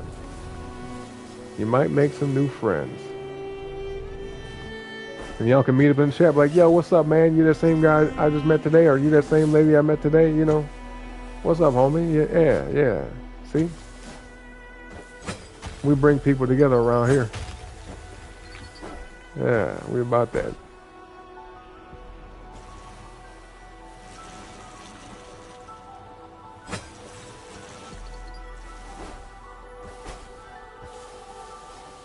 Okay, I didn't see this backside part over here. I didn't know nothing about this. I didn't even see this shit. So, well, we got more to explore now. Whoa, hold up. Hold your horses. Slow it down before you fall down to the ground, all the way off the map and shit. Alright, let's come back up here. Whee! Okay. So, let me look. Let me take a good look. This game is so damn sick. I kind of wish I can go over there, but I know I can't. Don't it feel like that a little bit?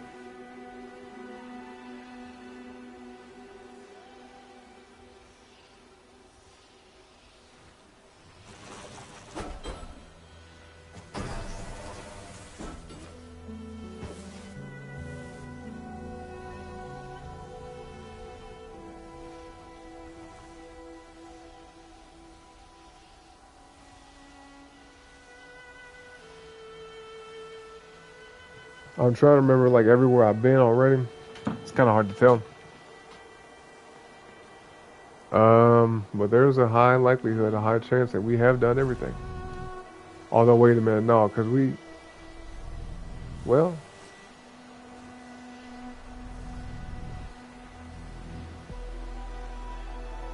damn, did I get over here from that way or from right here? Oh shit. All right, hold on. Let's just try something. Where my orbs go, man? Did I use them all up? Hold up. Don't they just stay there even if I'm standing still? I must have used them then. Oh, you see that over there? Just like in Journey, you could always like see the mountain in the background of the game. Like almost the entire game, you could see like where you're supposed to be by the end of the game, and that might be. And they got a little pyramid structure over there on top of the mountain. Journey was like this, where you could like see it off in the distance, and each level that you progress through, you got like closer and closer to it. That's kind of cool, isn't it? Like you can see where you're going the entire game, even though the levels transition and they change. That might be actually. I mean, I can't tell if it's like this pillar. And we go up in the sky at some point, or if it's like this structure over there. Maybe the structure's next, and then ultimately we go up. What y'all think? Does that make sense to you? Oh, what's this? You see this? How these two mountains look the same and identical? The fuck? Oh, I can't go over there, can I? You see that? How the tips of the mountains look the same? There must be statues. That's what it looked like to me. Let's see. Can I go over there? Oh, hell no. Nope. Whoop, whoop, whoop. Yeah, that's not gonna happen. No. Okay. So yeah, those look like sharks, don't they? Like shark heads or something. The top half of a shark. Or something, and then we got this one in the middle, this big ass shark head. Oh, that's the same statue as this thing. This thing right here, that's one of those sticking out, but it's hella big. Hella big, oversized ass statue. Let's see what this says. See, I was just talking about sharks. Anyway, it says the great shark. The great shark presided over the shadow tundra, decisive and prideful. The cold lands would not fall without a fight. The great shark was the sea's fiercest warrior. Legions of ghost warriors fell to his strength, but the ghost warriors were legion, and the great shark only won. Okay? The terrible war between sea and fire tarnished the great shark's beloved sanctuary. The great shark lies entombed in ice, dreaming of its day of vengeance. Damn. This bitch mad, huh? That shark said, watch what I do. I'm coming back for you. Head ass. Looking at, boy, you entombed now, though. You entombed. What does it say? Entombed in ice? Entombed in ice? Yeah, entombed in ice, yep. Entombed in ice. Forevermore. Type shit. Oh, yeah, most definitely, Chris. You said this game is really nice to look at. I love the visuals on this game, man. Like, honestly, even though the game is very... I don't want to say it's one-dimensional. It is kind of like... It's not a super complex game at all. But it is so good to look at. It's so nice, and it's like, it's kind of peaceful. It's a little bit therapeutic, meditative. You know, however you want to look at it, right? It got that kind of vibe to it. But yeah, it makes up for, I guess, a lack of gameplay. But it fits. I think it works. You know, the game is pretty much... Yeah, I'm trying to, like, describe it without, like... I don't want to insult the game, because it is a nice game. It's a beautiful game. I know the people that made this game, they put a lot of work and effort into it, so shout out to them. But it is very, very basic. But it works. You know, for those of you who kind of just want to chill out and unwind and play a game that doesn't require too much thinking. You don't have to wreck your brain and be like, oh, I gotta solve this puzzle, or oh, I gotta fight this boss and I gotta level up, and oh, it's stressing me out, oh, I keep losing, keep getting game over. I mean, watch. This game is super forgiving. Watch this. Watch this. Watch. I just go smooth off the edge. Boop. Smooth off that bitch. And look. No health bar. No game over screen. No, oh, you lose, stupid. You know what I mean? Oh, you idiot. Why you do that? You know? Like, no, the game doesn't punish you. So it's very casual, very smooth, very easygoing, laid back type shit. It's nice. I love it. I love it. And sometimes you need a game like this, man. Like if you play Elden Ring, you play fucking Marathon, extraction shooter games, fighting games, any game that has a significant level of stress, or maybe even just a moderate level of stress, yeah, you play a game like this, boy, you feel at peace like a mug. I feel hella at peace. I kind of now sit here and ask myself, why the fuck did I stop playing this game? You know? I mean, I know I was playing other things and we were streaming other things, but still, it's like, I should have came back to this game. It's almost like I have no worry in the world, you know? Anything in life that might be bothering me, hey, it's all right. This game, you know, it creates a peace of mind, don't it? At least for me. At least for me. And it has like a lot of downtime to it where I could just sit here and talk. We're able to just sit here and have a conversation without me having to pause the game. We can let the music play in the background, let the visuals just kind of just be there like as a wallpaper or a background, you know? It's nice. Nice little backdrop. Okay, yeah, we ain't doing that. So we gotta... didn't I come from that way? Didn't I come slope from... Didn't I come from that slope up? I don't even fucking remember. I don't even remember. So I highly doubt I can. Yeah, no, I can't do it like that. I'm not gonna be able to go from here to up there. That ain't gonna happen.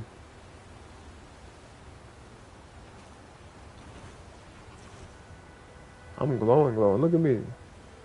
I just realized that if I... Is it because I activated... Because I got all these orbs? I'm like glowing white and blue a little bit. I got like a little hue. A hue to me. Especially in the light.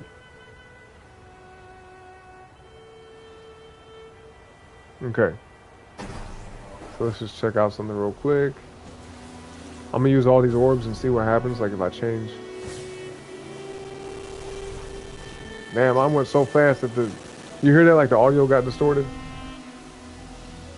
Oh, never mind. He just looked like that because of snow. I thought it was because I had all these orbs. You know? Damn, I wish I could zoom the camera in on him. Let me see. Is there a way to do that? Rewind to 5 minutes ago? They got that as an option? I mean, what's the purpose of this? Oh, you know what? I just caught on.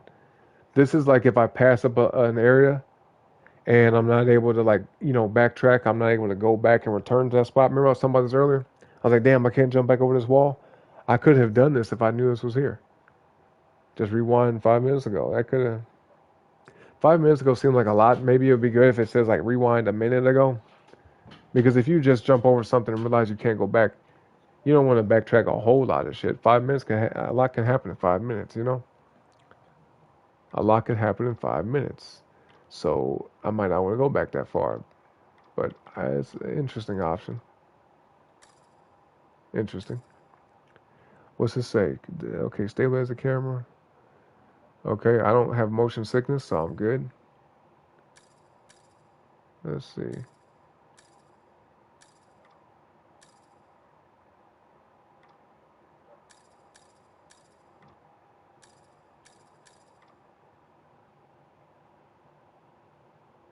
Oh, really?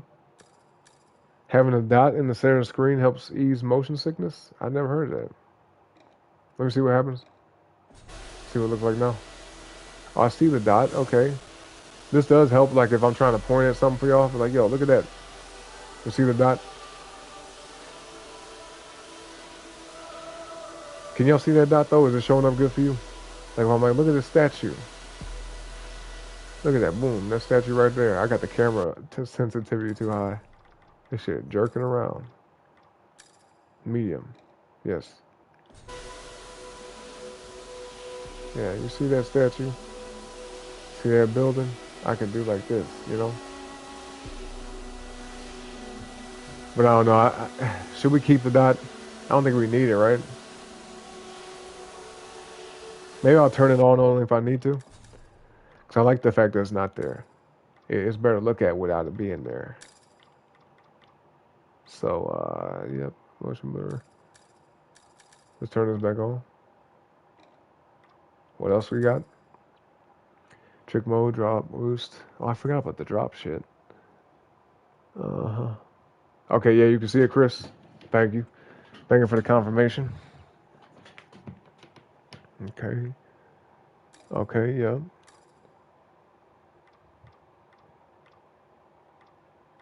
Well, we even got this on because we got headphones in, so this don't count, but all right.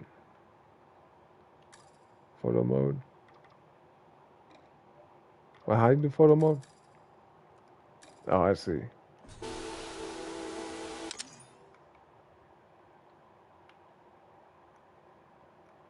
Beautiful, beautiful. Beautiful, beautiful. How far can I? Oh, damn. See, it'd be nice if I could like go all the way out. I don't like that.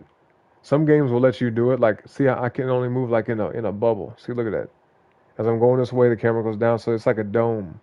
They have an invisible dome around the character that the camera will only go like this. See what I'm saying? Yeah, it'll only do like that. I can't like go all the way up into the sky. I can't like go super far over this way and take a photo. This is like as far as it'll let me go. This is about as high as it'll let me go. I don't really quite like that, but it is what it is. Can't do nothing about it. Let me see. Can we? Take photo effects, exit, autofocus, zoom, aperture, manual focus, height, roll. Okay. Ooh. Does that make you dizzy? Did that make y'all dizzy? We upside down like that?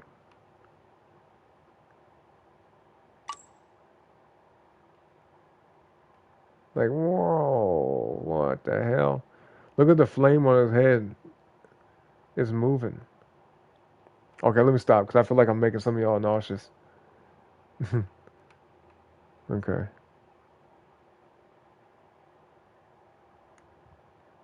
This is kind of disorientating because, like, with the camera being upside down like this, the controls are backwards. So I'm trying to I'm trying to position a certain way. How the fuck? Oh, like this. Okay, there we go. Oh Lord, this is complicated. Fine, just do this. Let's put it back.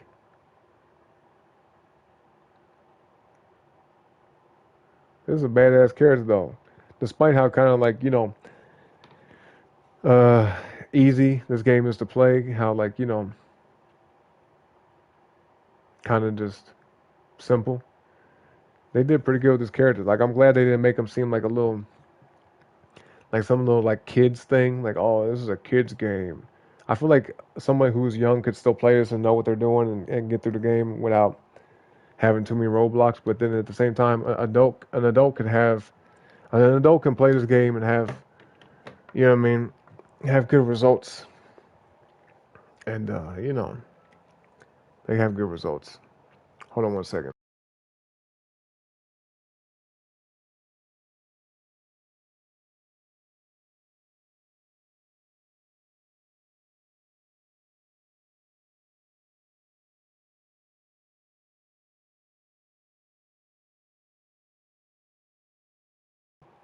All right, y'all, I'm back. Appreciate your patience. Hold on. Okay, cool. So yeah, I feel like an adult can still play this game and get through it without feeling like silly for playing it, but a kid could beat it too. And yeah, the character he ain't too bad looking. He don't look too bad. Yeah, not too bad. I dig it. All right, I dig it. I dig it. Mm-mm-mm. So we got to find out where else we can go. All right, y'all. And we got to wrap this up. We got to wrap this up. I ain't trying to be playing this all night. It's getting a little late. What to say? So the sea is unpredictable. Oh wait, my bad. The duel of the sea. The sea is unpredictable and joyous, leaping and splashing and loud. So too is the dolphin. The sea's vibrancy made manifest. All right, the sea is violent and strong, crushing and powerful and unrelenting. So too is the shark. The sea's force made flesh. All right. Together they form the binary of the sea, the weaving Ouroboros of high and low tides. The dolphin soars and the shark lunges. They carry the sea with them. Ah, yes. Okay. So there's something going on here. I think I'm catching on. So there's some type of situation with like these shark creature things, and there's like another race. You get what I'm saying? There really might be like a couple different ones, like a couple different beings, races of creatures in this game or whatever you want to say. But then what does that mean about this guy? Who is he or what is he, right? What y'all think?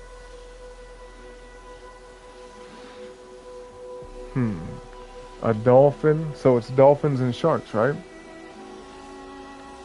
And then dolphins and sharks. Wasn't that what they were saying? Yeah. Yeah, dolphins and sharks. So maybe he's neither. I don't know. Maybe he's a shark though. Cause you see like how the helmet looks? You know what I mean? Shit.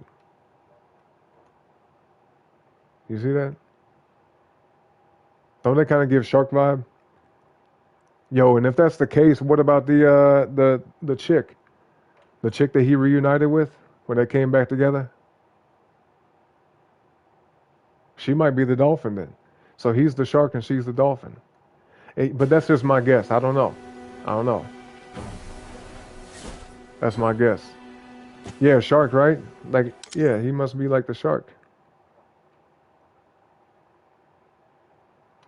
It definitely has that feeling to it.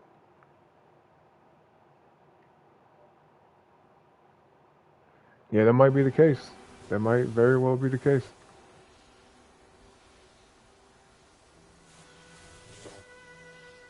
All right, then let me see. Did we get that shit right there? Let me check one last thing. One last thing before we leave. the area, alright? We got somewhere to go to. Let's try this out. Oh, I did this jump already. Why it look like I didn't? Have I done all these? You know, honestly speaking, we don't have to get every last box that is around. Because all I need is enough, what is it, points? Whatever these things are called, the currency in the game.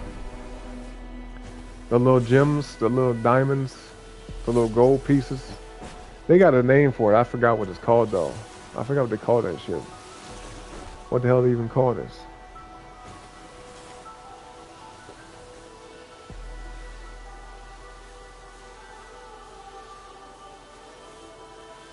I don't remember. I do not remember. Okay.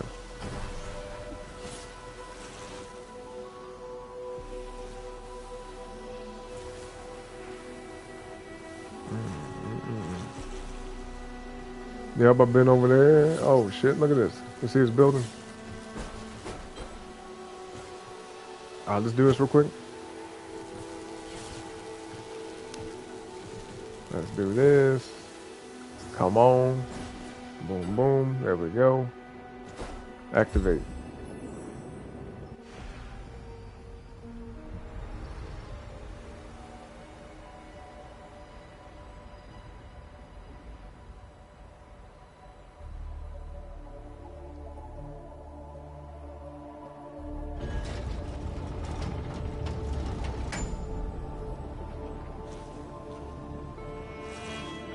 Alright, now what? Wait, what'd that do? Oh, we got, okay. Well, here we go. We gotta get these points. And the music changed too? Oh, wow. Man, I gotta go back through and get these. See, I thought we was gonna just leave the area. I thought I collected every damn thing. You gotta be kidding me. You gotta be kidding me. Most definitely. That's one common theme I'll say about the game. Everybody say how nice the game look. It definitely do, man. But notice, look at this. Notice how the frame rate dropped a little bit. You see this? Like it looks like it went down to 30 frames per second. There's a lot going on the screen right now. This game is like, we're gonna try to process all this. Yeah, it's heavy. The frame rate straight dropped. I was hoping there'd be like an option for this shit that like turn it in performance mode or something. Cause I don't mind this. It doesn't bother me, but yeah, there's plenty of games I play in 30 FPS, but it does, you know, this frame rate did drop like a mug. It sure did. What's this? We did this already, right? Yeah, we did. Is there like another trial to do? Is there a higher score to get? Yeah, there is. There is a higher score. Okay. Let's do this real quick.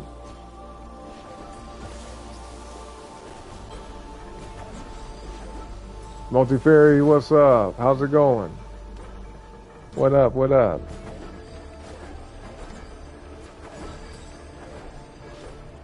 Thank you for being here. Dude, how the fuck is my score 20 or 5,000? What the fuck? Dude, last time I got 10,000 like it was nothing. Oh, Lord. Let's try this. Do I get points for this? Oh, I do. Okay. This feels a little bit more pressure than last time. Come on, keep the combo going. Come on. Ooh, yep. And it don't end until I land. You know what I mean? Like even if the timer runs out. Nice. Okay, we did 35340. Ooh. 35340. We did it. Oh, it's morning for you, Multi-Fairy? That's right, that's right. Yeah, because whenever if I'm streaming like in the morning or afternoon, it's like nighttime for you. Like you getting ready to go to bed. Well, that's a beautiful thing, Multi-Fairy. I hope it stays that way today, alright? I hope your day stays beautiful. I appreciate you. And yeah, I gotta say, my day's been pretty beautiful too, you know. I woke up, thank God. I'll say that first of all. First and foremost, I woke up today, so therefore already it starts off beautifully. But yeah, no, it's been a good day though. Can't complain.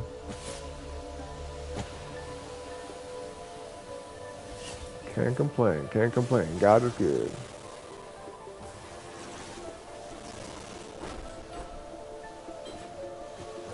And some people might be like, why is he mentioning God so much? Because I'm grateful.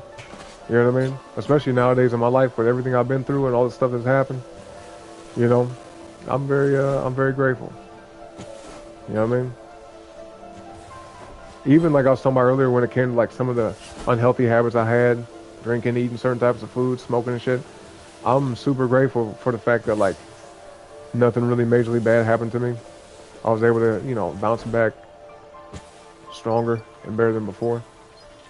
So God has shown me mercy, and I'm grateful for that.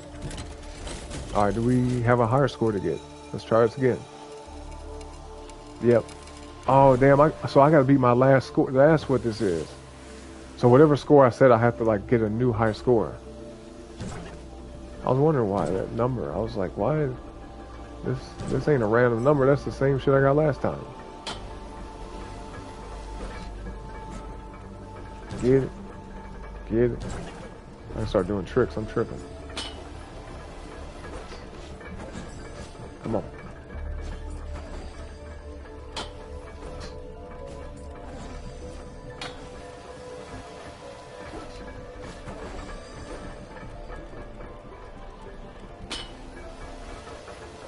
Doing good, J-Dog. What's up? What's up? Welcome back. Everything good with you? Come on, we gotta get this score, man. Oh, shit. Okay.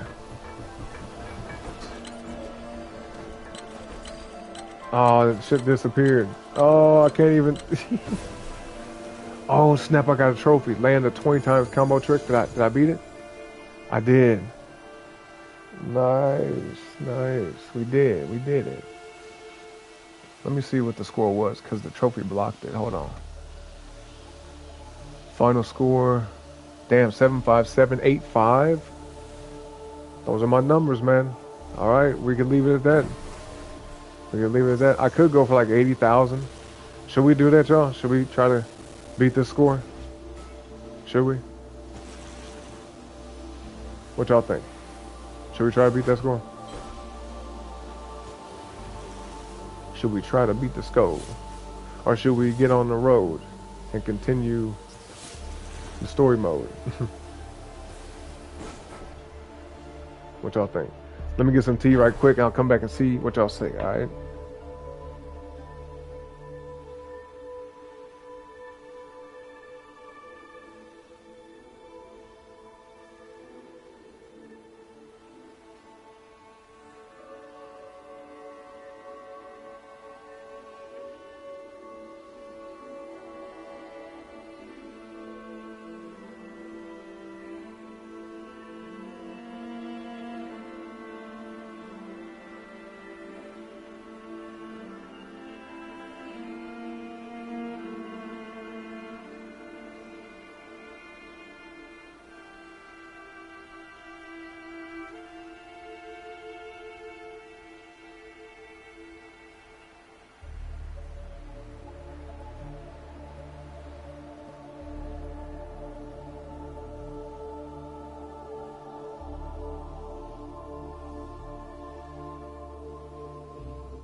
All right, I'm back. I appreciate y'all patience. Let's see. Multifair, you hella funny. You said, did you get your tea leaf reading? You still waiting on yours? Well, y'all gonna be just waiting then, just waiting and waiting. Y'all hella funny though. And then and Chris said, nah. Oh, okay, nah, don't do the high score. Okay. Amethyst said, nope, not yet. Y'all too funny, man. Tea leaf reading. Oh shit. I've heard of a lot of stuff, but the tea leaf thing is kind of new to me. But I suppose, you know, people do all type of stuff, you know what I mean? I can't be too surprised. I've seen people do stuff with coffee, and I said, what? I was like, hey, no offense, but I was like, I kind of don't get that, but hey. Different ways, I suppose, different ways. Well, let me see. Can't complain, man. Fuck that boss. What boss you talking about? The third level boss, Sidey? Is that what you're saying? The third level boss?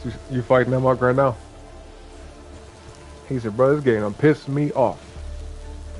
I don't even want to play. I don't even want to play this no more. Sorry, do you want a tea leaf reading on how to beat the boss, bro?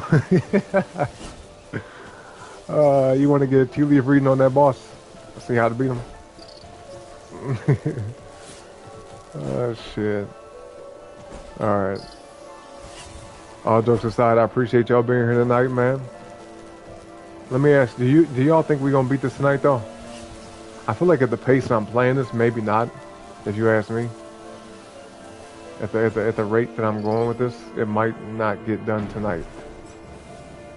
Cause I have been kind of taking my time with it, you know. And then we stopped for a long time just talking. We had that long conversation, boy. Very important, pivotal conversation in my opinion, but yeah. It was a very, very important conversation. Very valuable in my opinion. You know what I'm saying? You said half the stream was trying to get to the boss? Wait, you talking about me? Or you talking about you? Hold on, let me see something real quick. Let me see.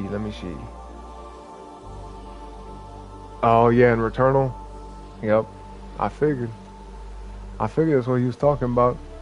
Everybody, by the way, real quick, go to InPhase Armada's channel real quick and go like his most recent video. He just wrapped up the stream. Okay, show him some love. Let me kind of check out, see what you was doing real quick, Sidey. Let's see what the problem might be. If I could help you in any kind of way, let me see. Cause I've definitely beat this game and went all through this shit. And bro, honestly, like the most tragic thing about that game is when you lose. Let's say if you make it to the third, fourth, or fifth level and you lose, having to go all the way back to level 1 is like, it's damn near traumatizing, you know? Because you don't get to just start over where you were. It's like, oh, okay, you made it to the next level. Okay, now you're locked in.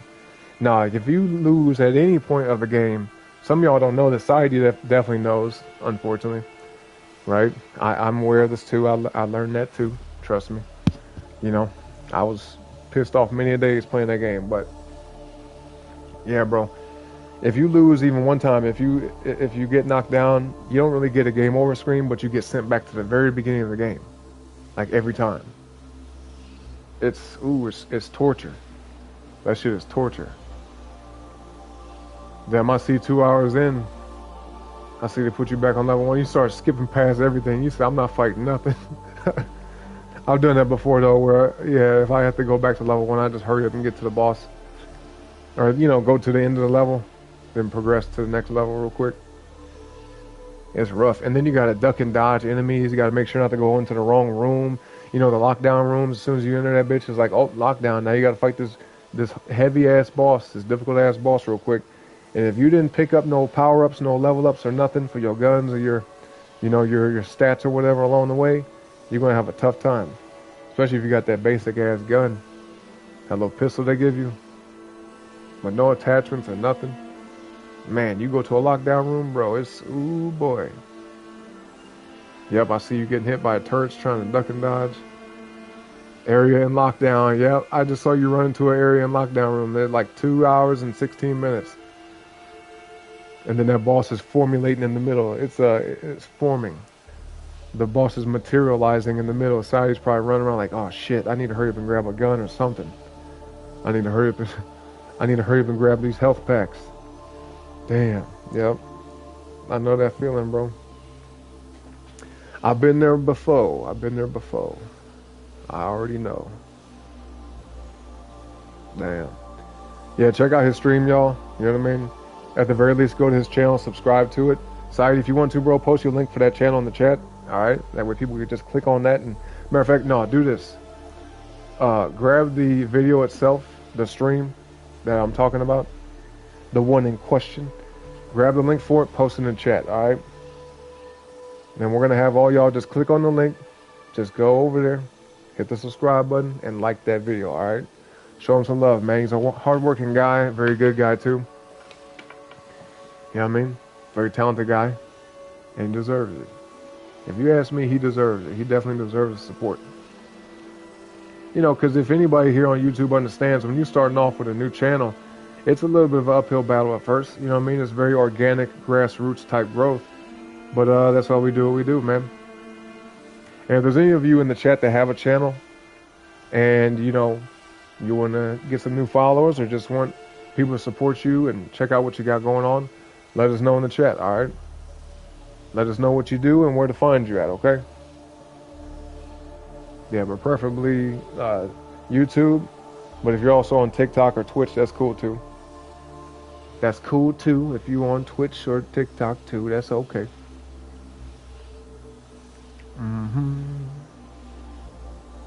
I'm trying to see how he ends up on this stream. I'm gonna fast forward a little bit here.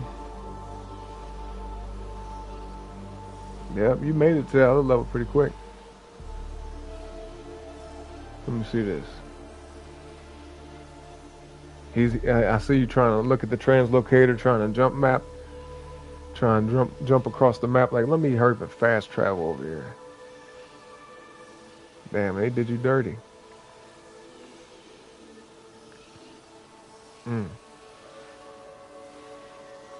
Yeah, then you gotta make sure you got the right parasites and shit. Because some parasites in that game are actually helpful, you know? Some of them actually are beneficial in that game, but not all of them. Yeah, this boss was tough. Nemesis, yeah. This boss was tough, boy. There's a boss that you're going to end up having to fight in... Oh, shit. What was it? Chapter... I don't think you've made it to this one yet, but have you ever seen the boss that's like playing the piano or playing like a big-ass organ? Sorry, have you seen that? Have you seen that boss yet? It's like a very dark, kind of gloomy-looking level. You got to climb all the way to the top of this building. Like it's like a castle or some shit, you know? You got to climb all the way to the top. And as soon as you get up there, there's like this winged creature sitting there playing on an organ, playing music. Have you got to that boss yet? I think it's past this level. I think it's after this. So maybe it's like level 5 or 6 or something. Damn. I see you too.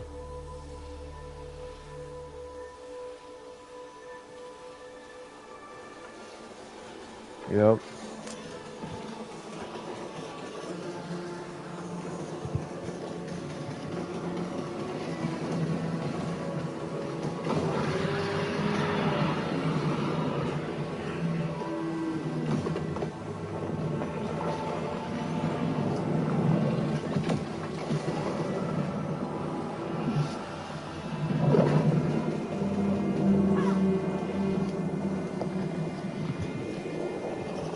That's tough. That's tough. That's Sadie's gameplay playing in the background, by the way.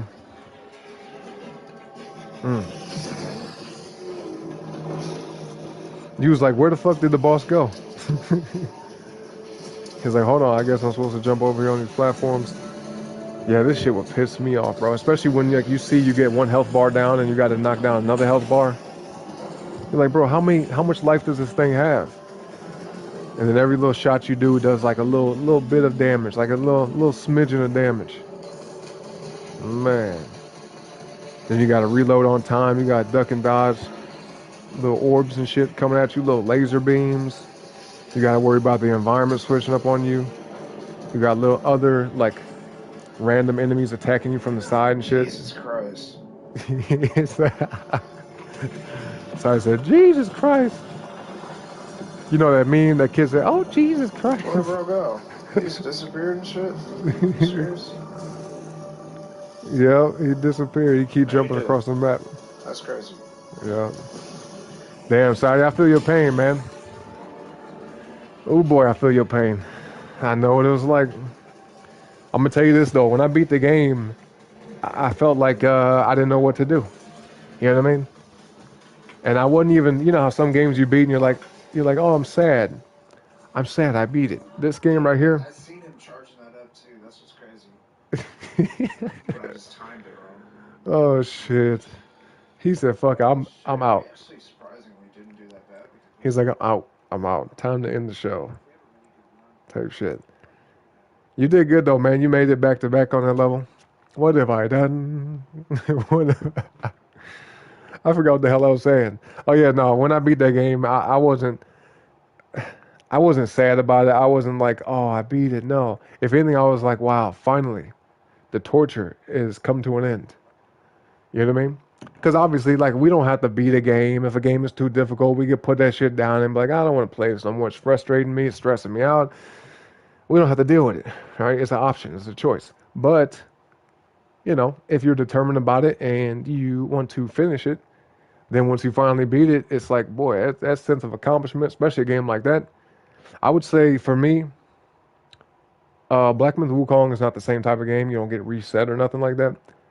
But as far as difficulty and frustration level, yes. Black Myth Wukong and Returnal, those are difficult ass games. You know what I mean? So when I beat it, man, honestly, like, okay, New Game Plus on Returnal is interesting. I never went through and did it twice. Because I think isn't there like a secret ending? And we got a lot of people in the chat right now. Hey, y'all, hit that like button for me. All right. Help a brother out, man. Show me some love. Show my people some love in the chat as well. We have some content creators in the chat also. Okay, but I appreciate y'all being here at the show. Don't forget to like the video. Subscribe to the channel. All right. And I appreciate you. Thank you very much. But yeah, Returnal, man, I went back and played a little bit after I beat it. And honestly, it feels good to not be too attached to what happens because since I beat it, I went through the whole story. I did, you know, you do get like a permanent save. You unlock something. I forgot what you unlock. You get something. But yeah, when I went back to that shit, I just like I'm just gonna casually play this. No real expectation. And it was nice. It felt way more laid back, even though you still kind of have that feeling like, oh, I don't want to, you know, lose this. I got a nice weapon. I got the nice setup. So yeah, it's tough. But I wish you luck with that side. You will beat it eventually, you know. You will overcome and triumph that shit. You will achieve it, my friend. You will achieve it. I believe it. Okay. Plus, I think you're pretty good at games, so you got this. And you're intelligent. I think that game right there, honestly, Returnal is about skill, but if you are, you know, an intelligent person and you can kind of read patterns and you can kind of like understand how the game works as far as like the perks, like I was talking about the parasites and shit, what was the other stuff, the malignancies. You know, once you understand the concept of the game, how things function, and you can kind of pick up on the patterns of the bosses, a lot of it, you know, you might not even, I'm not saying it's about you, Sidey, but you might not even have to be good at the game. But as long as you're good at pattern recognition, you'll beat it. With time, you'll definitely beat that shit. Definitely. All right, but let's see. Yeah, let's see. Let's see. And but this, you said Ouroboros mention. Yep, we did have the Ouroboros mention in this game. That's also like in the never-ending story, right? Isn't that the symbol that'd be on the book, Ouroboros? The snake eating itself, all coiled up and entwined, the snake eating its tail. Or it could be a dragon. Sometimes it's depicted as a dragon. You said, no, you was fighting him the whole damn stream? Oh, okay, so you kept going. Okay, so you made it to that level. Had to go back to the beginning and just ran through each time? You said, I'm taking a fast track to this boss, boy. Half the stream was just trying to get to the ball. Yeah, it's done. The oh yeah, J Dog, you said so you Jack Frost in this game? No, no, we don't have no ice powers, nothing like that. We're not a snowman. We just in the snow right now. But see, this is just his level. The other levels, man, was like tropical, sandy, kind of desert, water. Bro, look how, hold on, wait. What the fuck? Yo, look at this. Why is the ground moving like it's fabric? You see this? This is supposed to be rocks and snow. Don't no mountain peaks move like this. What the hell is it? You see what I'm saying? So I could see not even this snow should move like that. Not even really this. But this whole thing is moving like fabric. Look at that. What the hell? This shit looks so weird to me. I just noticed this. Because I saw it, but I wasn't really tripping off it. But this looks weird, don't it? Anyway. Yeah, thank you for subbing, J-Dog. Sub to Society in Phase Armada. Sub to Chris CW in the chat as well. He is a content creator also. And Amethyst as well. Okay, 333 Amethyst in the chat. Okay, show love. Go ahead and do that. Yeah, folks, I'm not playing though. I have no problem with you self-promoting. You know what I mean? Especially if I mention it. Be like, yo, who here makes content, but not, you know, the right kind of content? Because nowadays you gotta be careful. If you say, oh, you make content, oh, you're a content creator. Sometimes, unfortunately, oh shit, because we've had issues with certain places that people be getting off into and shit they be doing. Sometimes when you say content creator or you make content, sometimes it can be misconstrued for the wrong type of shit. But when I say content creator, when I ask if people are making content, if they do that, I'm talking about Twitch, YouTube, or TikTok. All right? Only those platforms. No other bullshit, okay? We don't support or condone that other shit. Straight up. Never gonna promote no shit like that. You said the torture has come to an end? Yeah. The torture has come to an end. So yeah, you haven't fought that boss yet though, the one playing the organ? Okay. Well, you gonna see, bro. You gonna find out, Sidey. Hey, let me not say this, because I feel like I'm gonna make you be like, oh fuck.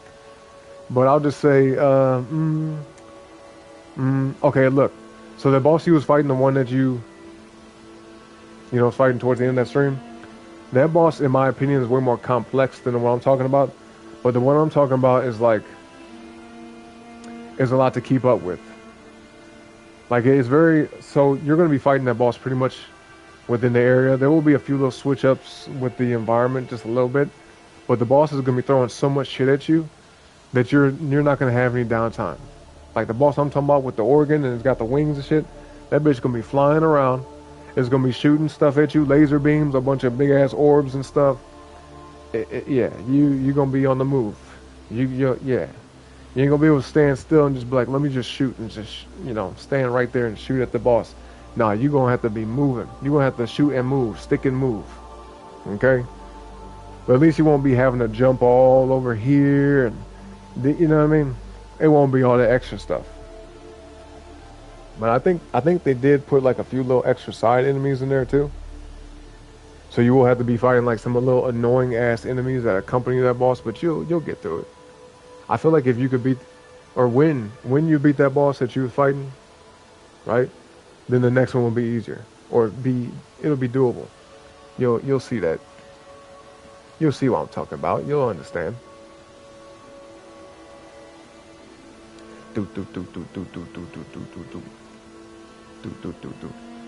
Bosses be going ham on Black Myth Wukong, don't they? Wait, Chris, you played that game too, huh? Or are you talking about when you was watching? Man, that game was so crazy. Like, there was some days where I would spend an entire stream on one boss. And I'd be like, I gotta go, y'all. You know what I mean? I can't, I'll be fighting the boss for like 5-6 hours. I'm like, okay, I gotta go, because I can't be here fighting this thing all night, you know? I was like, shit. I gotta go eat. I gotta go to sleep.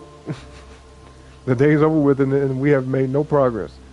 But, hey, it's a learning experience. You know, when you're fighting a boss that you can't beat, eventually you do beat them, mainly because you start to learn, you start to adapt.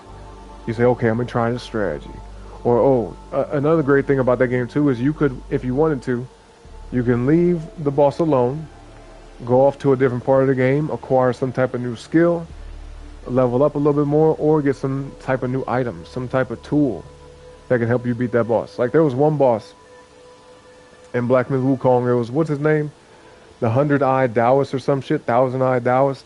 The one that looked like a centaur. You know what I mean? He had that long gray hair, had the horse body. That bitch, man. He, there's an item that you have to get. I'll give y'all a tip if you never played that game and you're thinking about it. There's an item, I forgot where you get it, but it's a needle. It's like called the golden needle or some shit. That when he does a part, he goes into a phase in that fight where he like transforms into something else, like a scorpion or some shit. And the whole environment changes. He turns gold and he's like blocking all your attacks. When you get that needle, as soon as he does that and you activate that needle, it like snaps him out of that state, brings him right back to normal. And then you can go back to fighting him like you was before. But if you didn't know that, right? If you wasn't aware of that item, because that item is not a part of the story, you have to go find that item.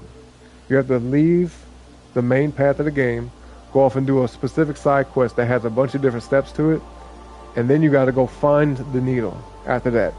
Okay?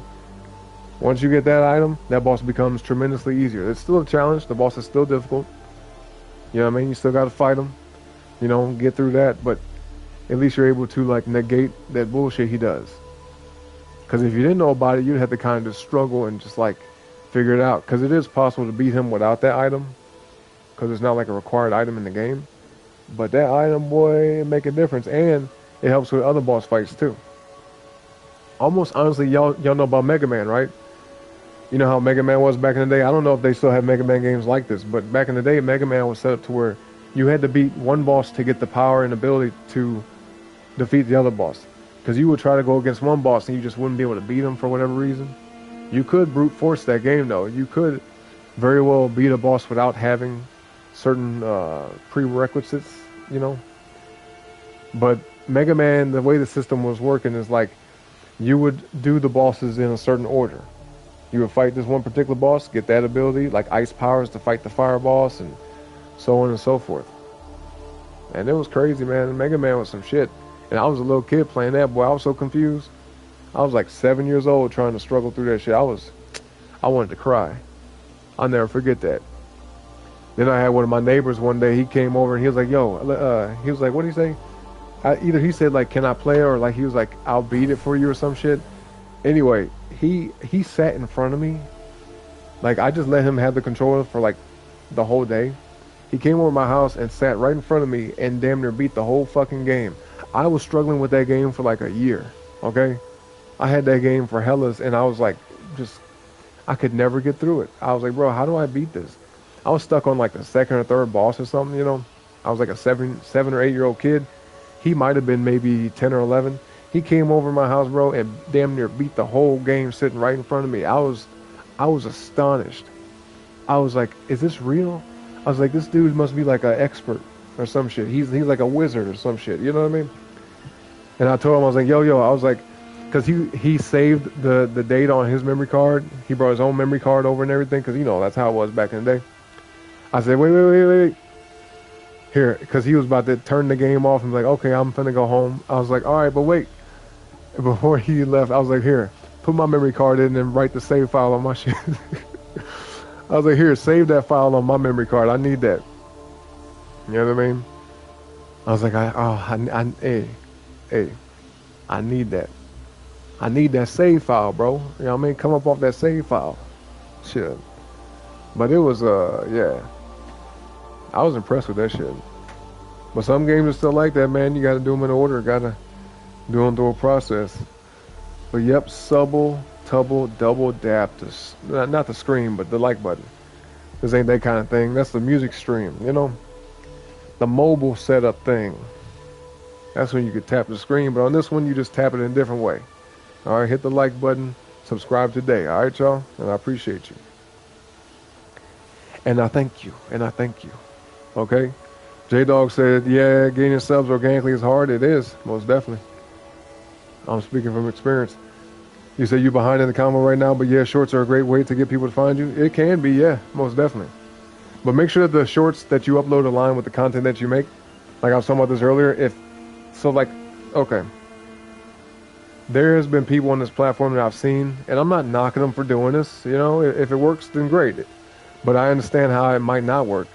You know, like if you want people to actually really fuck with your content, and you want people to come to your channel for the stuff that you were actually good at or the stuff that you want to put out, then make sure the shorts align with that. Make sure the shorts are within the same frame of what you do, what your actual long form videos are about, your live streams, you know what I mean?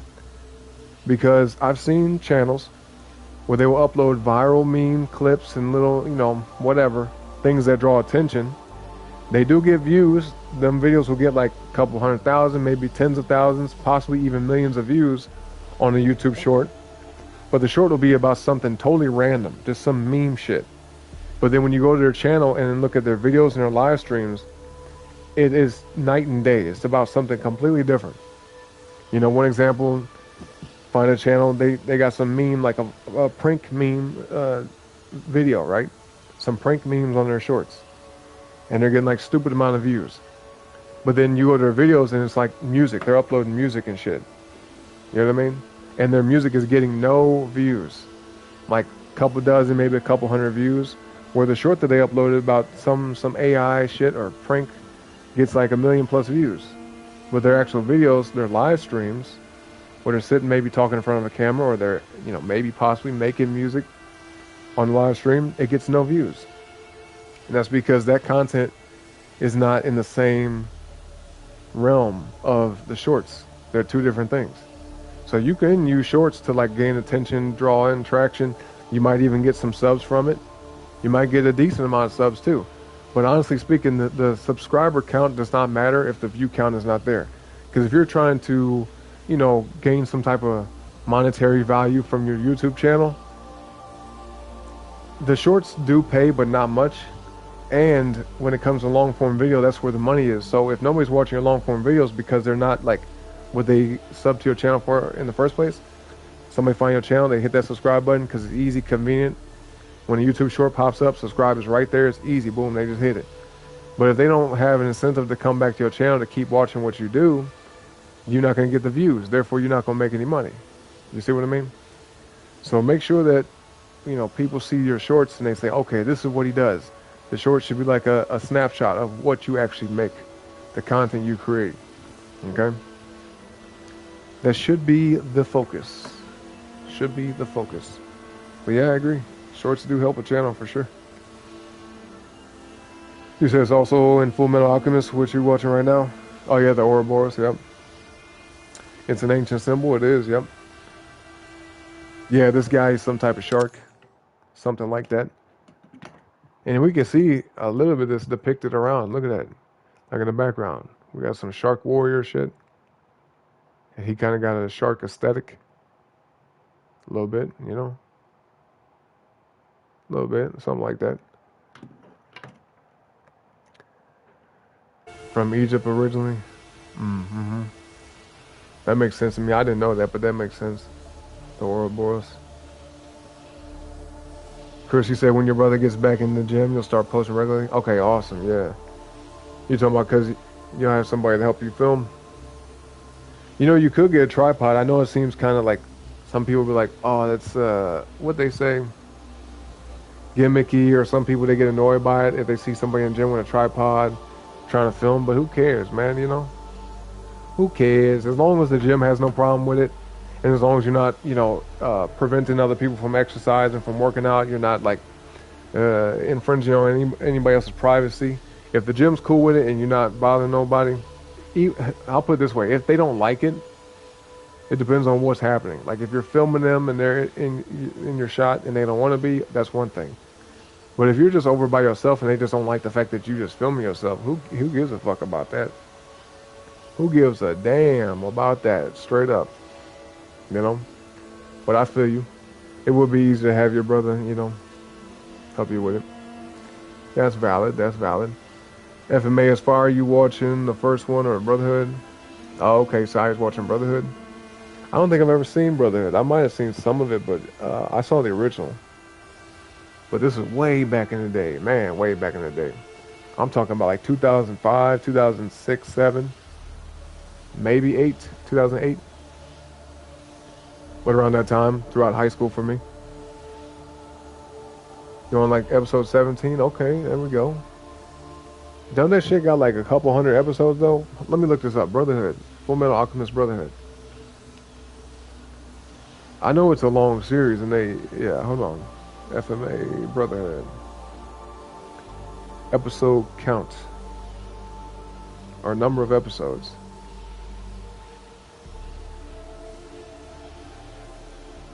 What y'all guess? What y'all guess?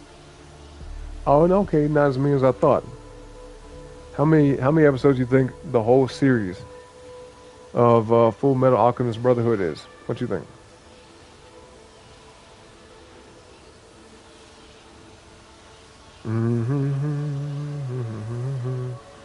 And which one y'all like better? Which one you think is better? The original FMA or Brotherhood?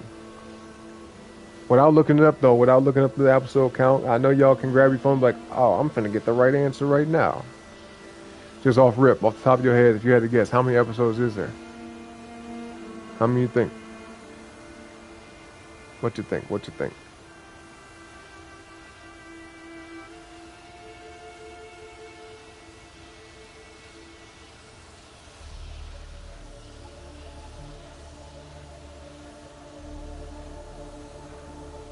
Okay, Amethyst, you said, oh, Brotherhood's better? Yeah, see, I can't speak on it because I never really watched Brotherhood, but obviously I'm going to have some bias. The original is what I saw, so that's what I'm going with. But I don't discount that. You know, maybe if I watched them both, I could actually make a fair assessment. You know what I mean? But you think it's 52 episodes? Anybody else want to guess? I think y'all probably already looked the shit up. Well, I'll just tell you. I'll tell you. It is 64 episodes total. I could have sworn it was like 100 or 200, some shit like that. Let me see. What's the original have? Original. The 2003 one. Okay. Well, you was close. You was actually closer with it on the original side, Amethyst. I almost called you Alchemist. But yeah, 51 episodes for the original series, 64 for the Brotherhood. Okay. But it's basically the same story, isn't it? Don't it tell the same story, just like they changed some things? Like, I feel like one notable difference, if I remember correctly, the very beginning of the series about, like, Edward and Alfonso, right? Wasn't that his name? Wasn't that am I tripping? Is that his brother's name? It's Edward and Alfonso, right? Bro, it's been so damn long. Hold on, let me look this up. Is that his name? Edward and Alfonso?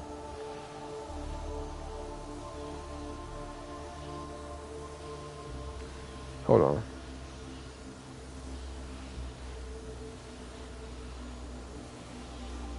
Oh yeah, I was right. Yeah, not Alfonso, but Alphonse Elric. Edward and Alphonse Elric. Okay. That's it. But yeah, okay, so if I remember correctly, I don't remember exactly what happened in which one, because I think I did see the beginning of Brotherhood, but I didn't watch like most of it. You know what I mean? Not like the original. But I think the very beginning was different in each one, wasn't it? Like the way Alphonse became in the suit and what happened to their mother. Wasn't there like a difference between the two? Didn't that happen like differently? I don't know. Y'all tell me. Let's see. I gotta catch up with the chat.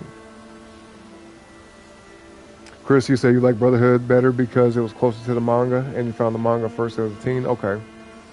Yep. Amethyst says it's best. Chris said, you're in for a great time, Society? Oh, yeah. No, it is. It's a good-ass story, so I agree with that, Chris. It is a good story. Talking about equivalent exchange and whatnot. It actually has some kind of life lessons in that show, to be honest with you. Like, it does have that kind of vibe where you can kind of take some things from it and apply it to your real life. Not, obviously not in the same way, but, yeah. Equal exchange type shit. Sometimes you got to give up something to get something you want. You know what I mean? But usually it's fair. Usually it's balanced. But you got to determine what's worth the risk, right?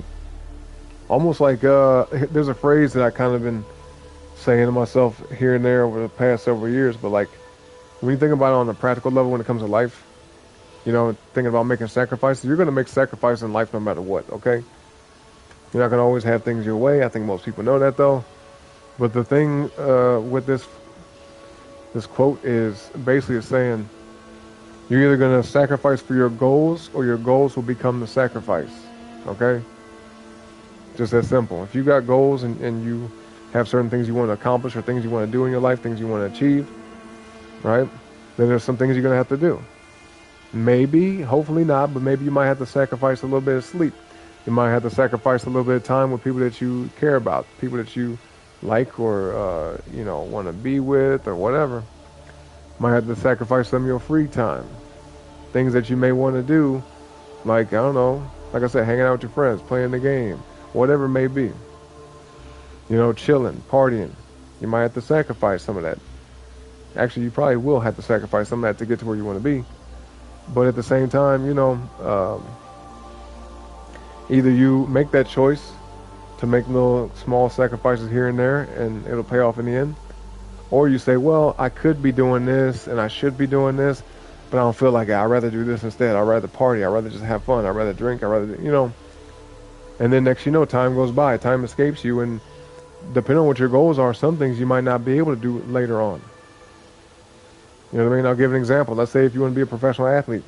Well, if you don't, you know, develop discipline and go towards that early, and you kind of just do, you know, a lot of other random shit, then one day you're going to be like 30, 40 years old, and who's going to be starting a professional athletic career then, right?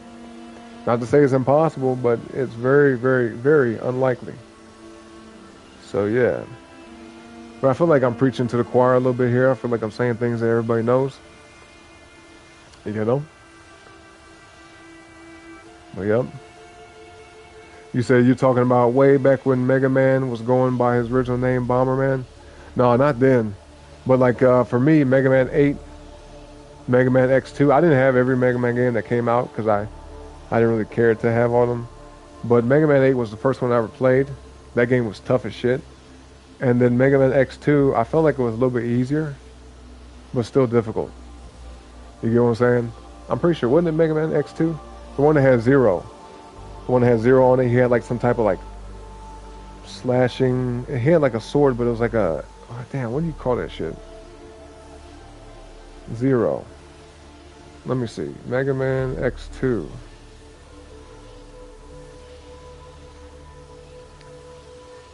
Yes. Well, no, this ain't it. What the fuck was it called? Mega X4? Was it X4? That was the one I had. I'm tripping. My bad. Mega Man X4. If you guys look it up, you'll see what I'm talking about. It got Mega Man on the cover and it has Zero behind him. AKA, I think Zero used to be called Proto Man or something. Proto Man, like in the alternate. Because Mega Man X is different than Mega Man. It's like how Brotherhood's different than original FMA. Basically, same type of concept. We had Zero. He had like this laser weapon, laser sword. Yep. I miss and don't miss this game at the same time. All right. 1997. Man, what the hell? When did Mega Man 8 come out then? When was that? Oh, 96, 97. Okay, that makes sense. Yep. But Mega Man 8, even though that game was difficult and frustrating, that game has major, heavy ass nostalgia for me because my dad, I would say both my parents, but you know, I got a PlayStation 1 for Christmas like when I was 7 years old. And my dad, I remember he took me to, I think it was like a Walmart or a Target or a Kmart or some shit. He took me to some department store like that. And I didn't have no games. He had rented me a few games when he first got the system for me, mainly because he didn't know what I wanted to play. So he just rented a couple of different games. But What was I gonna say? And my dad was so thoughtful, man. He always did stuff based off what my interests were. Like, see, he would see what I was interested in, and he'll get things like that. I would never have to ask my. I'm not gonna say never, but there was a lot of times when my dad would like show up with things and just give me gifts and like, here you go, son. I'm like, wow, how'd you know I wanted this? And it just blew my mind. It would always blow my mind. But that's because my dad was paying attention. He would see what I was interested in, things I liked, and he rented me like A Bug's Life on PS1. Because I liked the movie. I was really into the movie and Pixar and shit like that back then. But we didn't own it, so I had to take it back. But then he took me to the store one day. He was like, just pick out a few games you want to get. And I remember picking out Mega Man 8. And like I said, the reason why that game has like major nostalgia to me is because that's the very first game that I ever owned, ever in my life. I played other games before that. I played, Super Nintendo and shit, like back, I was like maybe 5 or 6 or something. But that was the first game I ever owned, and it was my dad that got it for me. So yeah, that game was a big deal to me, man. I wouldn't play it today, not for real. I have the game. I end up buying it again, but no, it's an annoying ass game. You know what I mean? I'm not really big into no 2D platforming games nowadays, anyway. But yeah, that game, boy, heavy nostalgia, heavy. But let's see. Mega Man was your introduction to the Game Boy Advance as a kid? Okay. That's interesting. It looks like Mega Man has some type of tie with a lot of people here. Mega Man NT Warrior was the one you had? Okay. I know about that one. Isn't that the one where he got like the red outfit or something? Let me see. Mega Man NT Warrior. I remember that though. Mega Man NT Warrior. What did that stand for? NT. Oh, yeah. Okay, he was like the futuristic kind. The futuristic Mega Man. I mean, really, anything could be considered futuristic with Mega Man because it's all like cybernetic, robotic shit.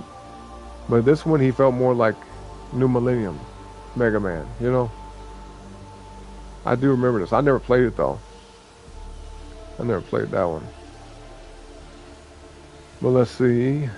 Mega Man is great. J-Dog, yep, absolutely. You say you agree with the shorts, they really work for you? Are you doing that concept where you got the viral shorts and it's bringing a lot of traffic to your channel? I'd say, look, from my perspective, right? It could be hit or miss depending on the person and what they're doing. I think if people really like your content, they'll keep coming back no matter what, regardless of the shorts, you know what I mean? But from my experience and from me kind of looking on the outside in, what I've seen is people will get a lot of views on them shorts, and they probably do end up getting a lot of subs. It will be good for subs, more than likely, but them views matter, So that's why, in my humble opinion, I do believe it is better. I'm not saying you have to do it that way. I'm not saying maybe the way you do Amethyst doesn't work, because I take your word for it. I believe you. But in essence, I think the most optimal way is to have the shorts be similar to your content, if not pieces of your content. You know what I mean? Because sometimes people do that too. Like me, I clip actual stuff from my existing content as shorts, and you know what I mean. Some people do stuff specifically for a short. They make a quick 1 to 3 minute long video, compress it as a short, get a message out and across, and boom, there you go.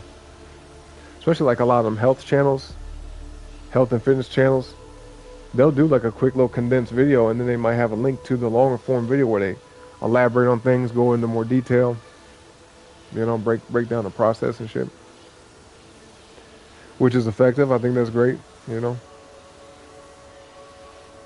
Chris, you said you was playing Mega Man back before they put the lights behind the screens of handhelds. Oh yeah, oh man, I remember that. Dude, on my Game Boy Color, I had that kind of issue where it's like, I had to have a light. Do y'all remember ever having that, like, well, the one I had was like kind of like see-through. They had see-through controls and shit back in the day.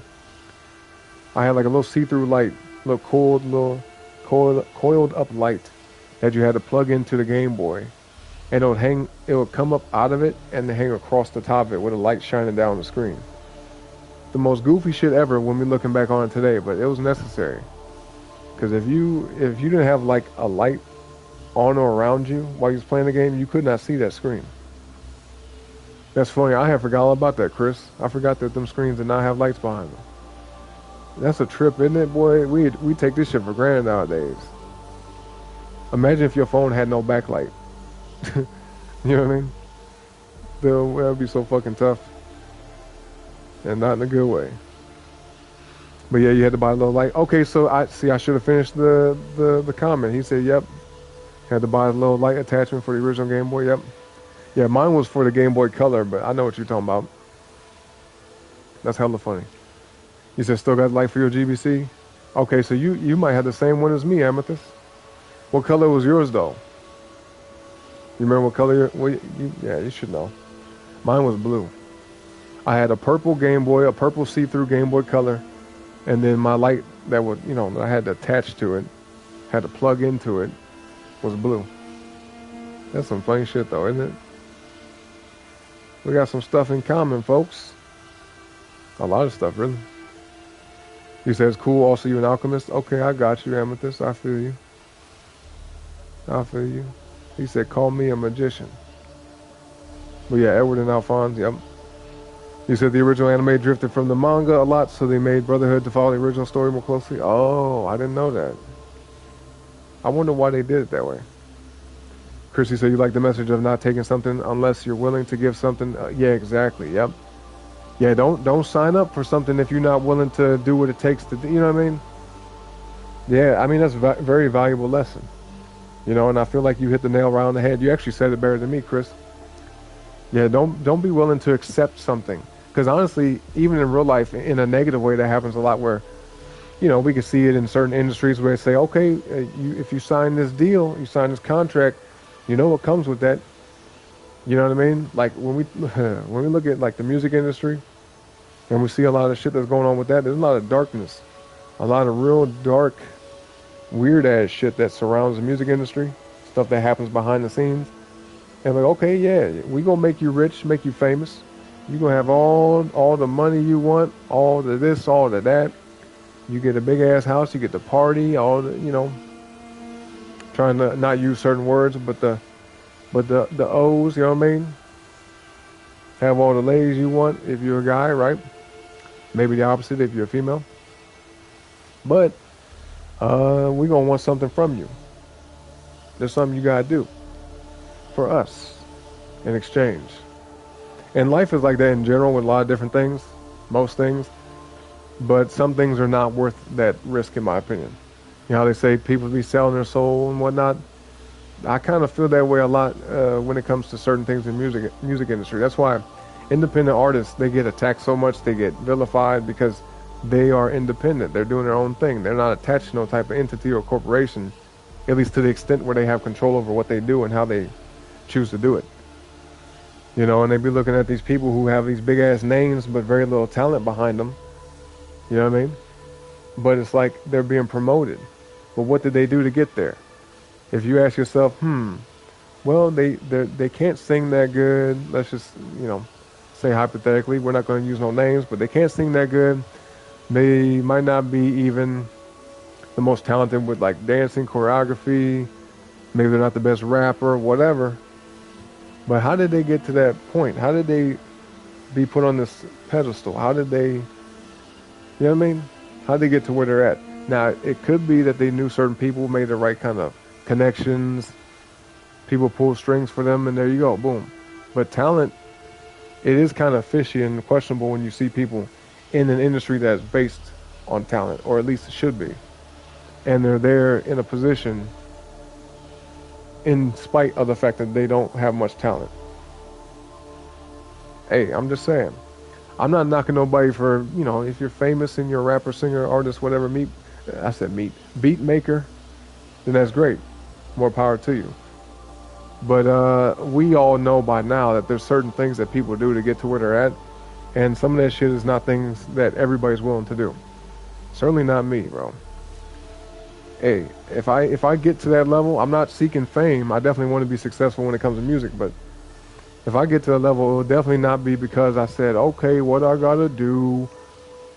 Or some people be like, I'll do anything. Fuck that. Hell no. Some things ain't worth it. You know, so yeah, you gotta be willing to give up something equal value. I think, like when I talk about the topic, I was just saying, in my opinion, a lot of shit is not equal value exchange because some of the shit that these people got to do, at least allegedly, is lifelong embarrassment, lifelong shame. They compromise themselves. They do a lot of shit from what I've heard. Okay, I don't know about none of this firsthand, and I don't know anybody personally that has gone through some of these things and they made these deals and they came back and told me, hey, bro, I had to do this and I had to do that. And like, I haven't heard that from nobody specifically that I know. But I think by now, most of the people, if you've been online in the last several years, you can kind of tell, like, there's some shit that people be doing to get famous. And it ain't good stuff. And it ain't really a joke either, but I'm just laughing because the shit's kind of crazy. Anyway, Chris said, as a 14-year-old reading about the creator of Death Note, belief of what happens after we pass on blew my mind. She believes we go back to nothingness. Well, that's her opinion. I don't believe that. But people, people believe whatever. People got a lot of different perspectives on life and death and heaven and hell and all that. And I think, too, a lot of people, especially like people who have no belief in anything, those people have no... I'm not gonna say like every one of them is this way, but some of them, when they don't have the faith, right? From my experience, because I actually know some agnostic, atheist people personally, and usually when bad things happen in their life, it hits them way harder. They just like, I don't know what to do, because they lack a faith system, a belief system, and they kind of get like really, really depressed. And I'm like, well, what's wrong? Like, what's going on?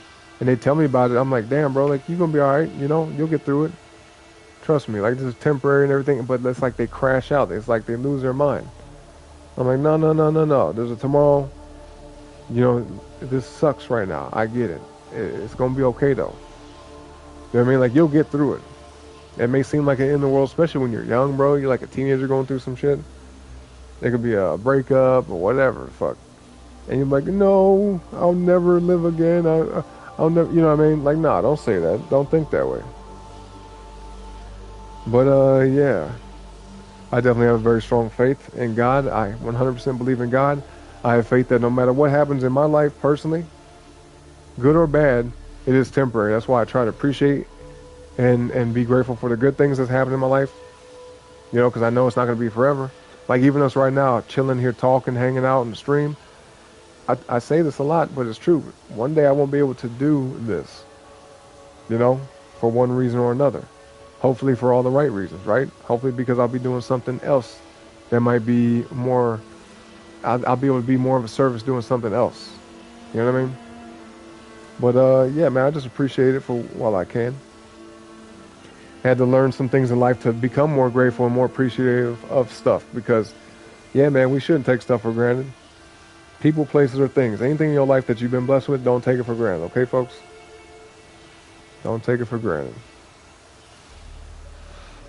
You said it was Mega Man Battle Network? That's what it is. Okay, Battle Network. NT was the show, right? Battle Network. That makes more sense.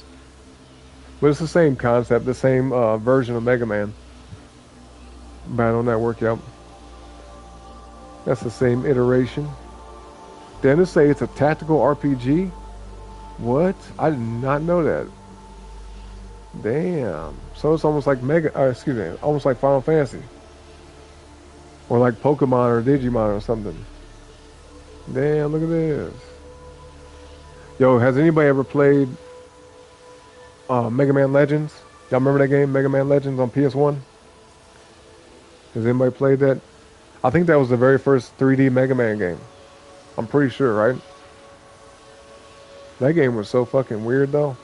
Because I'm used to playing Mega Man, like at this time in my life, I was used to playing Mega Man side-scroll, 2D. And when I was playing Mega Man Legends, I was like, what? I didn't know what I was doing. I didn't know where to go. I got lost all the time. I was like, bro, this is crazy. But anyway, let's see. Mega Man NT Warrior was series based on the game? Yeah, okay, yep. Amethyst, you said, yo, Game Boy Color is Atomic Purple. Yo, what the fuck? We got the same Game Boy, bro. Tell me, what color was your light? Was your light blue too, or did you get a purple light to match? What the hell? Amethyst, that's crazy, bro. Let me show you the Game Boy I had. I'm gonna find it.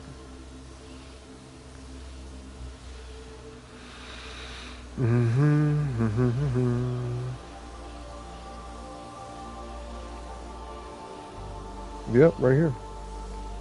I'm gonna put the link in the chat. Crazy.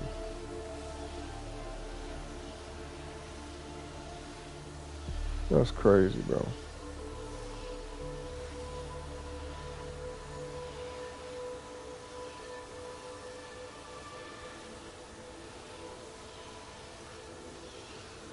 Dude, looking at this thing now is so weird.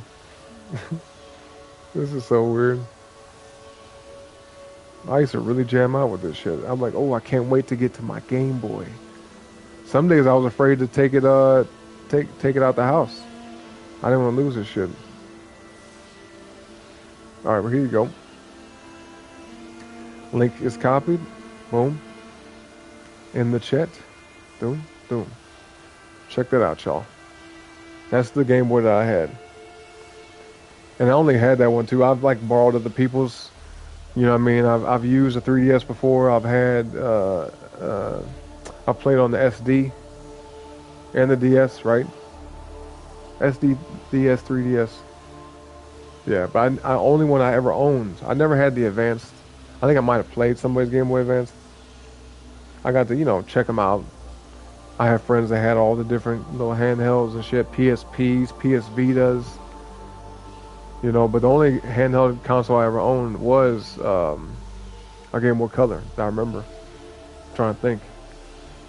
Because I lost interest in handhelds like pretty quick. Like once I got to middle school, it kind of was like, eh. Like when the PSP was out, I was interested in it, but at the same time, I didn't like how it felt playing the game on her. I tried playing like a racing game on the PSP, and I was like, bro, the analog stick is so stupid. I'm holding this, the buttons, it just wasn't comfortable. You know, as a kid, I feel like it's super novel because you're like, damn, I could play this anywhere. It's awesome. But as I got older, my hands got bigger and shit. I was like, I don't like this, bro. I don't like this at all. See, I lost interest in handhelds. Not really my thing. You said statistically 98 to 99% of Japanese don't believe in anything. Damn, really? I did not know that. That's kind of crazy. The game was dope as fuck. Oh yeah, okay, Mega Man. I didn't even know there was an RPG style Mega Man game. Or you talking about Mega Man Legends? Mega Man Legends was crazy, bro. Because at that time, I hadn't played too many 3D games. Like, that game was probably one of the best looking games I ever played. At that time, you know? Because almost every game on PlayStation 1 back then, like 98, 99, maybe even going into 2000, most games were just like 2D, flat as fuck. Little 8-bit looking characters, little real super pixelated ass characters. Just super basic stuff. But when Mega Man Legends was out, I was impressed. I was like, this is kind of dope. And I didn't know what to do or where to go. I was still too young. I was like, bro, I'm lost. I kept going back and forth between the same two levels. I'm like, how do I get to the next level? Matter of fact, one game that was dope as hell back then that was 3D, it was like 2 different Rugrats games. Did y'all ever play Rugrats on PS1? Them shits was fun, boy. Man, oh my goodness. Rugrats, straight up Rugrats. Same one, Amethyst? Okay, yep. That's crazy, isn't it? As soon as you said yours was light purple, you said it was the purple see-through one, the translucent one. Transparent. I was like, what the fuck? He had the same one as me. Because you said that version of GBC was super common. Yeah, I believe that. That makes sense. I think mainly because it was just cool looking, you know? Because the flat standard one where it's just like a matte color, matte purple, matte blue, red, whatever. It's like, okay, that's nice, that's neat. But the see-through one, I think everybody wanted like a see-through controller, see-through Game Boy, whatever back then. I actually had some see-through PS1 controllers, PS2. Yeah. I think I had like a blue see-through PS2 controller. Yep. Yep. I do remember that, and I've had like the see-through memory cards. What else? I've definitely had some like off-brand, what is them, like them universal controllers. I remember on PS2, man, I'll never forget this for Christmas, because every PS2 controller was wired. Every like actual official Sony controller was wired. But I was so tired of like, because people would like walk past my system and snatch it out the fucking wall, or I would accidentally like knock it down because I would trip the cord, or like I would forget that, you know what I mean, the cord is there, and oh my goodness. Or sometimes, sometimes as a kid, I'd like hold the controller and then stand up and still have the controller in my hand, and try to walk over somewhere and then snatch the whole damn thing. I'd be lucky if the controller just disconnected. But there was plenty of times when my PS2 be flying, and I was like, okay, I'm gonna put this on the floor. I'm putting the PS2 on the floor because this shit keeps falling down, getting knocked over and shit. I hated that. So eventually, it was like Christmas, when I was possibly like 14. Yeah. Matter of fact, it was the same year I got that guitar. But my parents, they had got me a set of two see-through wireless controllers for the PS2. They were universal controllers, you know. All they had to do was plug in a little adapter into the system, and boom, they was working. And I love them things, boy, because they had a turbo button on it. You know, like you hold down the button, and it's like acting as if it's pressing it like over and over super fast. I love that shit, boy. I might still have them to this day. I don't know. Like somewhere, possibly. Let me get some water right quick, y'all. We're gonna have to wrap up the show soon. It's getting kind of late, all right? But don't forget to like the video, subscribe to the channel, y'all. I appreciate you, and I'll be right back.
Alright, boom, I'm back, man. I appreciate y'all patience. Let's see. Do. Everybody said it had an orange one at one point as well? Okay. Yeah, I only had that one. I only had that one Game Boy. See-through was just in back then, yup. It most definitely was, man. Transparent shells was peak electronic design, yup. Don't they still make stuff like that, though? Because, yo, do y'all remember them iMacs? The Macintosh computers from back in the day? Where basically the screen itself was the computer. Remember that? Like they were different colored Apple. Like they were basically like them big monitors, them big computer monitors, but they were like round. And the computer was like built into the back of the screen, you know? And they're all different colors. Some Apple Macintoshes, boy, I remember those. Yep, and those were see-through. You could see all up in there. See-through games, see-through backpacks, spinner rims, and tall tees, yeah. Right in the, yep, like 2002, 2003, 05, 99, that's funny. Man, wire controls are crazy. I know, can you believe that we had to use controllers hooked up to the damn system? Ooh, I hated it. I hated that shit so bad. Alright, looks like there's 3 places I gotta go to. I gotta go back over here and activate this shit real quick. Wait, did I do this? Damn. Hold on. I'm tripping. I got this already? I did, didn't I? I can't tell. Did I hit that shit? Oh, look, the frame rate increased. Okay, that's good. The frame rate picked up a little bit. Let me try something, though. Let's try this here. Okay. Oh, shit. Oh, I did get this already. Yeah. Okay. Nice. Alright, let's go back here. Let's go back over here. So we can wrap up the level, man, progress through the game, and hopefully beat it tonight, alright? But if we don't, I'm gonna have to wrap this up soon. We're gonna have to wrap up the show. Pretty soon. Yeah, this way. Oh, damn. Oh, man. Alright, try it again.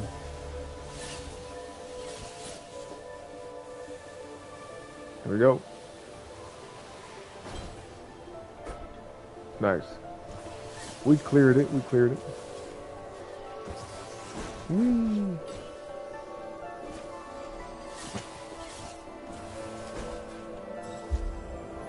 Alright. Got that done. We had a good old days. What a time to be alive. Yep, it was. Shit, we could say the same thing about now, though. Right now is a crazy ass time to be alive, for real. For real. You saw when people were throwing their Wii controls at the TV. Yeah, I've seen them kind of videos, man. They be getting mad, or they'll do it on accident, like the shit will slip out their hand. Isn't that why they put them little straps on there?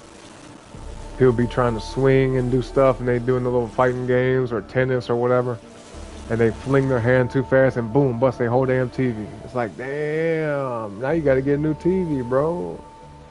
Ooh. Those videos are tough to watch. It's like, that's a big TV. You finna get another one? You finna get another one of those? Damn, well, that's some money right there. That's some money, boy.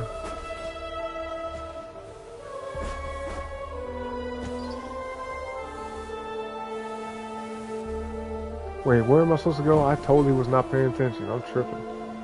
I think, oh man. Up over here. Oh, they got new, oh, wow. I'm not finna go around collecting all these little golden things, man. I got enough. I think we got enough. I'm gonna get a few and that's it. Only the ones I see, okay? I'm not finna go searching for these. Hell no. Nope, that's gonna take too much damn time.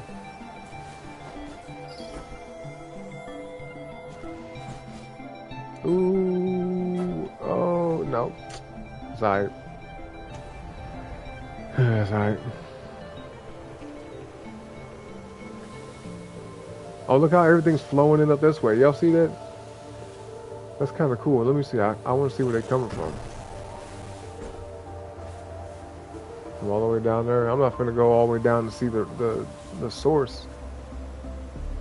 But I guarantee if I did decide to trail all the way down there to where that line of fish and stuff come from, I would like actually be able to see the path. I guarantee they rendered the whole thing out. I promise you they did. But I don't care enough to go see. But they got a couple different trails. Look at it. A whole little flock of them over there. This is sick. Look how much I'm glowing now.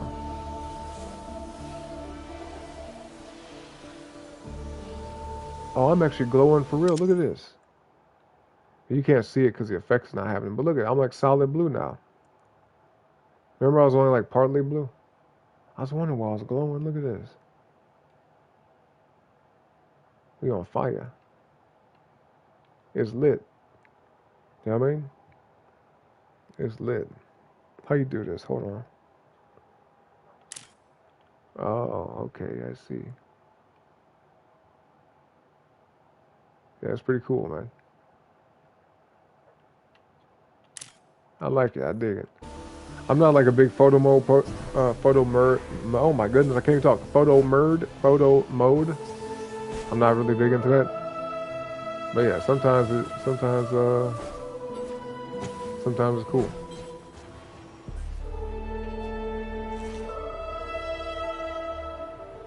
Photo mode. Further mode, okay? Photo mode. Yeah, they all flocking up in this mug, boy. Look at them, look at them. Look them. What the fuck? Why they going in the ground? What? I thought, weren't they going through the doorway? What the hell? I could have sworn they was going through the doorway. Anyway, they going in the ground. I don't know why. I don't know what's up with that. All right, y'all, time to move forward, man. Let's go. Let's see what lies ahead. Oh yeah, DBZ Budokai Tenkaichi 3 was peak on Wii. I never played it on Wii, but yeah, Dragon Ball Z and fighting games was lit. Hella lit. I used to love that shit. He was doing all action all the time. Yeah, throwing in Wiimotes. Chris said you actually had to make me same motion as the character. Oh, make the same motion as the character in the series to use it? Really? Oh, like Kamehameha? Like you have to take the controls and like put them to your side and like pull back like you balling up energy? I did not know that. See, that's how you're supposed to do a game. If you're going to do a game with motion controls, make it feel like you are in it, like, you know, immersive. Like you are that character. That's hella dope though. I wish I knew that shit. I probably would have got me a Wii then. They need that, but in VR, yep, I absolutely agree with that. Now, some games are kind of that way. Like I played some VR games where you gotta, you know, reload the weapon almost like it's realistic, you know what I mean? Or like if you have, I don't know, let's say a bow and arrow, you gotta like pull the bow, you gotta pull the arrow from your back and then, you know, put it in front of you and then put it in the bow and then snatch it back, you know what I mean? So yeah, some games are like that in a way. And like, let's say if you, in a game where you got like a little pistol or something, like Resident Evil, we was playing that almost 2 years ago now in VR on the show. And you had to like open up your jacket and reach in the side of you and pull the gun out. You know what I mean? In the game. So it was pretty tight. Sometimes it don't work as good though. Sometimes it's like a little gimmicky. It's like, all right, can we turn this function off? Because this shit is stupid. Some games. Oh, it's a shark. Look, it's a shark in the middle. So we're supposed to free the shark, huh? The shark ain't a bad guy? Then who the hell, what was that snake creature? Y'all remember that snake? The snake mural? The snake thing? What now? Where am I supposed to go here?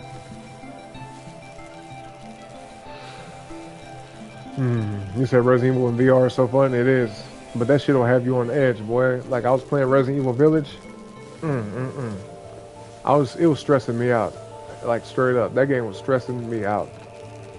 You got the lichens, and they call it lichens. The lichens run up behind you, slapping shit out of you, trying to bite on you and shit, hitting you with stuff. I'm like, bro, your heart be racing. You see somebody come around the corner, you heard it, be like, oh shit, and try to run. Oh man, that game was stressing me out, man. I do want to beat it eventually, but I was like, I need a break off of this shit. I just never went back. Oh, maybe I will. What the hell am I supposed to do here?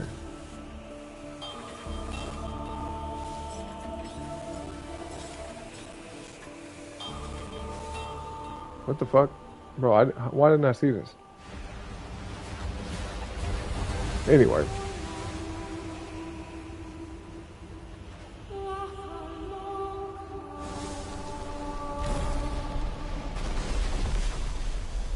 Chrissy said Piccolo's special beam cannon was fun as fuck to use.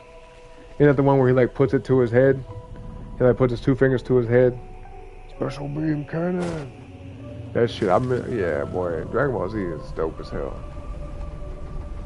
Special beam cannon.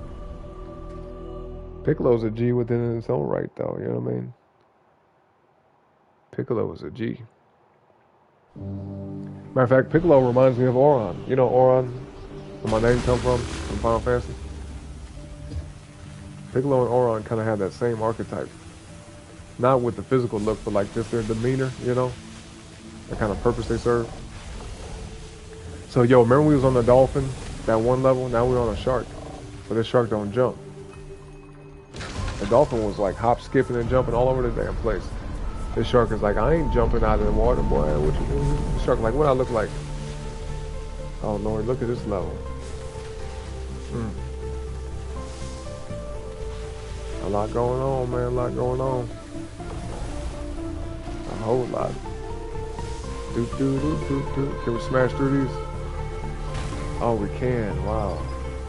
So the shark do jump. All right. Well, maybe the shark like glides, hovers.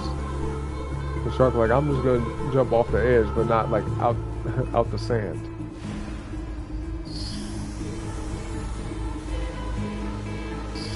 It's not kind of fast though. Yeah, the shark don't jump. He just kind of like cruises off into the air. Dun, dun, dun, dun, dun, dun, dun.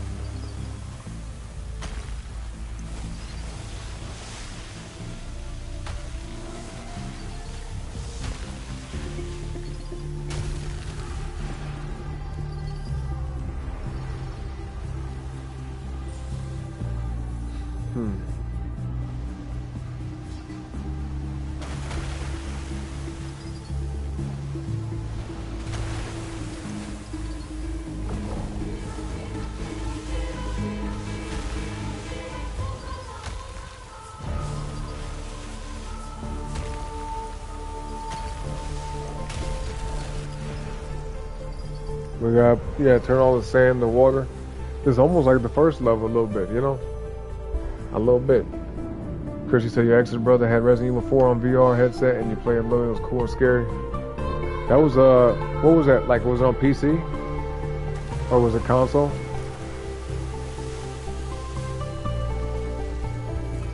And you know what? Some games you can play in VR even if it's not like a VR game. Or actually, let me correct that. Any game you want to, you can play in VR. Even if it's not built for VR, but it'll just be like, it'll look as if you're looking at a big ass theater screen. Which is still pretty cool, but yeah, just imagine having a headset on and like the TV you're playing the game on is like super big. Or you can make it that way. You could scale down the TV too if you want to. Scale down the screen. It almost feels like you're playing a video game in a movie theater. A little bit. A little bit. And you get to use like the actual regular controller, like you don't have to use the VR controls, you know, or the VR controllers. Cause them VR controllers, they're all right for the PSVR 2, the PlayStation one, but it's a little weird. It takes some getting used to. Cause you basically take the controller and split it in half. So you got like triangle and square on one controller and X and circle on the other. You got one analog stick on each controller and shit. It's strange. It's literally, they split the controller in two. It is a little, yeah, a little confusing.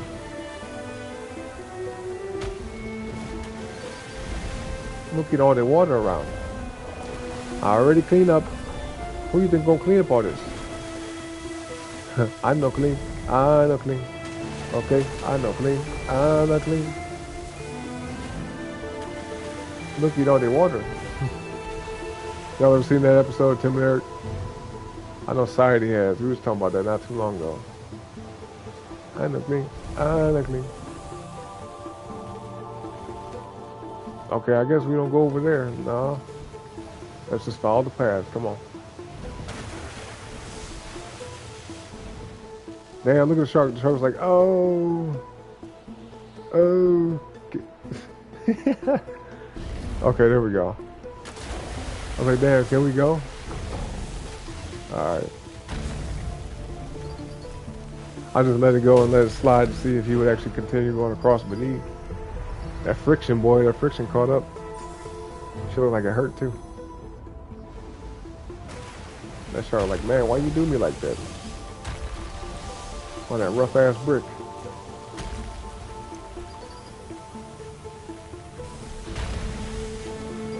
Oh, he wanted you to help him play because he was scared as fuck. Yeah, I bet.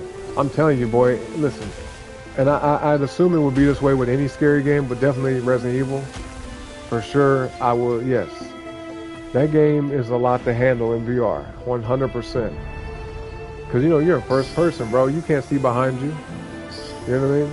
And then you hear something come up behind you. You know it's probably a zombie. You know you got enemies around you and shit. The next you know you're getting hit. Well, pause. You're getting smacked on, well, you're being attacked from behind. I'll say it like that. Getting hit from the back type shit. But yeah, but no, man, like, it's stressful, you know what I mean? Cause like, bro, what the fuck? And next thing you turn around, there's an enemy all in your face and shit. Like, all in your face. Yeah, catching peeking at you through the windows. Yeah, dude, it's such a weird experience. It's almost too immersive. I'm like, bro, I need to take a break from this shit. I remember, I think I played it 2 nights in a row, maybe, something like that. I don't know if I did or didn't, but I do remember kind of like taking a moment and saying, all right, y'all, I gotta take a little break. And when I took the controller, I took the headset off my head, I kind of was just like, man, just sitting there, just looking around me, like, okay, I'm back in reality, you know. It's not like I'm one of the people that don't know the difference, but man, that game is immersive. Immersive. Because your whole vision is surrounded, you know what I mean? Everywhere you look, you turn your head, boom, there's some shit over there. Boom, somebody shooting at you over here, boom, you're being swiped on. You know what I mean? Straight getting slashed at and attacked, and wow, man. I would say, honestly speaking, that is not a game that would be good for people who have like anxiety, or for people who maybe have a condition, a health condition related to like, you know, their heart or whatever. That's what I believe. That shit, man, boy. Jump scares galore, okay? Jump scares central. For real. Come on, shark. Get it together.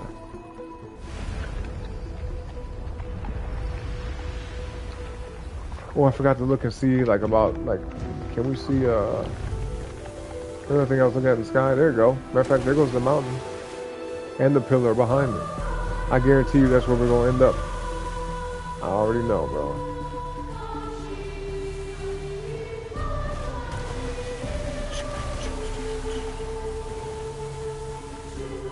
Have you been anywhere? Pretty much.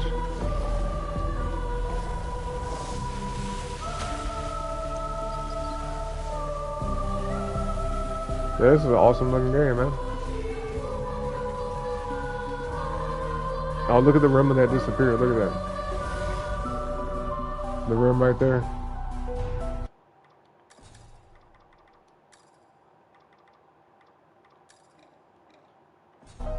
that shit. I know that was unnecessary, but I just want to show y'all. And it's gonna disappear. Yep. And that mug just disintegrated. All right, take that back off. Yes. Okay. Let's go. Let's go. Let's move forward. Come on. Whoa, shit. Okay.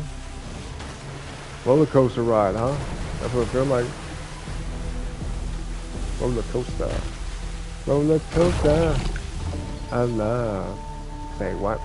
Roller coaster. Roller coaster. By the way, y'all, if you got here just now, or if you've been here, or whichever, don't forget to hit the like button, alright? Like the video, subscribe tonight. Let's make it happen. Oh, is this ice? Am I on ice? This is ice. The hell? Damn, I can barely maneuver on this. Look at this, look at this. Damn. Hurry up and turn this shit to water. Hurry up. Yeah. That ice ain't cutting it. Damn, the ice patch is still there, bro. Get rid of this damn ice. I don't want to slide on this ice, slip and slide. Come on, dog. They say, oh, the game is too easy, huh? Okay, let's put a little bit of challenge out there. Let's go ahead. Yeah, hurry up and turn this shit to water. Oh my god, it's gonna be ice patches, permanent ice patches. Man, bruh. Okay, alright. Fine. Fine, we just have to accept acceptance to that. Okay. Good, good, good. You say, yeah, it's a heart attack waiting to happen. Yeah, for sure, bro. For sure. It's not funny, but yeah, I agree. That game ain't, hey, man. It ain't for the faint of heart. Okay? Literally and figuratively. Yes.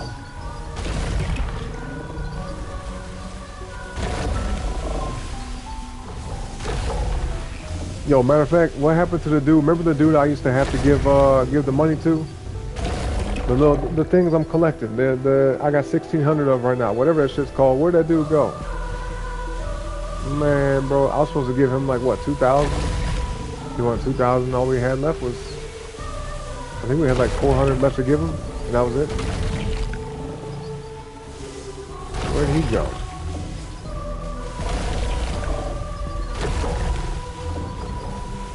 Come on. Let's get her done. Come on.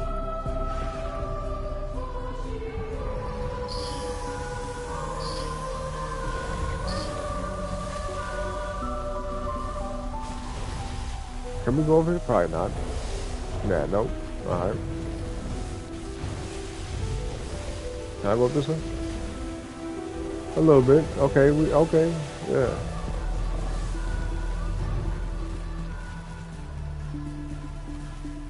What is this over here? Whoa.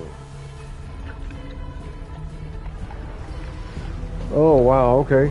Oh, I thought it was going to open up like a way more big-ass portion of the map. Alright, so this is simple. Probably last one. Last thing we gotta do. Oh, it's a secret. Frozen Drifts Shell Collector. Find all the secret shells in the Frozen Drifts. Alright. Got a trophy. Got a trophy for that. Come on, man. Get up this side. Get up the mountainside. Oh yeah, I can't jump. The shark cannot jump. Almost forgot. Okay, now where? Oh, I see, I see.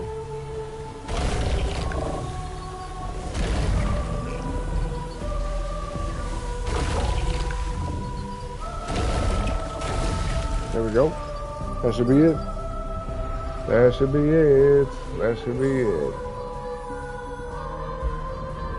Shit, it's taking all day. Okay. Is that the last one? It's gotta be, right? This must be it. They said go on the water trail. Alright. Okay. We did it. Oh, I knew that side was gonna open up. I knew it. I'm like, why is that over there? It has to serve some purpose, right? Oh, did everything turn into water? No. Dude, I was like, I almost got excited. I'm like, yes, no more ice. Bitch. Let me just get the last few. Alright. Let's get the last few. And go do what we gotta do. Okay.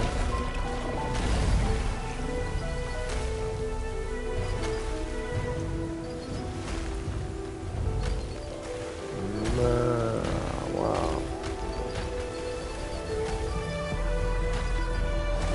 Shit. Oh, it's not letting me go backwards? Wow, okay. I see you, game. They said you better hit him on the way up. You better hit him on the way.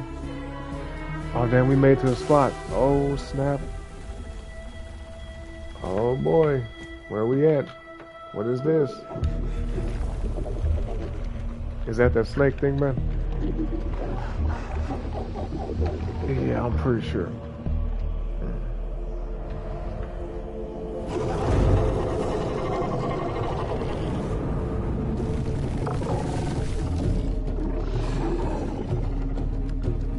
Yeah, there you go.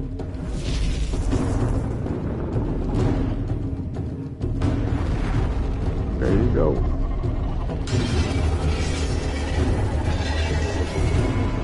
Oh, hell no.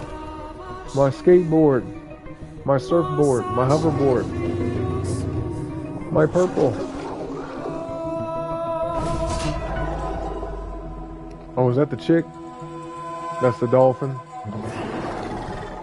Or is she the shark? What the fuck? I'm confused. Is she the shark? He's the dolphin, she the shark? You see what I'm saying? Because she got that kind of, that shark fin on the front. I don't know, maybe. Maybe it's neither one of them. I'm not sure. Yeah, what the hell was it? I think remember we saw a mural last level that had some type of snake-looking thing drawn. Yo, did we beat the game, bro? Was that the end of the game? This is a cutscene. This is a full-out cutscene.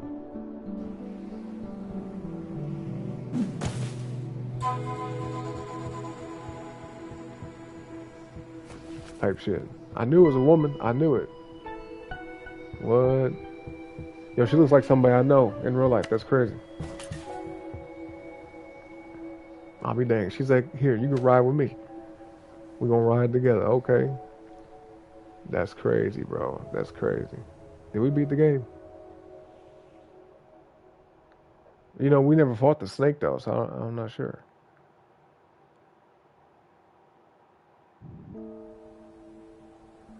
Oh, okay. Thought we beat it.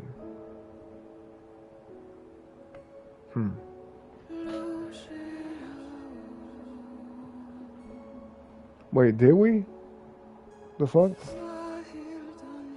Here, let me just go mute. We'll just watch the cutscene and see what happens.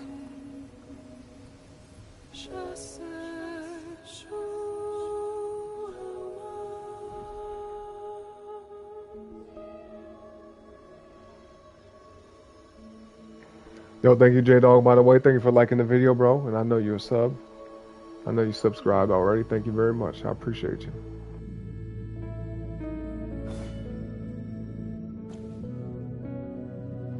Oh, okay, no, we didn't beat the game yet. All right. Well, listen, y'all, we're going to have to end it here for now, tonight. All right, I thought I beat it, but it's all right. We got more game to go, and we'll do that on the next show. All right, we probably will beat it next time, though. So anyway, it is now time to go. Obviously, time to end the show, but hit the like on the video on the way out for me, please. Subscribe to the channel as well if you haven't already. Thank you so much for coming by today. We had a great conversation, great hangout session. I love and appreciate all y'all. Thank you so much. I've been here for almost 7 hours. It's not bad. But yeah, like I said, I'll be back tomorrow, y'all, more than likely with this game, maybe. We'll see. Maybe something else. We're going to be doing theme streams. Okay, at least with the games. All right. But yeah, folks, if you haven't already, like I said, like that video, like this video, subscribe to the channel. Check out my people in the chat, Chris, okay, J-Dog, a.k.a. D-Rag J. He's getting into streaming. He's brand new with it, so show him some love as well. Chris got the fitness content. Getting more into that. 333 Amethyst is music as well. Check out his music. Society, aka In Phase Armada for the game sting. The game sting. The game stream. The game thing. There we go. Shit. You can tell it's getting late. Anyway. Great show, folks. Great show. Thank you so much for coming by once again. I'll be back, but when I see you all back here later, tomorrow, or not, I still hope you all have a great rest of your morning, evening, noon, or night. All right? And shout out to everybody in the chat, even the ones sitting way in the back, whatever time it is, wherever y'all may be from around the world. Look at them together. How cute. Reunited, and it feels so good. Reunited, and it's understood type shit. Anyway, how does the song go? It's one thing in there, and the good is one in there. And love is always starting us with reunited. Hey, hey. Anyway, it's beautiful though. It's sweet. So yeah, we'll see what happens next time, next show. But yeah, folks, like I said, whatever time it is, wherever y'all may be from around the world, I greatly appreciate all y'all once again. Tell a friend about the show, okay? Until next time, y'all.